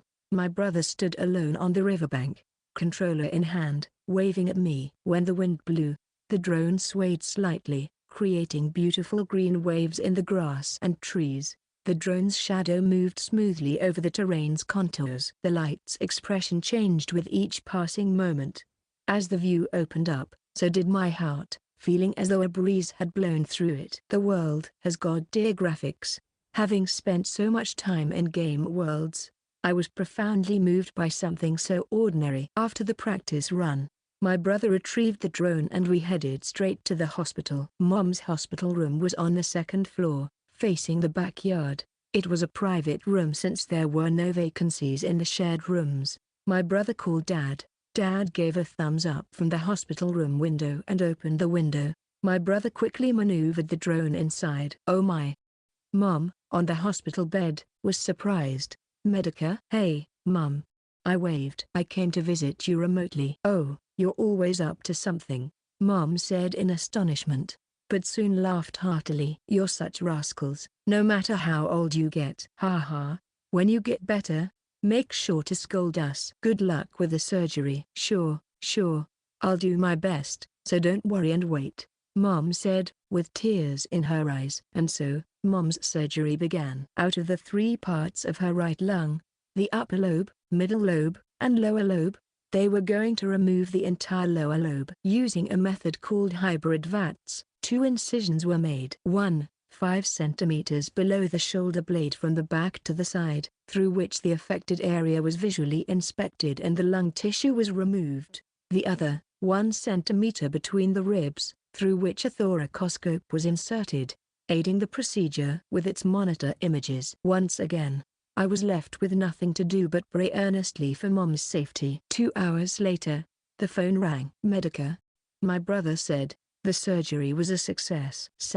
I basked in the aftermath of Mom's successful surgery all night and resumed my VTuber activities the next day. "Phew," my brother said. "You've got talent." "I don't have any talent. I just do it for a long time." Normal people would get fed up doing something for that long. I see, I thought. The ability to keep going is a talent in itself. After finishing my daytime stream, I delved into sound exploration. I began to understand more and more. I could predict what kind of sound combinations would produce. My intuition was growing through experience. That might be what people generally call sense. The bathroom was incredibly messy. It needed to be messy. Having various things in my field of vision simultaneously allowed me to discover unexpected combinations. Good sound combinations are drawn to each other by an invisible gravity. Suddenly, I received a line message from Aoi-kun. I always listen to Medaka-chan's ASMR, it makes me super happy. Smiley emoji. So he was listening after all. Feeling embarrassed, I replied coldly, Aoi-kun, you're forbidden from listening. No way. Crying emoji. After a while without replying, I received another line message from Aoi-kun. Recently, you've been really particular about sounds, right? If you need any tools, let's go shopping together. I stopped my work abruptly. Aoi-kun occasionally exhibits telepathy towards me. Indeed, I had been wanting new tools. I wanted to shop while looking at a cluttered display of tools in a store. Really? Then, can I ask for your help? Sure. I'll get ready right away. Strong arm and fire emojis. 20 minutes later, Aoi-kun's face, looking somewhat puzzled, appeared on my smartphone. Sorry, I still can't go out. Is it okay if we do it remotely? No, I'm super happy. Aoi-kun said hurriedly. I, too, exhibited telepathy and realized he was trying to make sure I didn't become too reclusive, which made me feel apologetic. We then entered a 100-yen shop. It was a treasure trove. Materials with great sounds were sold in a disorganized manner. A water squeeze that made squishy sounds when crushed, a water clock that gurgled, a file to adjust the sound of wood, a silicone brush that popped. Unusual items included disposable rubber gloves. When I'll use these to massage Unico's ears, it would produce a brain-melting sound. Wow! Amazing! Amazing! While I was getting excited, I heard a girl's voice. Someone's making a cute voice. Is someone shopping while watching anime? Ah, that guy is super handsome. Aoi-kun smiled and waved. There were squeals of delight. Probably high school girls. Aoi-kun, you're naturally quite the charmer, aren't you? No, I'm not charming anyone. I'm devoted to Medaka-chan. Don't say embarrassing things out loud. After finishing the shopping, Aoi-kun brought the spoils to the front of the Isahara house. Sorry, I can't come out because I haven't taken a bath.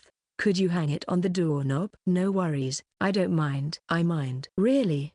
I smell as bad as a durian. I like durian.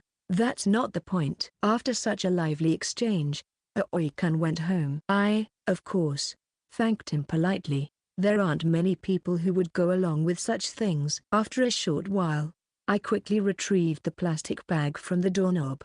Looking at the contents, I felt warm inside. I immediately went to the bathroom and began my sound research section. After a week of hospitalization post-surgery, Mom came home. We gave her a grand welcome and even had a party. Mom was delighted. I felt an indescribable happiness having Mom at home, and for about 3 days, I lived with a constant smile. My VTuber activities were going well, and I was content. However, a week after her discharge, Mom called me. Isn't it about time you got out of the bathtub? Those were her first words. I felt a pang of discomfort. It was the last thing I wanted to hear. I was happy in my current state. I didn't want to change anything. Mom sipped her tea with a slurp. It's been since mid-May, right? It's already been 7 months. I've been watching over you all this time. If you stay too long, it will only get harder to leave, won't it? That might be true. Lately, the walls of the bathroom seemed to be getting thicker. Mom's face took on a bitter expression. Deep lines etched her face like valleys, and her cheeks, losing their firmness, sagged.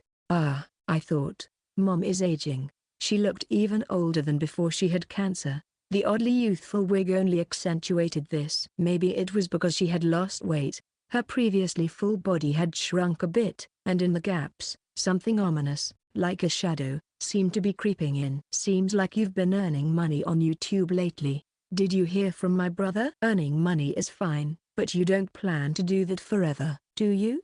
Is that bad? Get a proper job, Mom said quietly but with a tone of reprimand. This is only good for now. Most of them are just scam artists. It only works because kids are watching by luck. When you get older, you'll be done for. You have no skills or knowledge, just making noise to stand out. Anyone can do that, and if the competition increases, it's over. This is an era where you can watch countless works made by professionals on subscription services. Do you think an amateur can continue doing this forever? Mom hardly watches YouTube, so her opinion was quite biased, but she wasn't entirely wrong, I thought. In reality, such phenomena were happening, and the process of elimination was accelerating. If the platform said, "We'll halve the ad revenue starting tomorrow," that's what would happen. It's hardly a stable work environment. Those who are doing it properly consider these aspects and act accordingly. Creators constantly battle such fears and dilemmas. But I've been thinking and coming up with my own strategies. What about your pension and social insurance? Mom continued. How much money do you have to pay monthly? What are the disadvantages of not being affiliated with a company? How much will your future pension be? Are you not planning to get married either? It might be fine now, but when you get older, loneliness will hit you. There will come a day when you regret not getting married. I'm genuinely glad to have a family. Mum, I tried to retort. I'm not looking to argue. Mom interrupted. I just want you to think properly about it. This conversation ends here. You don't understand. It's hard for me to work a normal job or get married. Just living normally is tough. Besides, your values are so outdated, from the Showa era. Lifetime employment, the bubble economy, those were when Japan was thriving. It's already Reiwa. It's not an era where just getting a job ensures security. When did you become so eloquent? Mom said, her mouth agape before closing it again. Anyway, try to get out of the bathtub. You won't be able to bathe like this. I said nothing and escaped back into the bathtub. What Mom was saying was right. That's why anything I said would only seem like a childish, immature idea. Mom had indeed followed those old correct ways and lived happily. She got a nursing qualification, worked steadily, and built a lively family. But I am one of those who couldn't keep up with that correctness and felt suffocated. Still, Mom seemed a bit off lately. Maybe it was the hormone imbalance from having her uterus and ovaries removed, even though she was taking medication, or perhaps, she was starting to feel anxious. Maybe she was worried that there might come a day when she would lose to cancer. Mom's condition worsened. Her complexion grew pale, and she increasingly complained of fatigue. This time, her complaints were not like the dry, clockwork regularity from before but carried a damp, visceral reality. This is good for cancer, she said, and began eating a lot of seaweed. If seaweed could cure cancer, no one would suffer. It was just filling the void in her heart with seaweed. As I watched Mom wither away day by day, my brother started to look more and more troubled. And something else slowly dwindled. My brother's board games. The famous ones like Monopoly and Carcassonne remained, but the lesser-known ones gradually disappeared. Something was changing in the Isahara household. I was overwhelmed by a fierce sense of loneliness. I didn't want the Isahara household to change. I wanted Mom to be a wild one who would bite into a moray eel's head, not rely on something soft like seaweed. I wanted my brother to forever be a big fool who hugged his board games. I loved my strong mom and my silly brother. As for Dad, well, he could stop farting anytime. Actually, his farts could stop anytime. Even as I was moping around like this, a day of decisive change came. My brother brought Mayo-chan over. My brother and Mayo-chan sat down in front of us, who were all bewildered. We are here today to ask for your permission to get married, Mayo-chan said. Her thin, kind eyes were filled with determination. My dad and Mom exchanged blank looks. I was thinking, is it April Fool's Day today? At that moment, all three of us noticed the diamond ring on Mayo-chan's hand almost simultaneously. I suddenly realized that my brother's board games had transformed into this ring. As Mayo-chan bowed her head and then raised it again, all three of us in the family held up OK signs. Are you sure? There are many better men out there for you, Mayo-chan. Mom tried to dissuade her instead. What are you saying? My brother retorted while still sitting. No, I want Izaki-kun. Mayo-chan said, blushing. My brother blushed too. Mom and Dad blushed as well. I felt dazed and dreamy, like in a shoujo manga, with little flowers fluttering around. Mayo-chan was going to be my older sister. Older sister. What a sweet sound. If it had been another girl, I might have felt a negative 3-point feeling of my brother being taken, but with Mayo-chan, it was plus 100 billion points. Yay! Mayo-chan, get it? That day turned into an engagement celebration party involving the Isahara family and the Hasegawa family. We ate delicious food, and everyone except Mom, who was on anti-cancer medications, drank alcohol. Mayo-chan's dad, drunk out of his mind, played the ukulele, and the men danced to it. It was a happy, foolish Bond dance. As I laughed together with Mayo-chan, Mom's words suddenly came back to me. Are you not planning to get married either? It might be fine now, but when you get older, loneliness will hit you. There will come a day when you regret not getting married. I'm genuinely glad to have a family. I also genuinely felt glad to have a family, but that and whether I would get married were different matters. But I thought, perhaps I should get married? Aoi-kun danced cheerfully, not thinking about anything. Section. My brother rushed to prepare for his wedding. As December came to a close, the bathtub grew colder. I finally started preparing for the cold. First, I bought a fluffy lounge air set and an electric blanket. That was enough. The soundproof room retained heat well, and the bathtub had good insulation, making it more winter-friendly. Living in a bathtub incurs higher electricity costs in summer than in winter. Even so, summer expenses weren't that high, so living in a small space was efficient. While I was snug with the electric blanket, a direct message arrived on Kuramori Ibara's Twitter account. I couldn't help but utter, huh? It was a scout from a VTuber agency. The first word that came to mind was scam. I had heard of cases where scammers posed as agencies to extract personal information or money. However, on closer inspection, it seemed genuine. While not a top-tier agency, it was reputable enough to be considered a solid mid-tier company. Some well-known VTuber talents were affiliated with it. The message requested an interview. Given the current situation and your living environment, we'd be happy to have a remote meeting. A little while ago, I would have immediately said, no way. I just wanted to do what I loved. Joining a company would add complications, but now, with Mom's illness, joining an agency might provide various support and stabilize my income. It might also give Mom some peace of mind. I opened the bathroom window and leaned back in the bathtub, gazing at the winter sky. Perhaps this was the crossroads between dreams and reality. Like my brother trading board games for a ring, I might need to balance dreams and reality for a suitable life. I recalled Dad repeatedly reading Hemingway's The Old Man and the Sea.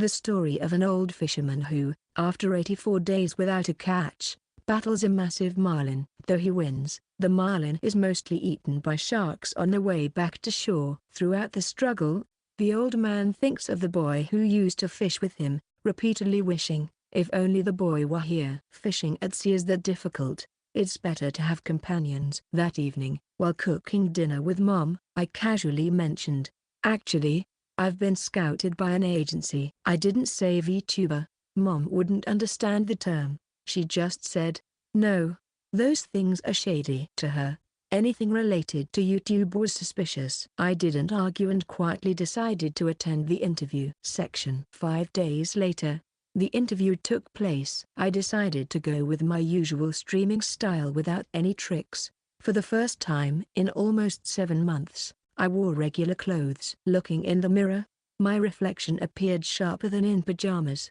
It reminded me of my face back then, like Picasso's Weeping Woman in a Cubism style. Now, I felt my face looked more, well, concrete. I waited for the time in the bathtub. We would use Skype for the interview. I checked the camera angle in advance to make sure everything was fine. The time came. I entered the designated room. A healthy-looking woman with a nice tan appeared on the screen. She seemed a bit older than my brother. She had slightly upward slanting eyes and a cat-like face. Her figure was slim, with clear contours, and she looked great in a suit. Hello. The woman smiled brightly. Her smile made her look even more like a cat. The contrast between her tanned skin, white teeth, and crisp white blouse was striking. I'm Mahiro Nekomiya. Nice to meet you. Even her name was cat-like. I'm Medika Isahara, formerly Kurimori Ibara. Nice to meet you. Wow. I'm a huge fan of yours, Ibara-chan, so I'm honestly super excited. You're even cuter than I imagined. Gahaha. Ahem. Excuse me. She was so excited that her laugh turned into a rather vulgar one at the end. Haha. Thank you. Ah, is that the bathtub you're in? Amazing. Wow.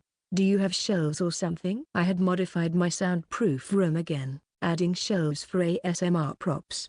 Nekomiya-san seemed unable to contain her curiosity, leaning forward to change her viewing angle. No, you can't see that, I retorted instinctively. Nyahaha. She laughed. Not nahaha but nyahaha. So close, just one character off. Her innocent smile still resembled a cat. We quickly became comfortable with each other. Within 5 minutes, we were calling each other Mahiro-chan and Medika-chan. We chatted about random things, not getting to the main topic at all. Medika-chan, do you have any hobbies? Streaming is kind of my hobby now. I'm always practicing ASMR. How about you? Mahiro-chan, I'm into surf and surf. Probably a pun on surf and turf. Ocean surfing and net surfing. Tube and YouTube, so to speak. I looked puzzled, so Mahiro-chan explained. Oh, in surfing terms, when a wave curls into a tube shape, it's called a tube. I used to do rap, and words just kind of tumble out. I quit because I got too good. And now I'm stuck to my laptop or the lip of the wave. I don't do TikTok, though. Ah, I see. I kind of understood. Since getting into ASMR and focusing on sounds, objects have started connecting in weird ways through sound. I guess that's what happens with words for her. I've been to Okinawa a lot and got called tuber, which means strong person locally. So today is a meeting of a tuber and a VTuber. Nyahaha. But with COVID this year, I've only been able to visit nearby hot springs, trying to break my obsession with waves. I'm indulging in hot springs, cutting the southern wave, or whatever. Nyahaha. I didn't really get it, but I sensed she was playing with rhymes in a fun way. Mahiro-chan then explained the details of the agency. When I raised concerns, she addressed each one thoroughly. So, I can assume there won't be any restrictions on my creative freedom? Yes, that's correct. We're here just to support you. The cat lends a hand, as you put it in your streams. Mahiro-chan mimicked a beckoning cat pose. Cute. Of course, we might suggest ideas, but nothing is mandatory. You'll be self-producing mostly. But, what if business goes bad, and the CEO changes his mind? Mahiro-chan laughed through her nose, seeming to recall the CEO. Our CEO is a sensitive type, so I don't think that will happen. Well, if push comes to shove, I'll handle it by force. Even a CEO can be taken out with a surfboard from behind. Mahiro-chan said nonchalantly, sticking her tongue out, winking, and mimicking a precise hit with a bat. I was momentarily taken aback, then laughed and joked. Surfboard, no guard, instant dead. Bad end. Ibara-chan, you're too funny. Mahiro-chan clapped her hands, laughing. Then, but the last word should be good end. If I kill the CEO, I'll suddenly start a new agency. I'm ready for it. A destitute lady like JVC Kenwood, launching a rocket called UFO Pink Lady, wearing and rocking a tube top. Ah, summer vacation. Let's sing together Nagi's no Sindbad. I couldn't keep up at all. You'll be wanted. Do as you please, she said with a cute wink. After the interview, I looked up Pink Lady and finally understood the last part. In 1977, Wanted, Shimai Teihai, won the 19th Japan Record Awards Popular Award and narrowly lost the 8th Japan Music Awards to Kenji Sawada's Do As You Please by 1 vote. The tube top part was a triple pun on Pink Lady's tube top costume, YouTube's top, and the Waves' tube top, and maybe even the CEO murder. I felt there were more puns, but I couldn't grasp them all. Mahiro-chan is really smart. I felt she could indeed swiftly deal with the CEO if necessary. Don't worry, she said at the end. I'm an Ibaro extremist. Nyahaha. Then she playfully swiped at the screen like a cat. It was adorable. Section. Amid the uncertainty about joining the agency, Mom kept insisting, something's wrong, something's wrong. My body feels strange. I feel like there's still cancer somewhere. Despite repeatedly voicing her concerns to the hospital and undergoing thorough examinations, no cancer was found. Yet, she continued to say, something's wrong, something's wrong. All my brother, Dad, and I could do was exchange anxious glances, unable to do anything to help. Christmas came and went, and the new year began. With the marriage between the Isahara and Hasegawa families almost finalized, we celebrated together as if we were already one big family. Really, Medica is such a handful. Mom often said this to the Hasegawa couple, making me feel uncomfortable. She seemed eager to rush me out of the bathtub. Now. Dad occasionally tried to smooth things over. It's like fishing, you have to wait for the right moment. You're too lenient. That's why you have diabetes. It was unfair. His diabetes was because of the Christmas cake and New Year's mochi. Feeling sorry for him, I occasionally let him fart without fining him. The preparations for my brother's wedding were moving along swiftly, and it looked like the ceremony would take place around March. In early February, Mom called for me. She was sitting by the sunken hearth. I casually approached her, saying, "What is it, Mom?" But when I saw her face, I froze. A chill ran down my spine, and goosebumps rose on my skin. Mom was wearing a women's no mask. Its red lips twisted with jealousy. Its teeth and whites of the eyes painted a dull gold, an eerie mask. "Medica," the mask said. "Sit down." My heart pounded, and my fingers trembled. My tongue went numb. I stood rooted to the spot. "Sit down," the mask screamed. Startled, I hastily sat down across from her. A bunch of leek poked out from a grocery bag in the corner of the sunken hearth. She had called me right after returning from shopping. I faced the no mask. The mask said nothing. The room was strangely dim. The mask seemed to fill my entire field of vision. "Mum." My tongue began to dry out. "What's going on?" "Medica," the mask said my name again. "Get out of the bathtub immediately." "What?" Thump, thump, thump. My heart pounded faster than ever before. The voice from under the mask resonated like a prophecy. "The bathroom has become a nest. It's become a place for animals and other incomprehensible things. Humans shouldn't stay there. It's not a place for humans." Thump, thump, thump, thump. The voice from under the mask echoed like a prophecy. "A thickened eggshell kills the chick inside. The chick rots and dies in the egg." "Mum, what's this all of a sudden?" "What are you talking about?" My tongue wouldn't move. I thought I'd become stronger, able to argue with anyone. "Mom can't always be by your side, Medica." Terrified, I stood up. The mask seemed to pin my shadow to the floor as it spoke. "Medica, right away. Get out immediately. If you don't get out." "Mom."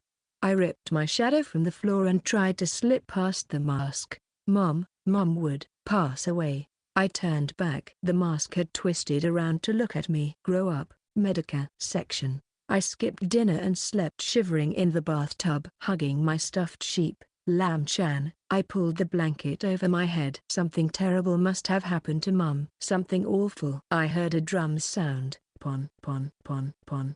From that night, I lost my normal sleep. I began entering a wrong, terrifying place in my dreams. It felt like descending into darkness downstairs that shouldn't exist in our house. I had nightmares almost every night, drowning in dark waters. Upon waking, the memory would vanish, replaced by the absurd notion that the dark waters were merely the bathroom sink. Mom continued to wear the no mask, living her life as usual. She didn't shout at me, but that made it all the more eerie. Mom would pass away. Her terrifying words seemed to seep quietly from the cracks in the living room floor. On weekends, seeking refuge, I would go to my brother's room. He would be sitting cross-legged, practicing impressions while watching anime on his smartphone. "Shinji, get in the Eva." He was doing a slow, deliberate impression of Evangelion.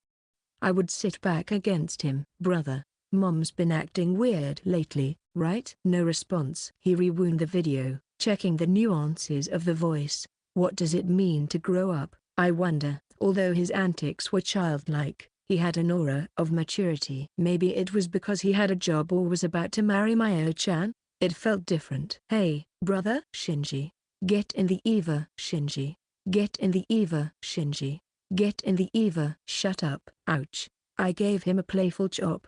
He was no help at all. That night, I was tormented by nightmares again. I thrashed in dark waters, waking up drenched in sweat. I felt short of breath and clung tightly to Lam-chan, feeling like I might cry. And then, I sensed it. Someone else was in the same darkness. I raised the soundproof room. A woman's sobbing echoed. Sniffle, sniffle. It came from near the bathroom entrance. A large, round shadow loomed. Moonlight through the window faintly illuminated it. It was the mask. Sniffle, sniffle. "Mum?" I asked, feeling a painful sadness. "Mum, why are you crying?" The mask didn't answer. The mask continued to cry. I woke up, squinting against the bright morning sun. I had raised the soundproof room, even though I always lowered it before sleeping. The image of the crying mask lingered behind my eyelids. Was it a dream? A painful feeling remained in my chest, clear and palpable like a full moon. In late February, the mask complained of health problems and went for a checkup with Dad. I was gripped by a foreboding sense of doom. I felt something terrible was about to happen. To distract myself, I did a stream. While having fun chatting, I started feeling like something was wrong, that this couldn't go on. Overwhelmed by a sense of urgency, I abruptly ended the stream. "Are you okay, Ibara-chan? Don't push yourself. Take it easy." Viewers left concerned comments. However, time passed slowly, contrary to my inner turmoil. Clear winter sunlight streamed in through the window, and sparrows chirped peacefully. I lay down but couldn't drift off. Something felt fundamentally out of sync, as if a foreign object had gotten lodged between smoothly meshing gears. The phone rang. When I put it to my ear, it felt as cold as ice, and goosebumps formed faintly on my neck. "Medica." It was Dad's voice. He was crying. "They found cancer hidden in the pancreas. They can't operate, and Mom has a month left to live." Clank. The gears clanged and began to move again, but in the wrong direction, irreversibly. Dad continued to cry. Mom got into the car and drove off without saying a word. "What do I do, Medica?" He sounded lost, like a child. At that moment, I heard the key turn in the front door. I ran towards it in a panic. The car they had taken this morning was parked in the garage. The front door creaked open. I held my breath. Eyes slanted upward, teeth bared, two horns protruding from the forehead. A Hanya stood there. I froze, unable to move or make a sound. For a while, the Hanya and I just stared at each other. Thump, thump, thump. My heart pounded. The Hanya moved. It passed by me and entered the house. Thump, thump, thump. Hugging my heart, I stood there, barely able to breathe. I smelled something burning. I turned around. The usual scene of our home lay still. Then, from the ceiling, smokes began to creep out. I screamed and ran, my feet tangled, nearly dripping. As I headed to the bathroom, it was already filled with white smoke. I started coughing. A shadow appeared through the smoke. It was the Hanya.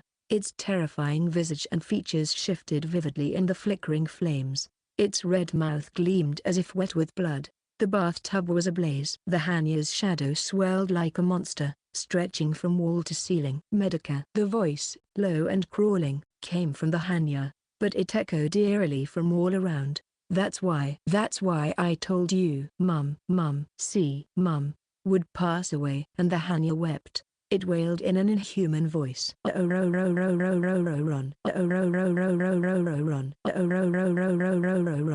Weeping, it passed by me and disappeared somewhere. I stared at the flames, pressing my painful chest with my nails. Coughing violently, I finally came to my senses. I turned on the main water valve and fully opened the shower. A loud hiss. The smoke thickened and swelled up in an instant. Coughing hard, I thought. It hurts. It hurts. It hurts. It hurts. When I came to, the fire was out, and I was huddled among the bathroom debris, crying. I just cried blankly. Eventually, a premonition welled up from the bottom of my stomach. Mom was lost. She would probably never return. No, I ran. I grabbed the front door handle, but it wouldn't open. As if it were made of solid rock, it didn't budge. I felt nauseous and dizzy. I crumpled to the floor, sobbing, and called my brother. I kept dialing until he picked up. "What's wrong? I'm at work." "Mum, Mum." Words spilled out through my fingers. "All right. I'm coming right away." "Hold on." Soon, I heard the sound of tires skidding on the road. He really came back immediately. My brother stared at the scene in shock. "Mum might never come back. We have to find her." I desperately pleaded. I couldn't logically explain why Mom was gone or why she wouldn't return. It was just a strong, almost certain, premonition. My brother believed me. "The car is still here, so she can't have gone far." He rushed upstairs and brought down a drone. "We'll search from the sky." "Connect the drone to Medica's phone for video call." He scratched his head. "Right. Call my phone from the house phone and link them." Then he dashed out the door. I initiated a video call from my smartphone. The drone soared high, capturing the landscape of Sakuragaoka. Simultaneously, I called my brother's phone from the house phone. No sign of her. "Got it." Huff, huff. He seemed to be running around. The drone glided over the rooftops. "Mum, Mum." I called out in my heart as if praying. "Brother, stop!" I shouted.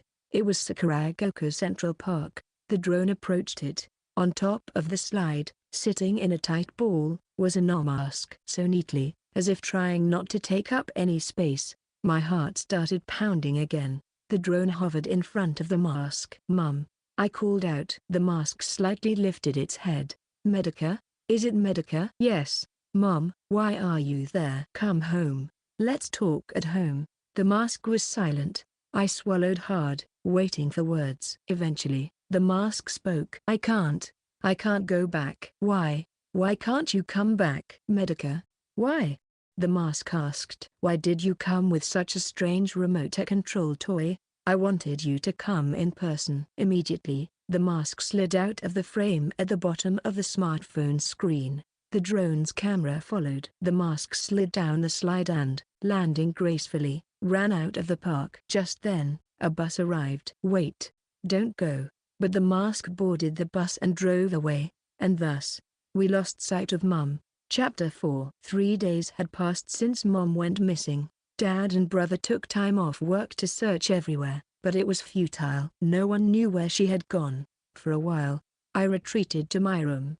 The bottom of the bathtub was still filled with black ash, the remains of the mattress and the innocent lambs. Fortunately, the soundproof room and electronic equipment were intact, so I could resume my streaming. But I couldn't move at all. I had lost Mum. It was likely my fault.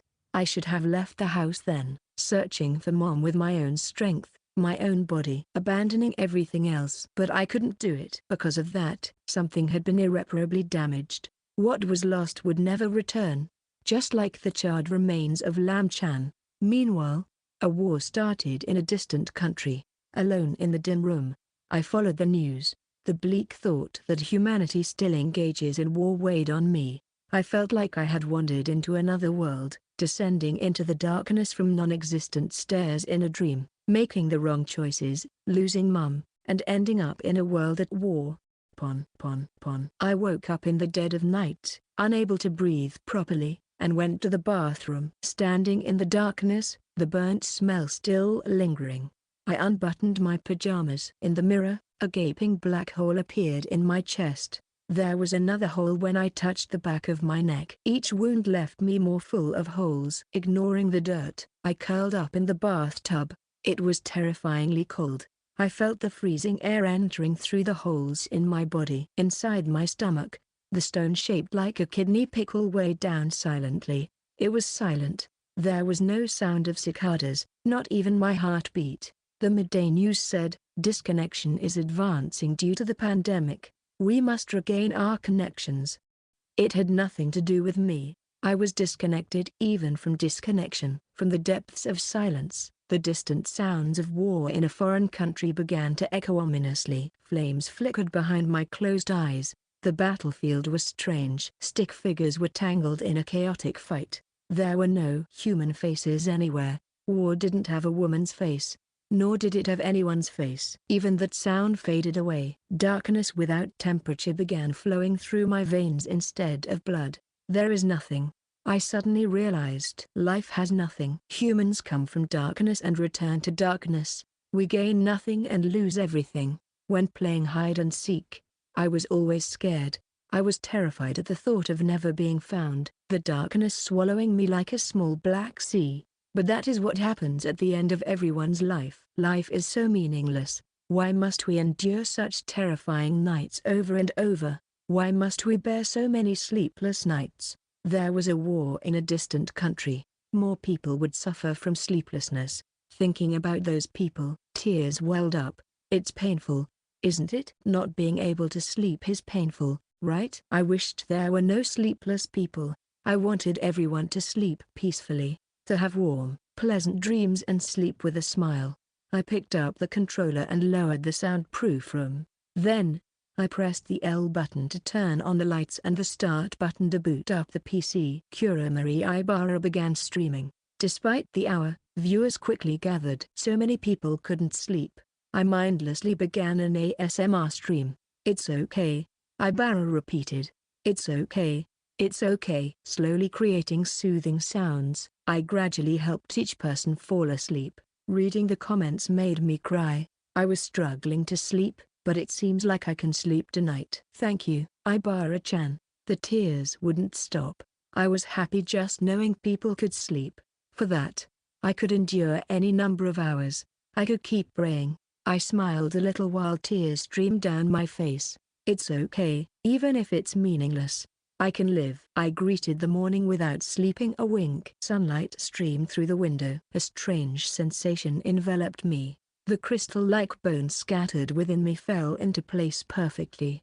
The mud that had filled my eyes cleared, and the world's resolution increased. The nuanced roughness of shiny nails and the delicate veins visible on the top of my foot became vividly perceptible. The bathtub became a new bathtub, the showerhead a new showerhead. Like Ant-Man getting a new face instantly. A masterful unseen Butako-san Muppet character made it happen in a flash. I got out of the bathtub and looked in the mirror. My cheeks were blackened. I scrubbed roughly. It didn't come off, and I laughed. I used facial cleanser at the sink to wash my face, shampooed my hair, and wiped my body with a damp towel. Then I changed into my usual clothes. I only took my smartphone, wallet, handkerchief, and tissues. Standing in front of the entrance, I put on my shoes and opened the door. The bright morning light stabbed my eyes. I started to cry. I felt dizzy. The world was too vast. Everything was too vivid. I took small breaths, as if to acclimate my lungs. I took a deep breath. The scent of winter wind and light filled my chest. All right, I thought. Then, I started walking to find Mum section. I took the bus to Koriyama Station. Unlike the comfort of my bathtub, it was terrifyingly cold outside. I bought a light blue scarf at a clothing store and some painkillers and motion sickness pills at a pharmacy, which I promptly took. Then, I boarded the long-distance bus to Iwaki Station. I had a feeling that Mom was in her hometown. There was no logical basis for this. It was just a feeling on my skin. Somehow, my skin and Mom's skin were connected. Since I hadn't slept at all last night, I fell into a deep sleep on the bus. And I had a strange dream. I was at some harbor. Dad and I were sitting side by side, fishing in the sea. Next to us, there was a Buddhist bell, the kind you'd find in a family altar, and Dad would occasionally ring it, producing a chime. There aren't any fish in this sea, I said. Blaming the sea is the worst kind of fisherman, Dad said. Then it must be the fishing rod's fault. A bad fisherman blames his tools. Dad laughed. An ordinary fisherman blames himself. And a good fisherman understands luck. What about the best fisherman? The best fisherman knows in advance whether they will catch fish that day. The world has such inscrutable aspects. Peel back a layer, and a mysterious darkness writhes underneath. Chime. The bell's eerie sound resonated. Dad continued. When I went deep into the mountains to fish for char, there was a monk who shouldn't have been there, standing. Go back. You won't catch anything today, he said. Although I was puzzled, we shared a rice ball and parted ways. After that, I caught a char with a human face. When I cut open its belly, there was the rice ball we had just eaten. That day, Medica was born. Then I felt a bite on my line. I reeled it in and was horrified. It was a char with a human face. I couldn't understand why a char, which should live in mountain streams, was caught in the sea. Dad swiftly unhooked the fish and cut its belly open. I gasped. Inside the fish was another char with the same appearance. Can you see? You're about to go to a terrifying place. A place with true darkness and true violence. There, time loses its backbone, and causality melts together like a formless mass. Go slowly. Go cautiously. Bring back what is right. If you can't, turn back. Otherwise, you might lose your way forever and never return. The char was returned to the sea. Mysteriously, even the one whose belly had been cut open regained life and swam away. Dad rang the bell again and looked at me. I gasped. Dad was wearing a mask. A white mask with a catfish mustache and a long chin beard. It was the mask of an Okina. Ho, ho, ho. The Okina laughed. Chime. The bell rang. I woke up with a start. The bus had already arrived at Iwaki Station. Section. Although I had certainly arrived at Iwaki Station, it felt like I had come to a different place. A place that looked exactly the same but was entirely different. The people passing by seemed lifeless, their faces like masks, with a distant detachment. The sky was a weightless gray. There was no sun. The sky fell slowly, eternally, like volcanic ash, lingering like smoke, permeating everything. In the smoke, gritty skin, the interlude of a pop song, the flap of a bird's wings, vacuum tubes, a pointlessly inflated convenient store bag. Breathing in the sky permeated my body too. My body felt oddly light and vague. Only the pickling stone shaped like a kidney remained as heavy as an anchor. I realized I had come to a dreadful place. Passing through the dreams corridor, I boarded the bus to Ina, where Mom's family home was. The passengers seemed to be holding their breath.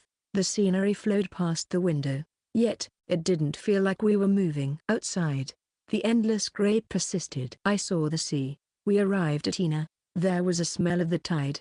It was a completely ordinary, quiet rural port town. Beyond the roofs of the houses, I could see the green of a hill. The concrete reinforcing the hill slope quietly crumbled in the sea breeze. Not a single person was around. Only the statue of Seikichi Nakata, who built Ina Port, stood resolutely overlooking the harbor, next to the stone monument inscribed with Port Reconstruction Memorial. There was a single pine tree planted. It felt like I had seen this place somewhere before, but I couldn't remember where. I walked along the seaside. I stood on the breakwater. The sea was also gray. Waves, like clouds or smoke, rolled. The sky and sea merged on the horizon, making it impossible to distinguish the boundary.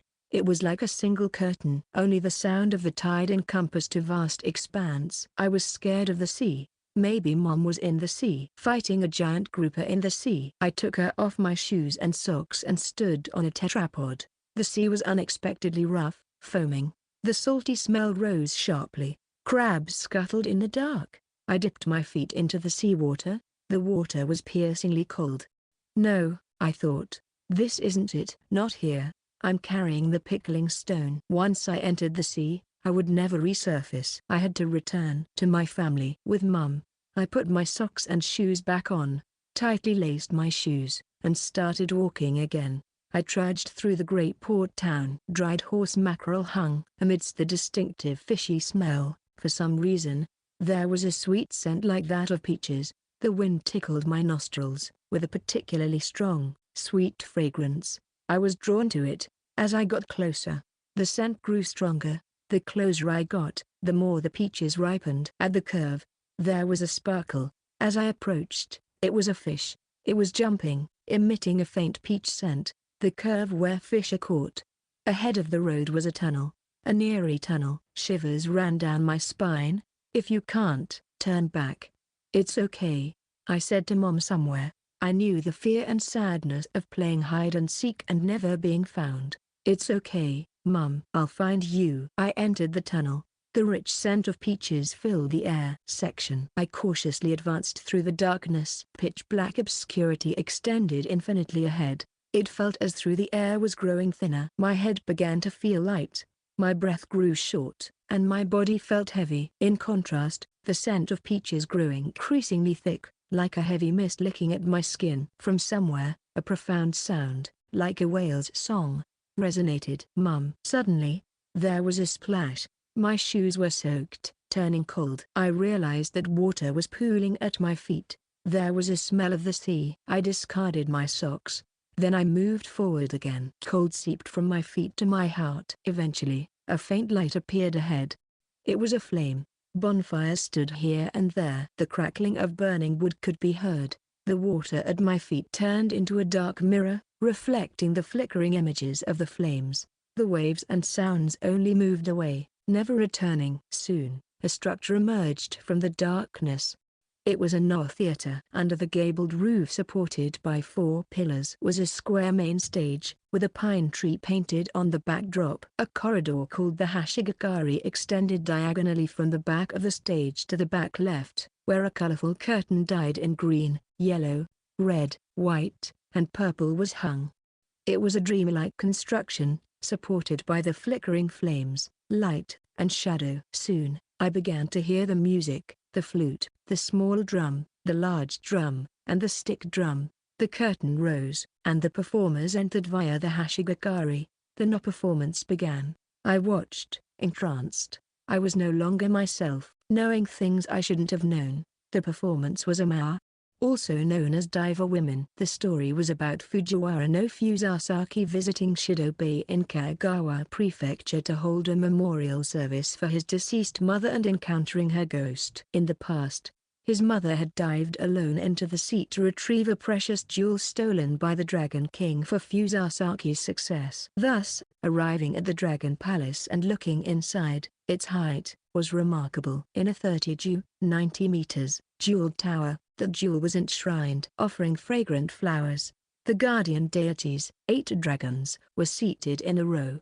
Having successfully stolen the jewel, his mother was pursued by an evil dragon but hid the jewel by cutting open her right breast and placing it inside, bringing it back to the surface, only to lose her life. The stage was terrifyingly beautiful. I witnessed the ultimate state that Noh, absorbing the lifeblood of masters over long periods, was striving to reach through layer upon layer of refinement. Every gesture, filled with life, flowed elegantly. Even actions devoid of meaning harmonized beautifully with the whole, remaining void. I recalled the past. Why did I cry so much after watching a Noh performance with my family? In the middle of the performance, the main actor had died. Suddenly, their hearts stopped. The actor, lifeless, was secretly carried out through the special exit called the Noble Entrance, which was usually unused. The performance continued as if nothing had happened, with an understudy called Guardian replacing the main actor. Noh performances are life or death affairs and cannot be interrupted for any reason. Among my family, only I realized that the main actor had died and cried. I was scared of death, terrified of the stage continuing despite a death, and cried. Now, the main actor before my eyes was also dead, dancing beautifully in death. The Noh mask Dagon, which Mom used to wear, I saw Mom's face in it. Mom cut open her breast, hid the jewel, crossed the Hashigakari, and disappeared into the mirror room. All sounds ceased. Only the crackling of the fire remained. I heard the sound of my heartbeat, thumping. I came to my senses, exhaled the breath I had unconsciously been holding. No one was there anymore. I climbed the stairs called Seizahashi and stepped onto the stage, pursuing Mum. Entering the Hashigakari, in Noh, the main stage represents the present world, while the mirror room symbolizes the dead world. In the middle of this transition, I floated about 3 centimeters above the floor. The pickling stone in my stomach had lost its weight. Unable to walk properly, I moved naturally, like a cat-shaped robot or a Noh performer. Do you understand? You are about to enter a terrifying place. A place with true darkness and true violence. I entered the dead world section. It was an operating room. People in surgical attire were busily moving about. There was a splashing sound at my feet. The floor was flooded with water. The room was filled with machines like monitors displaying heart rates and blood pressure, ventilators, and anesthetic equipment. The electronic beeping sound was constant. I looked at the face of the person lying on the operating table. It was Mum. At first, I didn't recognize her because she was wearing an oxygen mask and a surgical cap, but it was undoubtedly her. On closer inspection, she looked young. Her skin was firm, and there were no spots on her cheeks. The drape covering her like a blanket had a circular hole only at her abdomen, revealing her swollen belly. It was a cesarean section, I thought. Scalpel. I averted my gaze. An alarm sounded. Prepare for a blood transfusion. The baby isn't breathing. The newborn, wrinkled and stained with blood, held by the doctor, lay still. That was me, I thought. I was witnessing the moment of my birth across time. Scared, I stepped back. A soft sobbing sound, a woman crying, came from my feet. Looking down, I saw my reflection in the mirror-like surface of the water. It was the weeping woman. It was my face, the one that cried, vomited, and became a cubism painting because I couldn't go to work. Blue, oil painting like tears streamed down my face, and in my arms was a breathless baby. And then the world turned inside out. I became the reflection of myself. I turned into a vaguely outlined cubism figure, holding a cold, pickling stone-like baby. While melting into a mess, I dropped blue paint onto the baby's belly. It wasn't breathing. Its body was losing warmth. I was going to die. Give it to me. I heard Mom's voice. When I looked up, the mask on the operating table was reaching out to me. The drape had a hole not at the abdomen but at the right breast, and like in immerse, the area under the breast was slashed, blood pouring out. There, time loses its spine, and causality melts together like formless flesh. When she gave birth to me, Mom must have come here, I thought. She came to this place where reality and its mirror reflection overlapped and somehow managed to make the baby me breathe by spanking my bottom. Then, I wondered, what would happen if I didn't hand over this baby? My outline distorted and became blurry. I intuited, if I didn't hand over the baby, I would never have been born. I had always wished I hadn't been born. I wanted to die as soon as possible. I wanted to disappear. I wanted to become invisible. I kept melting into a mess. My consciousness grew hazy. My abstract-looking face reflected in the water. Wait, what did my face look like again? I unraveled all at once, expanding toward the ceiling while rapidly changing forms. Like smoke, like a bathroom sticker, like the blue sky I painted, like Monet's haystacks, like Van Gogh's Starry Night, like Klimt's The Kiss, like de Chirico's Melancholy and Mystery of a Street, like Picasso's Guernica. My countless eyes closed, feeling sleepy. The baby was getting colder. I said, "Give it to me." With a start, I rippled. The mask was forcing its motionless body to rise. It exposed its breast, bleeding as it did. I was overwhelmed by its force. And then, with countless eyes, I cried. Blue rain fell in the operating room. I wanted to be born. I wanted to be Mom's child. I wanted to meet my family. I wanted to meet Oi, Mayo, Sunny, everyone. I loved everyone. I wanted to be born into a world where everyone existed. But I couldn't move. To start moving, I had to regain my outline. Imagining the form of Medica Isahara, I tried to return to that shape. As time rewound, I began to converge, but at the last moment, I unraveled again. I couldn't recall Medica Isahara's face. The mask was crying. I was crying too. In the mirror world, the doctors were repeatedly performing artificial respiration and chest compressions on the baby, preparing an adrenaline injection. Everyone was doing their best. I closed all my eyes. Darkness descended. I strongly imagined Medica Isahara's face.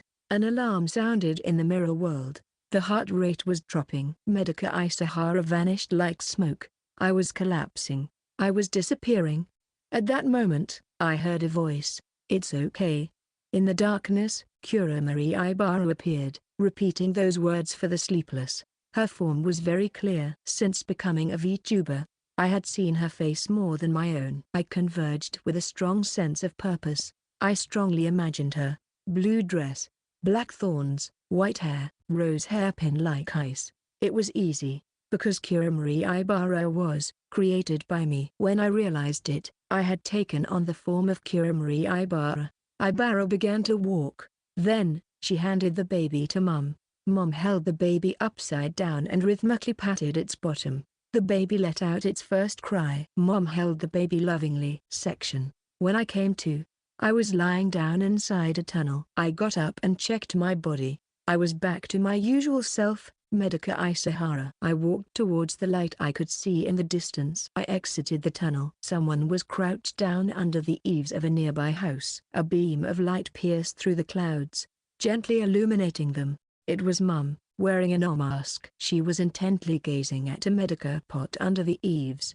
An out-of-season blue butterfly fluttered around it. The clear water in the pot and the butterfly's wings scattered the sunlight, creating a shimmering effect. Mum! I instinctively called out. She raised her head. The mask's expression was serene. Medica. It was Mum's voice. She stood up. Unable to contain myself, I ran and jumped into her arms. There was an intense smell of ripe peaches, almost overwhelming. I began to cry. I'm sorry. I'm sorry. I'm so sorry for causing you so much worry because I haven't been able to pull myself together. Then Mum's large body began to tremble. She was crying. No, I'm the one who's sorry. I panicked. I thought I was going to die. I was worried about you, Medica. I always felt so sorry for you. And I wanted to help somehow. I panicked. She rubbed my back firmly. Through tears and sniffles, I asked, what do you mean? What were you feeling sorry for? A painful sound came from deep within her stomach. She was sobbing. I thought I didn't give birth to you properly. All the other babies were so big and healthy, but you were so small in the incubator. I'm so big, but you were so tiny. What did I do wrong? Why couldn't I give birth to you properly?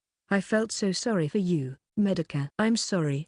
I'm so sorry. I buried my face in her chest and cried out loud. That's not true, I said. It's not true. It's not your fault. I was the one who rushed. I was so eager to meet you, to become a part of the Isahara family, that I rushed and was born early. It's not your fault. She cried out loud. She hugged me tightly. I hugged her back just as hard, not wanting her to go anywhere. We continued to cry, holding each other tightly. Section. As we walked back through the tunnel, the peach scent from Mom's body had faded. Sunlight broke through the clouds. I held Mom's hand and walked. The sky was clearing up. Cars were driving on the road. An old man was happily walking his chihuahua. We really made it back, I thought. We found each other and managed to come back together. Since we're here, why don't we stop by the aquarium? Mom, still wearing the mask, suggested. I nodded with a smile, saying yes. We took a 20-minute bus ride and got off at Ion Mall Iwaki Onahama. From there, we headed to Aquamarine Fukushima. It brings back memories. Mom said. This place was built when I was still in my 20s. Your dad and I came here on dates. Do you remember when you came here once, Medica? I searched my memory. Ghostly fish swam through my thoughts. I think there was a triangular tunnel or something. That's right. There was. We paid the entrance fee for 2 adults at the gate and entered.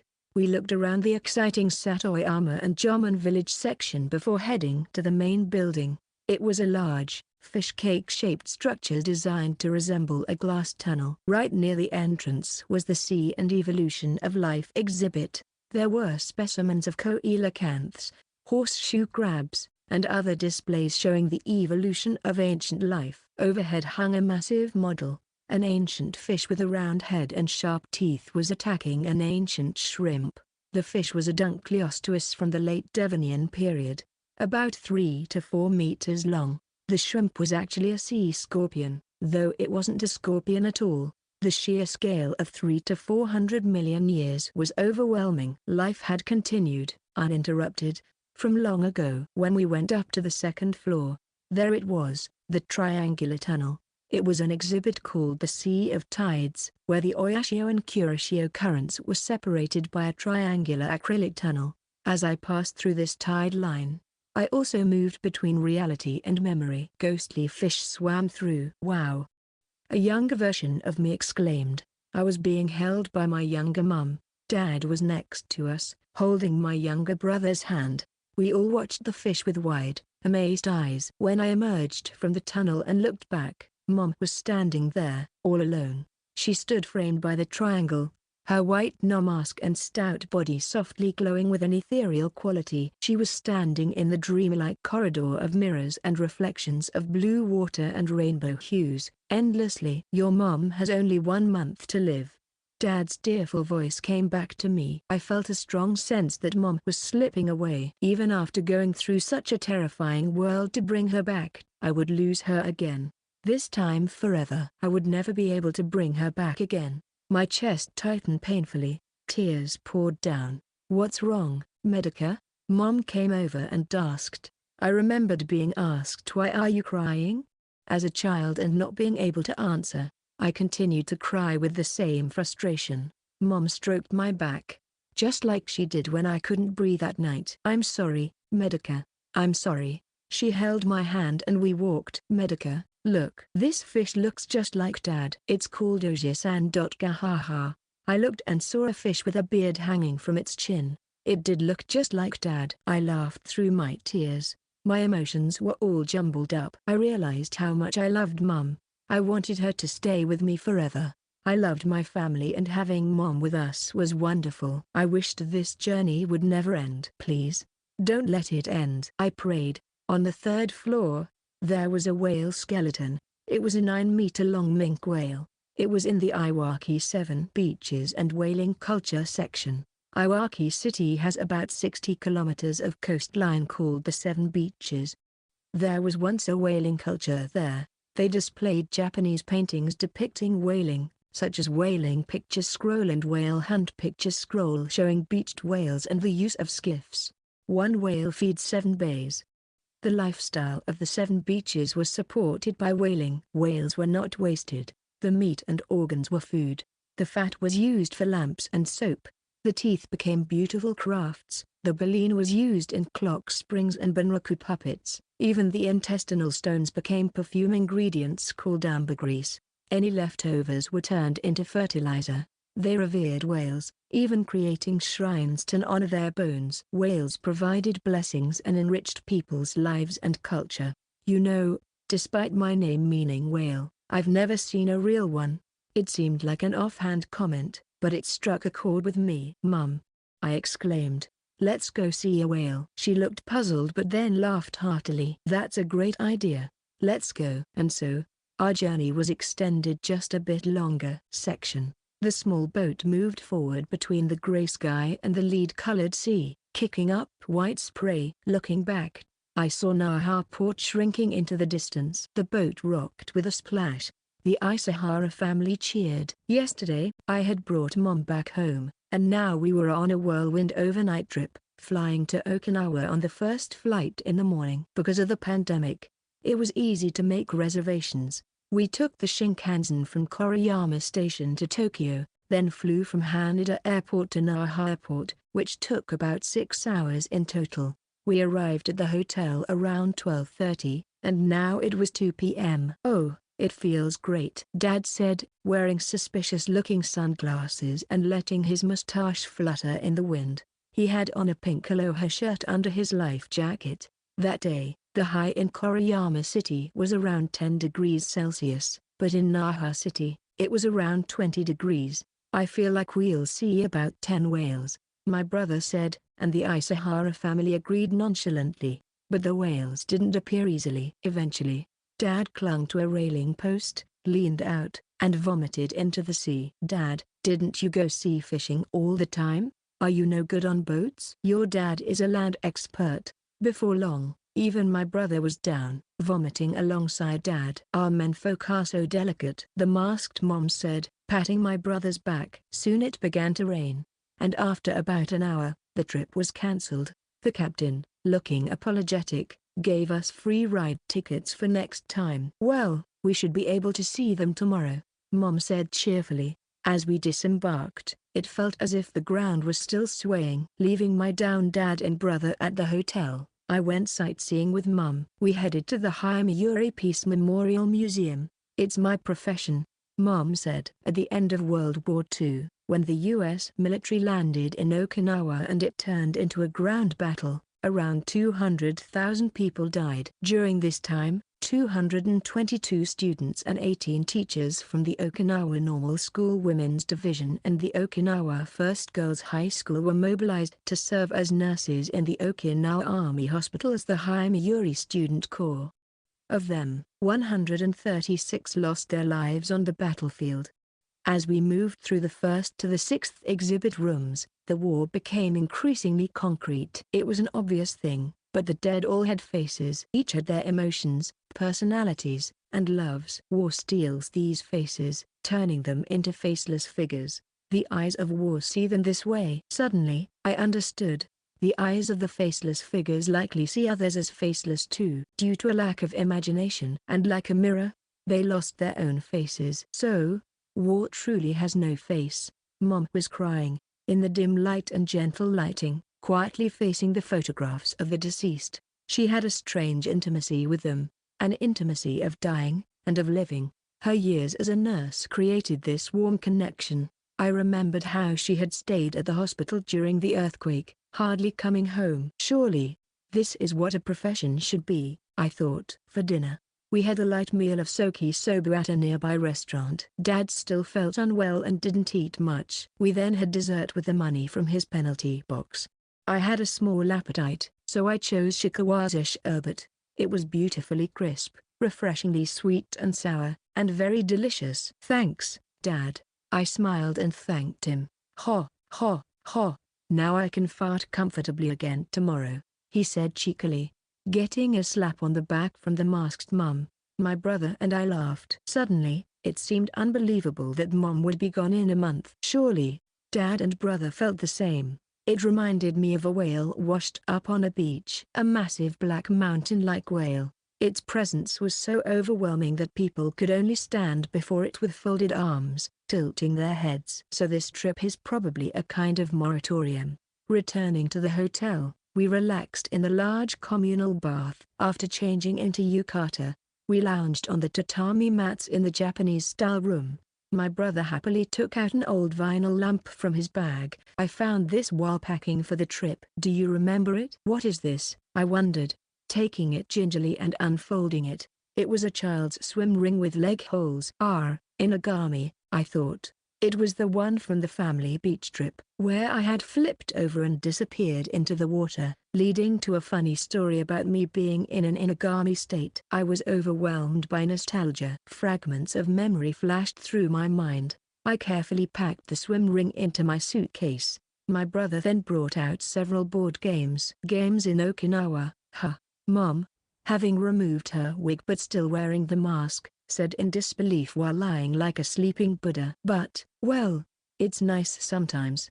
We simplified the complex rules and explained them to Mom, then played leisurely. Once we started, it was fun. We were captivated by the depth and beauty of the game pieces.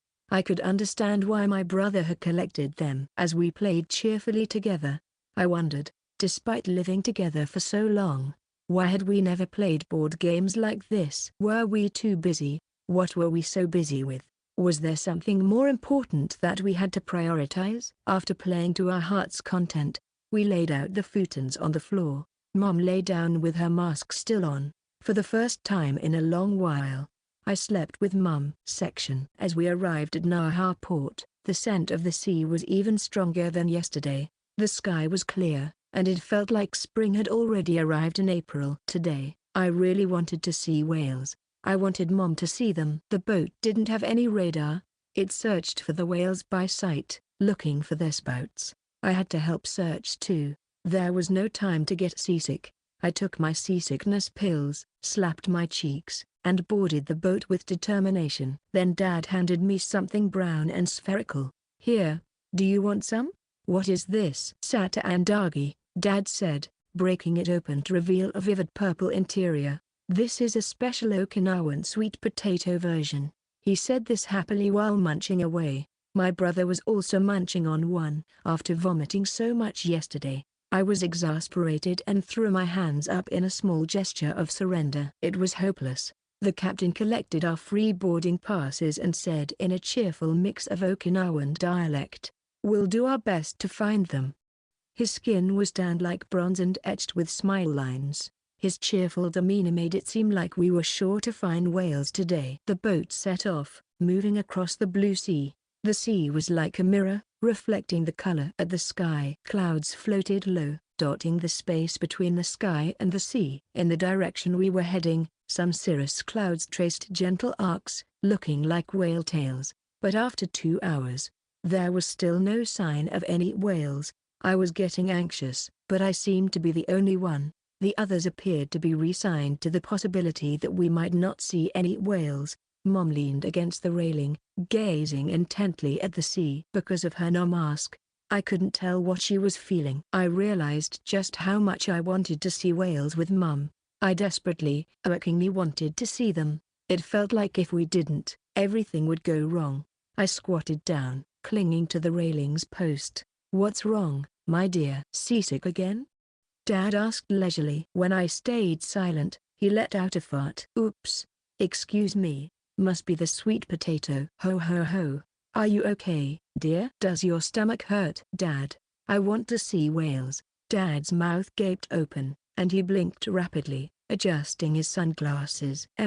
He grunted, adjusting his sunglasses again and rubbing his palms on his pants. He stared at the sea. He then let out a deep breath, stroked his whiskers with his right index finger, and massaged his temples. Finally, he said, "All right." He opened the long bag he had brought. Inside was a fishing rod. "Dad, I'm going to catch a whale." He then began to prepare in silence. He attached the reel to the rod, threaded the line through the guides, and extended the rod. "Catch a whale? That's ridiculous." But despite thinking this, I felt a lump in my throat and tears welling up. Dad knew it was impossible, but he wanted to do something to cheer up his sad daughter, ready to act like a clown if necessary. "What's Dad doing?" "He's going to catch a whale for us." Mom seemed to understand the situation, crossed her arms, and let out a contemplative hum. "All right, go for it, Dad."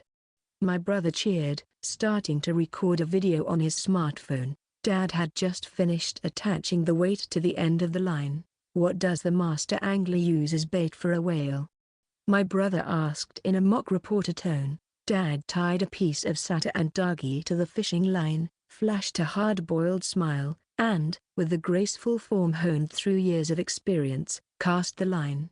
Then Dad said, "The greatest fisherman can tell whether they will catch something that day or not." A chill ran down my spine. "Bon." Somewhere, a drumbeat echoed. "Bon bon bon bon. Bon bon bon bon, bon." The boat rocked. "There it is!" the captain shouted. My brother immediately launched the drone. The video feed came through his smartphone, showing our boat floating on a seemingly transparent sea, looking like a miniature. A massive shadow moved directly beneath the boat. We gasped and leaned over the railing. A gigantic tail, as large as the boat, slowly became visible beneath the surface. At first, it looked like a beautiful, surreal figure encased in blue resin. But in the next moment, the mirror-like sea shattered, a massive water column erupted, and spray rained down everywhere, intensely striking us with sensations of coldness, the rich scent of the sea, and dazzling light. Goosebumps covered my entire body. "Oh no," that was all I could think. Words had flown out of my mind. A colossal humpback whale slowly swam past the boat, its black body twisting, revealing its belly with frost-like white patches. It was like a mountain swimming. Everything went eerily quiet. The whale disappeared, and the boat had stopped without us noticing. The whale was so enormous that we couldn't tell if the boat was moving or not, like when you look out the window of a train and see another train moving alongside, making it hard to tell which one is moving.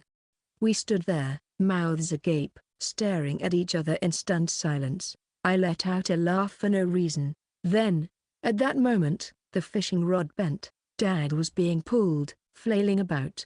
"What's wrong, Dad?" I asked, but Dad couldn't reply, only taking short, desperate breaths. "A whale, huh?" "I've caught a whale." He cranked the reel, lifting the rod, though I didn't understand.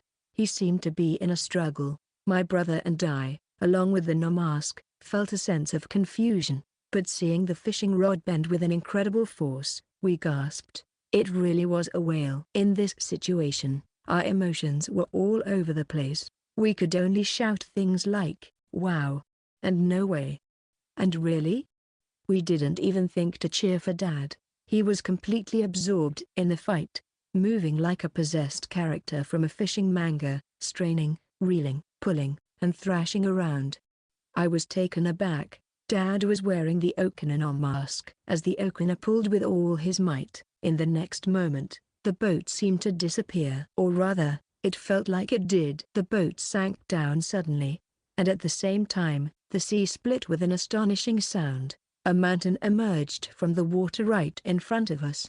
A whale. In manga, they often exaggerate the eyes popping out, but it's not an exaggeration at all. My jaw dropped, and it felt like my eyes popped out by about 30 centimeters. The Okina leapt into the air. Yahoo! With an enormous splash, the whale vanished into the sea. The boat was violently shaken and pushed in the opposite direction. I instinctively grabbed onto the railing. As the boat steadied, Dad reeled in the line, finding only the weight left. With the Sata and Dagi gone, we gathered at the railing where the whale had been, staring at the sea surface. The whale didn't reappear. As if the earlier commotion had been a lie, the sea was calm under the warm sun. Slowly, bubbles rose from the depths. At first, they seemed tiny, but quickly grew enormous, bursting on the surface with a loud pop. As I tilted my head in confusion, a powerful stench hit my nose. "That stinks!" Everyone on the boat shouted. The smell was terrible.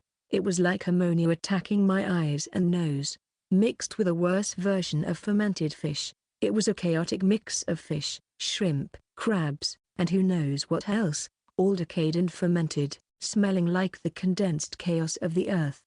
"It's a fart!" Dad yelled. The whale ate the sweet potato and farted. The captain hurriedly started the boat. I held my breath, writhing in discomfort. Eventually, the boat escaped the cloud of gas. I coughed and then couldn't stop laughing. Everyone else was laughing too. We clutched our stomachs, laughing until tears streamed down our faces, gasping for breath, and hugging Mom as we continued to laugh. And so, the Isahara family's last trip ended with smiles.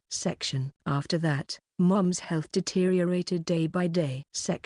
My brother's wedding was held at a venue in Koriyama City. Despite hurrying for Mom's sake, it was quite a decent-sized affair, with about 70 guests, including relatives and company associates. Many of my brother's and Mayo-chan's classmates attended, giving it a reunion-like atmosphere. Naturally, the four idiot trios were all there. Mayo-chan's wedding dress was almost divine. My brother looked sharp in his suit, with his hair slicked back. Without his usual bedhead, he almost looked like a different person. After the speeches and cake cutting, the bride and groom left for a costume change. When they returned, they were in traditional Japanese attire. My brother was in a hakama, and Mayo-chan wore a white kimono with its Nokakushi headpiece. Supposedly, this headpiece was meant to prevent the bride from turning into a demon.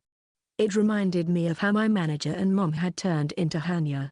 During the entertainment segment, the four idiot trios appeared on stage, causing an explosion of laughter. They were dressed as the Dream Girls. Fully made up, they sparkled in sequined dresses, singing and dancing flamboyantly, and bringing the house down. I laughed so hard I cried. They were as silly as ever, but without such silliness, the world would be a lonelier place. Then came the speeches. I was completely relaxed. Though I was quickly full, I was planning to eat the sherbet that had been brought out. And now, a few words from the groom's sister, Medika Isahara. Suddenly, a spotlight was on me. A speech. Applause erupted. I darted my eyes around. My brother was smirking. He got me playing tricks even in a moment like this, but there was no escape now. I closed my mouth, put down my spoon, and walked to the stage. The MC lowered the mic stand to my height. Everyone waited for my words in the dark. My voice was hoarse. I cleared my throat, stalling for time. It's okay, I reassured myself. It's okay, I can do this. After all, I had talked endlessly during my streams. I had gained that much confidence. My brother knew this, which is why he played this trick on me. Taking a deep breath, I began. Congratulations, brother and Mayo-chan. I'm really happy that the two of you, who have taken care of me since I was little, are getting married. I then shared funny and concise anecdotes about the kidney-shaped pickling stone and the adventure of Poop Taro. The words flowed smoothly like a gentle stream. My brother has a talent for transforming dirty things into something beautiful, much like how a kidney filters blood. I believe revenge should be carried out with such elegance. He had this ability since childhood, a combination of strength, kindness, and wisdom. Just as he protected me, he will continue to protect Mayo-chan. I hope the happiness of my beloved couple lasts forever. Warm applause followed my bow. When I looked at my brother, he was crying uncontrollably. I felt triumphant, though it also made me tear up a bit. Hastily, I retreated into the dark. As I watched the ceremony unfold, my own words echoed in my mind. Revenge must be carried out with elegance. I recalled the time I quit my job. When the drum was beaten in front of me, I got angry, grabbed it, and pounded it back furiously, causing the manager's no mask to fall off, revealing a Ina Hinamahaji face beneath. It felt good, and I floated home, but in retrospect, it wasn't elegant at all. So, how should I have acted? What would have been the elegant way to handle it? My parents and the Hasegawa family parents took the stage. The bride and groom read letters to their parents. Mayo-chan cried as she read, and my brother cried even more. Mom cried behind her no mask. When the wedding ended, Aoi-kun took me to a secluded spot. Aoi-kun, looking princely in his suit and bow tie, said earnestly, "Mediko-chan, I've been thinking throughout the ceremony. No matter how many times I get rejected, I can't imagine a future with anyone else. It has to be you. So, please, marry me." He bowed deeply and stretched out his right hand. The word marriage floated around like a firefly, not quite settling in my mind. Marriage? Suddenly, I couldn't speak, flustered and indecisive. Honestly, it had an impact. Sometimes, "Will you marry me?" hits harder than "Will you go out with me?" in life. Let me think about it. Section. In mid-March, I woke up in the bathtub in the middle of the night. When I touched my chest and nape, there were no holes. It felt as if they had never been there. It was a strange sensation. But when I slid my hand under my pajamas, it felt unusually smooth. I grabbed my underwater light and got out of the bathtub. Standing before the mirror, I unbuttoned my pajamas and turned on the light. True to its name, the blue light illuminated my chest like an underwater scene. There was a round glass window embedded in my chest, resembling an aquarium porthole. Inside was a beautiful miniature ocean, with rocky terrain, colorful coral reefs, and a vibrant fish kingdom. A school of fish swam gracefully by, and a humpback whale appeared. I breathed out in awe. The whale was beautiful, like the one we saw in Okinawa. We had caught it and brought it back. As I gazed at it, a deep sense of satisfaction welled up within me. I closed my eyes and focused my consciousness deep within my chest. I could hear the whale's song. Section. I blinked my eyes open. A bright light was shining in. Even though I had lowered the soundproof room to sleep, it was now raised. When I touched my chest, there was no glass window. It was completely normal. Had that been a dream? It must have been a dream. After all, there's no such thing as an underwater light. A flashlight, sure, but not an underwater light. I stood up and stretched towards the morning sunlight filtering through the frosted glass. And then, I realized, it was time to get out of the bathtub. Just as when I had modified the bathroom, I played some music up on the roof. The same song as before, but it sounded completely different, more beautiful, lighter. First, I moved all the junk lying around in the bathroom to my room. Some of it was still in the research stage, and some I was still using.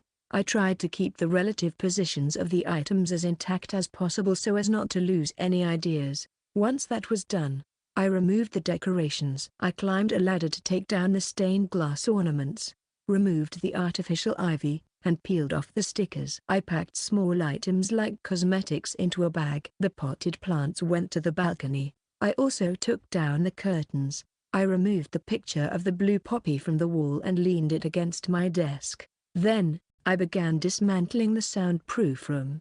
I took out the ASMR equipment, unplugged all the cables and ducts, and removed the monitors and keyboards. I unhooked the soundproof room itself from its hanging straps and struggled to pull it out through the narrow entrance. Finally, I took down the air conditioner and the PC unit from the tension rod shelves, and removed the tension rods and pulley system. All that was left was the futon and the sheep plushie. I decided to take a short break. I took a deep breath in the bathtub. The bathroom felt incredibly spacious, almost empty. This 10-month stint of living in the bathtub had been surprisingly enjoyable. After putting everything away, I cleaned the bathroom thoroughly. I scrubbed diligently, grateful for the time I had spent there. Although some burn marks remained and couldn't be completely removed, I did my best. I rinsed off the detergent with the shower, completing my departure. "Thank you for everything." I put my hands together and offered a prayer of gratitude to the bathtub deity. Section. I went to the Japanese-style room to report that I had finished. Thank you for your hard work," Mom said from her hospital bed. Her no mask appeared faintly white in the dim light on the futon. The soft light filtered through the shoji screen, casting lattice-like shadows diagonally. "Are you okay now?" "Yes, I'm fine now." I sat down in the chair next to the bed. Mom had lost weight rapidly. Her back hunched weakly, and her neck had wrinkles like those of an elderly woman. Her skin was yellow due to jaundice. The hospital bed was a rental. Although pain management with narcotics was in place, she couldn't turn over well due to back pain. So we had hastily arranged for one with an electric reclining function. "What would you like for lunch?" "I don't have much of an appetite," Mom said. She had been like this for some time. I peeled an apple. When I handed her a slice, she said thank you, slightly lifted her no mask, and took a bite. Her discolored lips moistened awkwardly. "It's delicious," she said, genuinely pleased, "but I'm already full." I slowly ate the remaining 5/6 of the apple. It filled me up.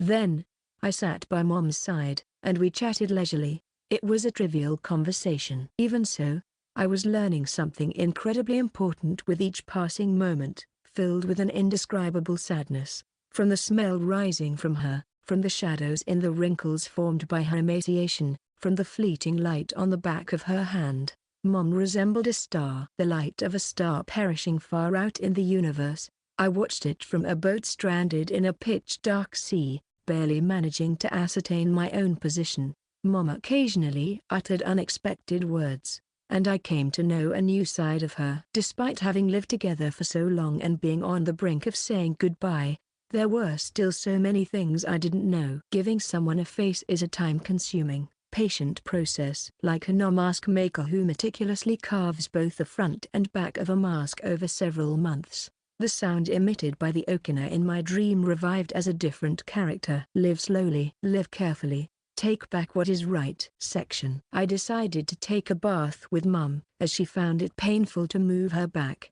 I helped her remove her bra. She peeled off the fentanyl patch from her chest and discarded it. First, the no mask washed her hair and body. Once again, I faced her frail body. She was terribly thin, and it was clear that even things that should not have been lost were gone.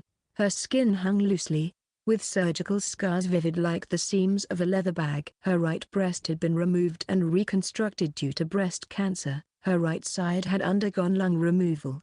Her abdomen had been subjected to a hysterectomy, and there was a scar from the C-section when I was born. It was indeed the body of someone who had fought many battles. As I scrubbed her broad back with a sponge, I thought about the whale, about the bones of a whale sinking to the bottom of the sea. There's a term called whale fall. After a whale dies, it slowly sinks to the seabed, creating an ecosystem known as the whale fall community. Over the years, its flesh is stripped away, the fat in its bones is consumed, and the bones themselves are decomposed by bacteria over decades. This process occurs on a scale of tens of thousands of whales each year. There was something about Mom's back that evoked such an immense span of time.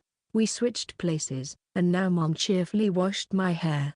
Such a small head, such large hands. Mom laughed heartily. Although her laughter was somewhat weak, it hadn't changed. "You're really thin, you know. You need to eat more." I get full quickly. We repeated the same conversation we had had thousands of times without getting bored. Then we soaked in the bath, I fit snugly into the space left to my mom's emaciation, using her left arm as a pillow. We sighed in contentment and shared a light-hearted laugh. After some idle chatter, we talked about the future. I'm thinking of joining a VTuber agency. I explained properly what VTubers were and what joining an agency entailed. The Nomask listened quietly. When I finished, she simply said, "Do what you like, Medica. You're not against it?" I finally understand that Medica's life belongs to Medica, so I won't oppose it anymore. I felt both happy and a little sad, tears threatening to spill. As we continued to talk casually, I grew very sleepy. Resting my head on her soft left breast, listening to her heartbeat, Mom started talking about the time I was born. "Medica, you weren't breathing. I was so worried. I thought it was all over, desperately wanting to save you. Probably in a hallucination. I got up with my belly still open and spanked your bottom. I believe that really happened." Mom went to a dangerous place and risked her life to save me. I was there. Mom gently stroked my shoulder with her left hand and said, "I was so happy when Medica started breathing. Just thinking about it makes me want to cry. Without Medica, my life would have been so lonely." Yeah, half asleep, I cried a little. Then Mom gave me the words I had wanted most. I forgot them in my dream, but the warm feeling they carried remained deep in my chest. In happiness, I slept peacefully and securely. Mom finally became completely bedridden. I started sleeping on a futon in the Japanese-style room and took care of her around the clock. I would wipe her body and change her diapers. Mom spent more and more time asleep. Even when she woke up occasionally, she seemed to still be dreaming. She spoke intermittently, as if she were picking up shards of a shattered song. In the middle of the night, she would call out to me in a pained voice, "Medica, it's hard to breathe. My back hurts. It hurts." I stroked her back, just as she had gently stroked mine when I was in pain. She clung tightly to my other hand. Her pulse was weak, and her hand was as cold as ice. "It'll be okay," I said. "It'll be okay, it'll be okay." As I kept reassuring her, she gradually calmed down and eventually fell asleep with an unnatural snore. I prayed that Mom wasn't having sad dreams. Eventually, Dad and my brother took time off from work to stay by her side. I got assigned to sales just like I wanted. I learn enough to pay off the house loan, so don't worry. Dad, who used to be a postal worker, had been in sales before and apparently had good results. He sold insurance and often got treated to meals in the process. Truly, he was a slick talker. "You must cherish Mayo-chan. There's no better daughter-in-law." Nomask said this to my brother multiple times, and he responded with, I know, I know." Mom had already said her goodbyes to relatives and the Hasegawa family while she was still able. She told Mayo-chan, "Please take care of Izaki, just once." Mayo-chan, with tears in her eyes, replied, "Yes." Doctors, pharmacists, and caregivers came to support us during Mom's final days. Mom slowly began to emit the smell of death. It was reminiscent of the scent of her hometown, the sea. Within it, I detected a faint peach scent. It was so subtle that I couldn't tell if it was real or a hallucination. Wrapped in the scent of the sea, our family experienced a strangely peaceful, prolonged state akin to the moments just after an afternoon nap. One day, Mom said she wanted to watch my live stream. I played the video on my smartphone for her. She watched intently, and soon, she started laughing heartily. We watched 3 10-minute videos in a row. "This is entertaining. This child is cute," she said, pointing to Kuramari Ibara, as if looking at a grandchild. A few days later, Mom's condition worsened significantly. She complained of severe pain and couldn't sleep at all. Even morphine didn't help. It seemed as if the pain might have been a hallucination. Mom moved to a different bed in the adjoining Japanese-style room, which was divided by Fuzuma. There, a Buddhist altar was set up, with pictures of her parents displayed above the lintel. "Medica," she said in a faint voice, like wind passing through a hollow tree. "Play that. I want to hear you giving it your all." I nodded and brought my gadgets into the Japanese-style room. I connected the PC to the power, hooked up the monitor and peripherals, and put headphones on Mum. I sat in Caesar in front of the murderer Unico's 100 murders. "Can you hear me, Mum?" When I whispered into Unico's ear, Nomask nodded. Okay, I'll start now. I looked at Dad and my brother. They were sitting in sea eisen next to the futon, quietly watching. I began to slowly comb Unico's hair with a comb. Shoo shoo shoo shoo. I did it with love, as if turning her into my own daughter. Feels nice. Mom sighed. Feels like my hair is growing back. Then, like a head spa, I massaged Unico. I rubbed her silicone ears. The same sound that Mom was hearing flowed through my headphones. A soothing sound that made my ears feel warm. Next, I'll clean your ears. I laid Unico on my lap. Using a down puff 09i, I traced the shape of her ears slowly. A sound that made my neck tingle. I tickled the shallow part of her ear canal. Gradually, I moved deeper. It tickles. By the way, it's the first time Medica has cleaned my ears. Mom seemed to be getting drowsy little by little. She drifted gently and softly into a semi-conscious state. At that moment, a blue Okinawan sea spread in my mind. I wished Mum could enter a warm and beautiful sleep like that. I poured carbonated water into a glass. The fizzy sound of bubbles. The bubbling sound in a flask. I pressed Unico's ear to create a muffled sound as if she were underwater. I continued that for a while, taking breaks. Then, I began to add variety. In Osamu Dazai's No Longer Human, there is a scene where the protagonist plays with comedic nouns and tragic nouns. Similarly, sounds can be comedic sounds and tragic sounds. I rattled a rain stick. A beautiful and gentle tragic sound hit the sea. Mom's breathing deepened. I synchronized my breathing with hers, and I empathized. I experienced a nostalgic, gentle scent like petrica, like pale blue smoke. I was deeply moved by the fact that tragic sounds could heal people. Very deeply. I took 2 wooden pieces in my hands, pieces delicately adjusted with sandpaper. I rubbed them together. Shoo! It made an incredibly pleasant sound. It was like playing the cheerful sound that wood naturally possessed, a comedic sound. By now, I knew exactly what sounds to make. The scattered gadgets on the tatami mats appeared connected like constellations. Once more, I rubbed the wooden pieces together. Shoo! I felt the 2 wooden pieces calling out to each other. There is love between materials, just like there is love between stars. I made the sound, like reciting a poem, like singing a song. Medica. Nomask said quietly. Thank you. I shook my head slightly and said in my heart. Thank you, too, Mum. I hugged Unico. I could hear the sound of a heartbeat. It was mysteriously calming. When I was suffering from hyperventilation, I always clung to Mom and listened to her heartbeat. Now, I would let her hear mine. A whale must now live in my chest. I played whale songs on the computer. The voices of whales calling out to each other in the dark sea, a nostalgic, sad, gentle, mysterious resonance. Thump, thump. My heartbeat was slow. It beat only 50 times a minute. That's why it was so calming. I could make someone sleep. It resonated so well with the whale songs. Born small, quitting my job because of the drum of the manager, but thanks to that, I now have this heartbeat. Revenge must be carried out with elegance. Must be carried out with elegance. I realized this heartbeat is my graceful revenge. Mom's breathing was audible. It was a very peaceful breath, like the sound of a seagull's wings gliding over a calm sea. The seagull flapped slowly, drew a circle contentedly, and then flew away into the distance. In the silent Japanese-style room, I reached out my hand. My fingertips trembled and felt numb. I slowly removed the mask. Mom was sleeping with an incredibly gentle expression.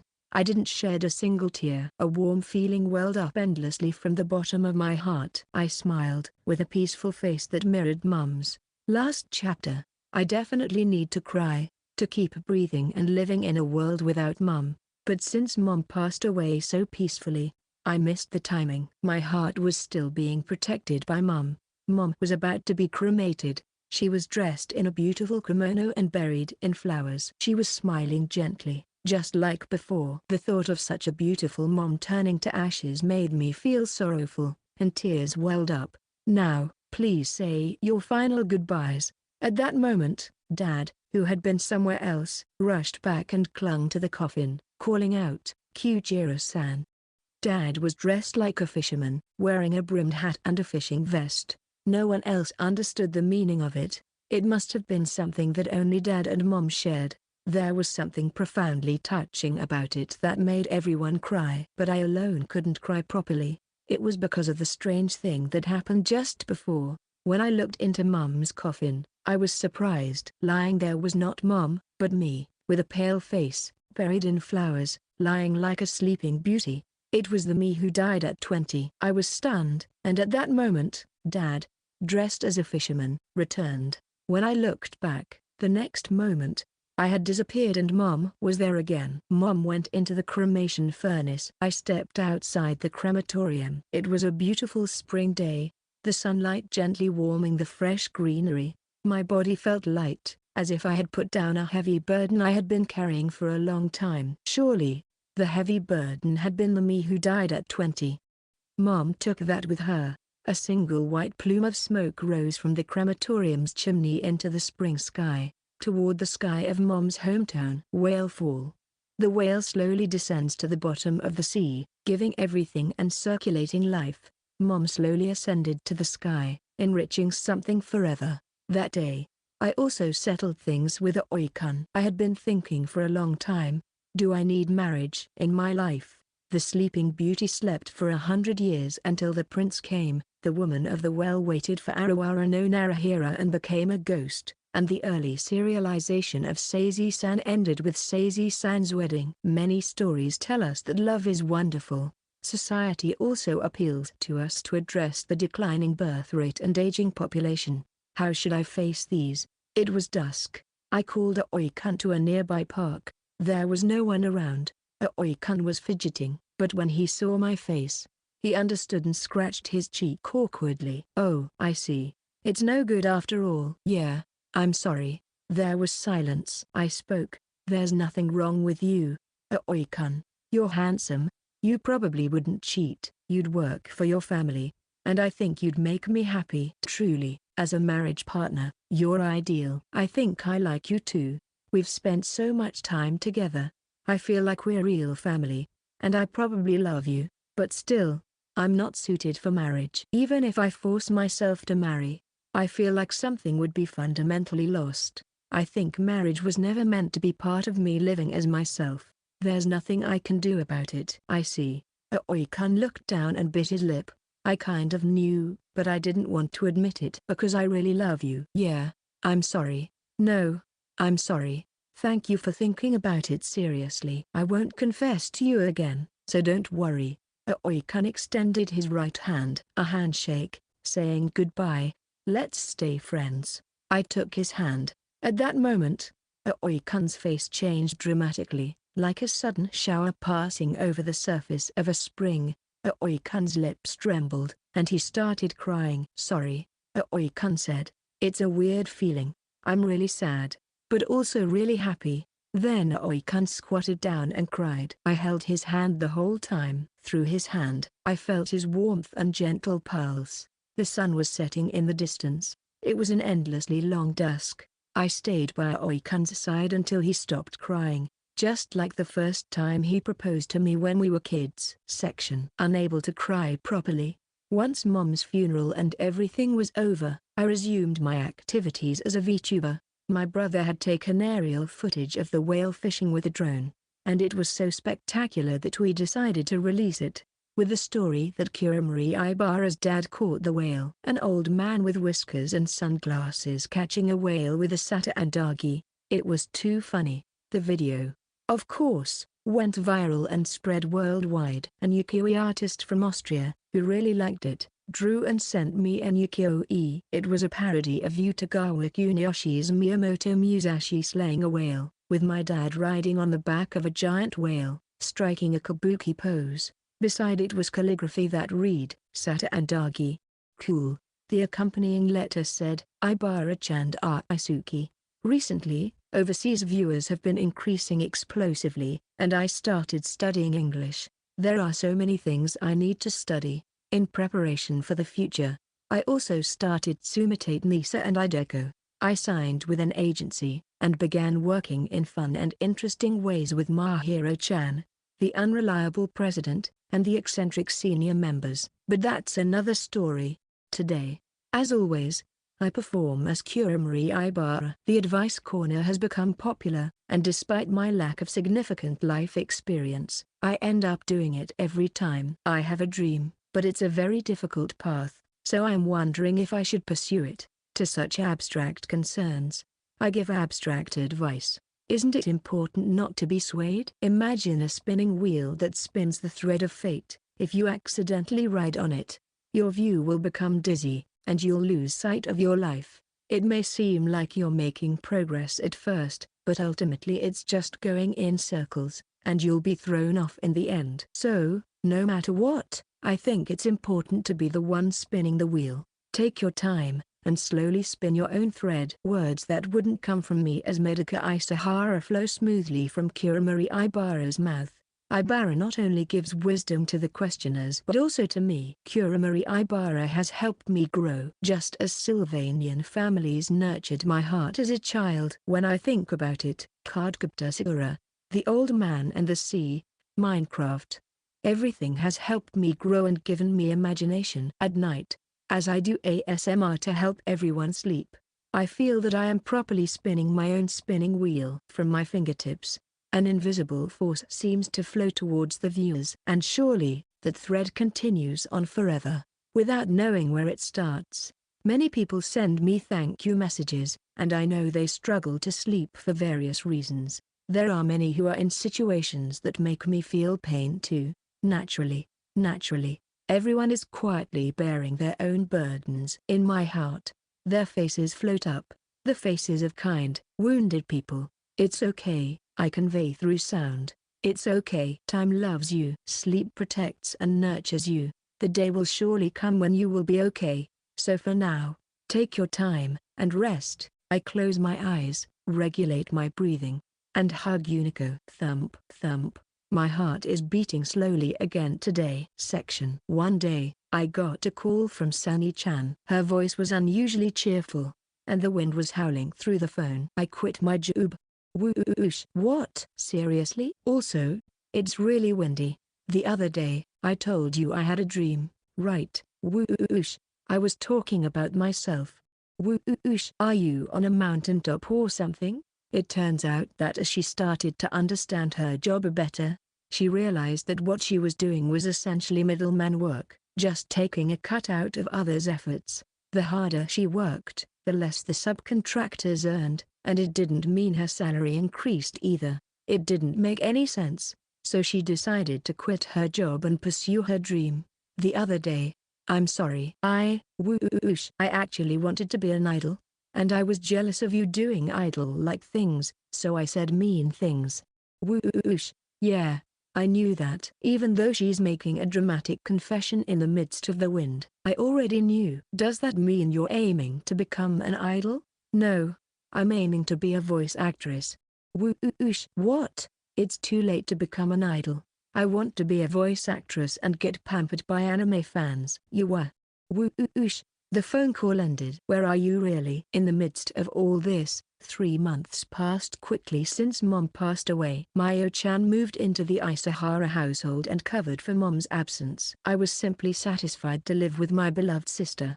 Thanks to Mayo-chan's virtue, our menfolk started voluntarily helping out with household chores, feeling that this won't do. Dad even stopped farting in the living room out of embarrassment and started going to the bathroom to let out discreet little toots. He also started learning to cook, though instead of just cooking normally, he bought a bunch of mysterious spices. So the road ahead looks challenging. Mayo-chan already had a baby in her belly. When I first found out, I was 10 times happier than I had thought I would be and couldn't help but scream with joy. A baby? From my brother and Mayo-chan? That would be unbelievably adorable. In the Tohoku dialect, adorable means cute. When I clapped my hands, the baby would smile and crawl towards me earnestly. In my imagination, it's incredibly cute.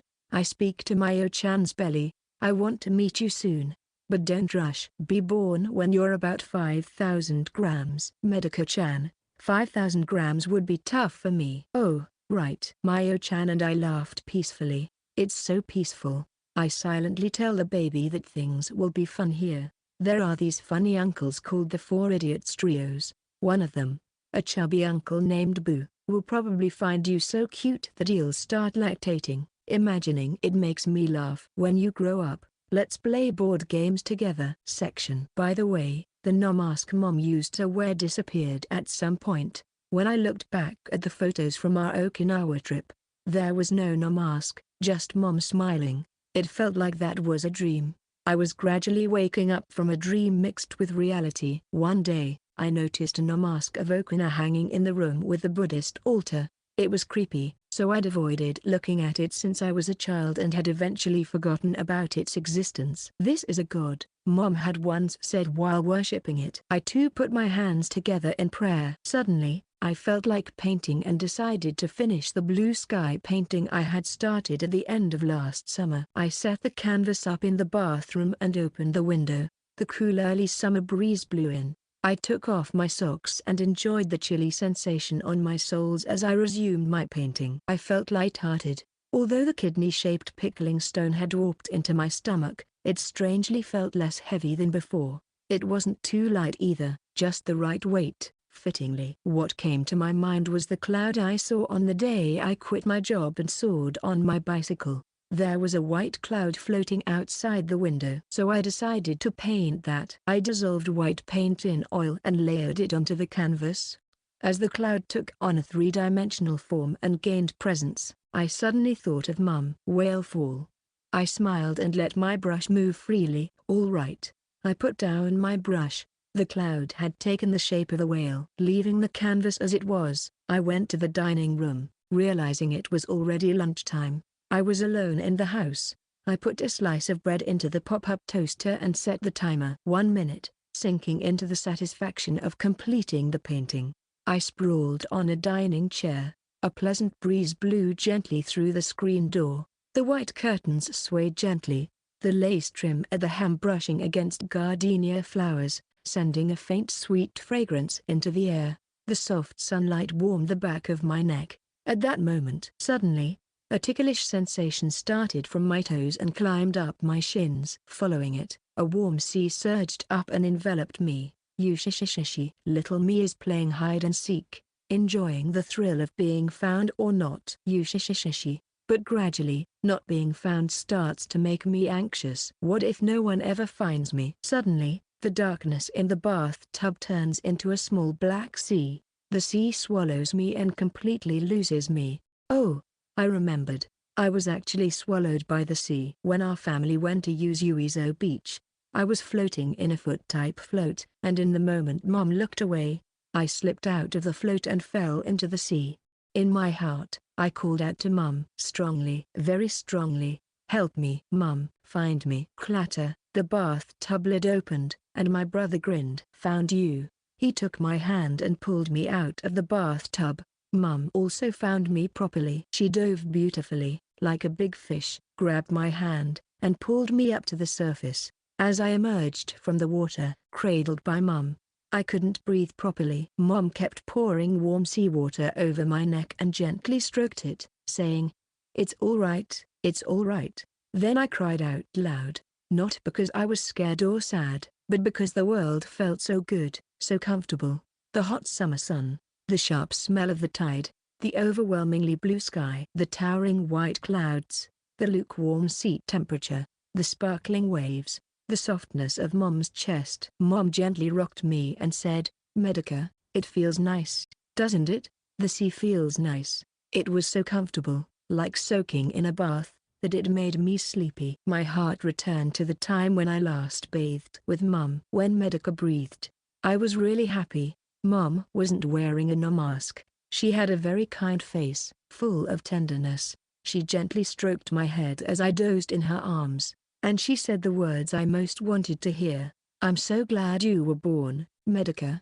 I returned from my memory and, in the dining room in the afternoon, I cried like a flame had been lit. I cried out loud. In a world without Mom, I finally cried properly, breathed, and began to breathe on my own. "Mom," I called out in my heart, "it's all right. It doesn't hurt anymore. I'll live properly with everyone." Ding, the toaster rang. The end. Afterward. Hello, My name is Tiger Shiki. I usually refrain from writing afterwards to preserve the lingering effect of the story, but this time I feel compelled to provide some commentary.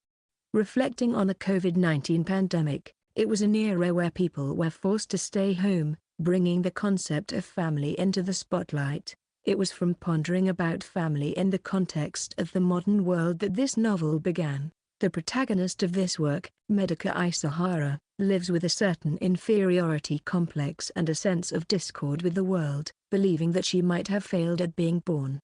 The story starts when she fails to pass the rite of passage of job hunting and ends up not fully becoming an adult.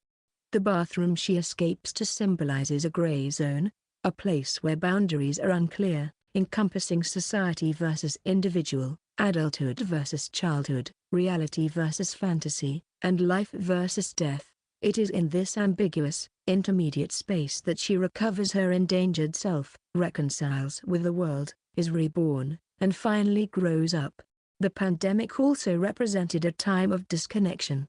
Being alone in a dark room brings waves of anxiety and nihilism. This is both a personal and societal void. In 1970, Yukio Mishima predicted in the Sankei Shimbun that Japan would eventually disappear and be replaced by a colorless, neutral, affluent, and economically prosperous entity in the Far East. To this day, this void has not been resolved and likely never will be. The Black Sea of nihilism will continually wash upon our shores. The Inohina Mahaji characters, lacking empathy and imagination, are well suited to this void and exhibit violence through fraud, cults, random killings, and online abuse. When these characters align with the system, greater tragedies ensue. Medika Isahara discovers an ethics of the face, becomes an adult by her own definition, and successfully harmonizes with her inner void.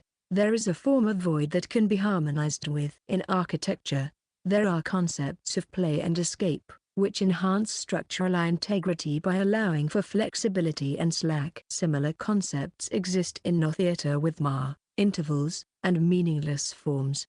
We must carefully explore these paths to harmony. This work was written with the hope that people struggling with life's difficulties can somehow survive. Such individuals need time and a place. Like Medika Isahara finding her sound from the storage under the stairs, there should always be a sort of escape.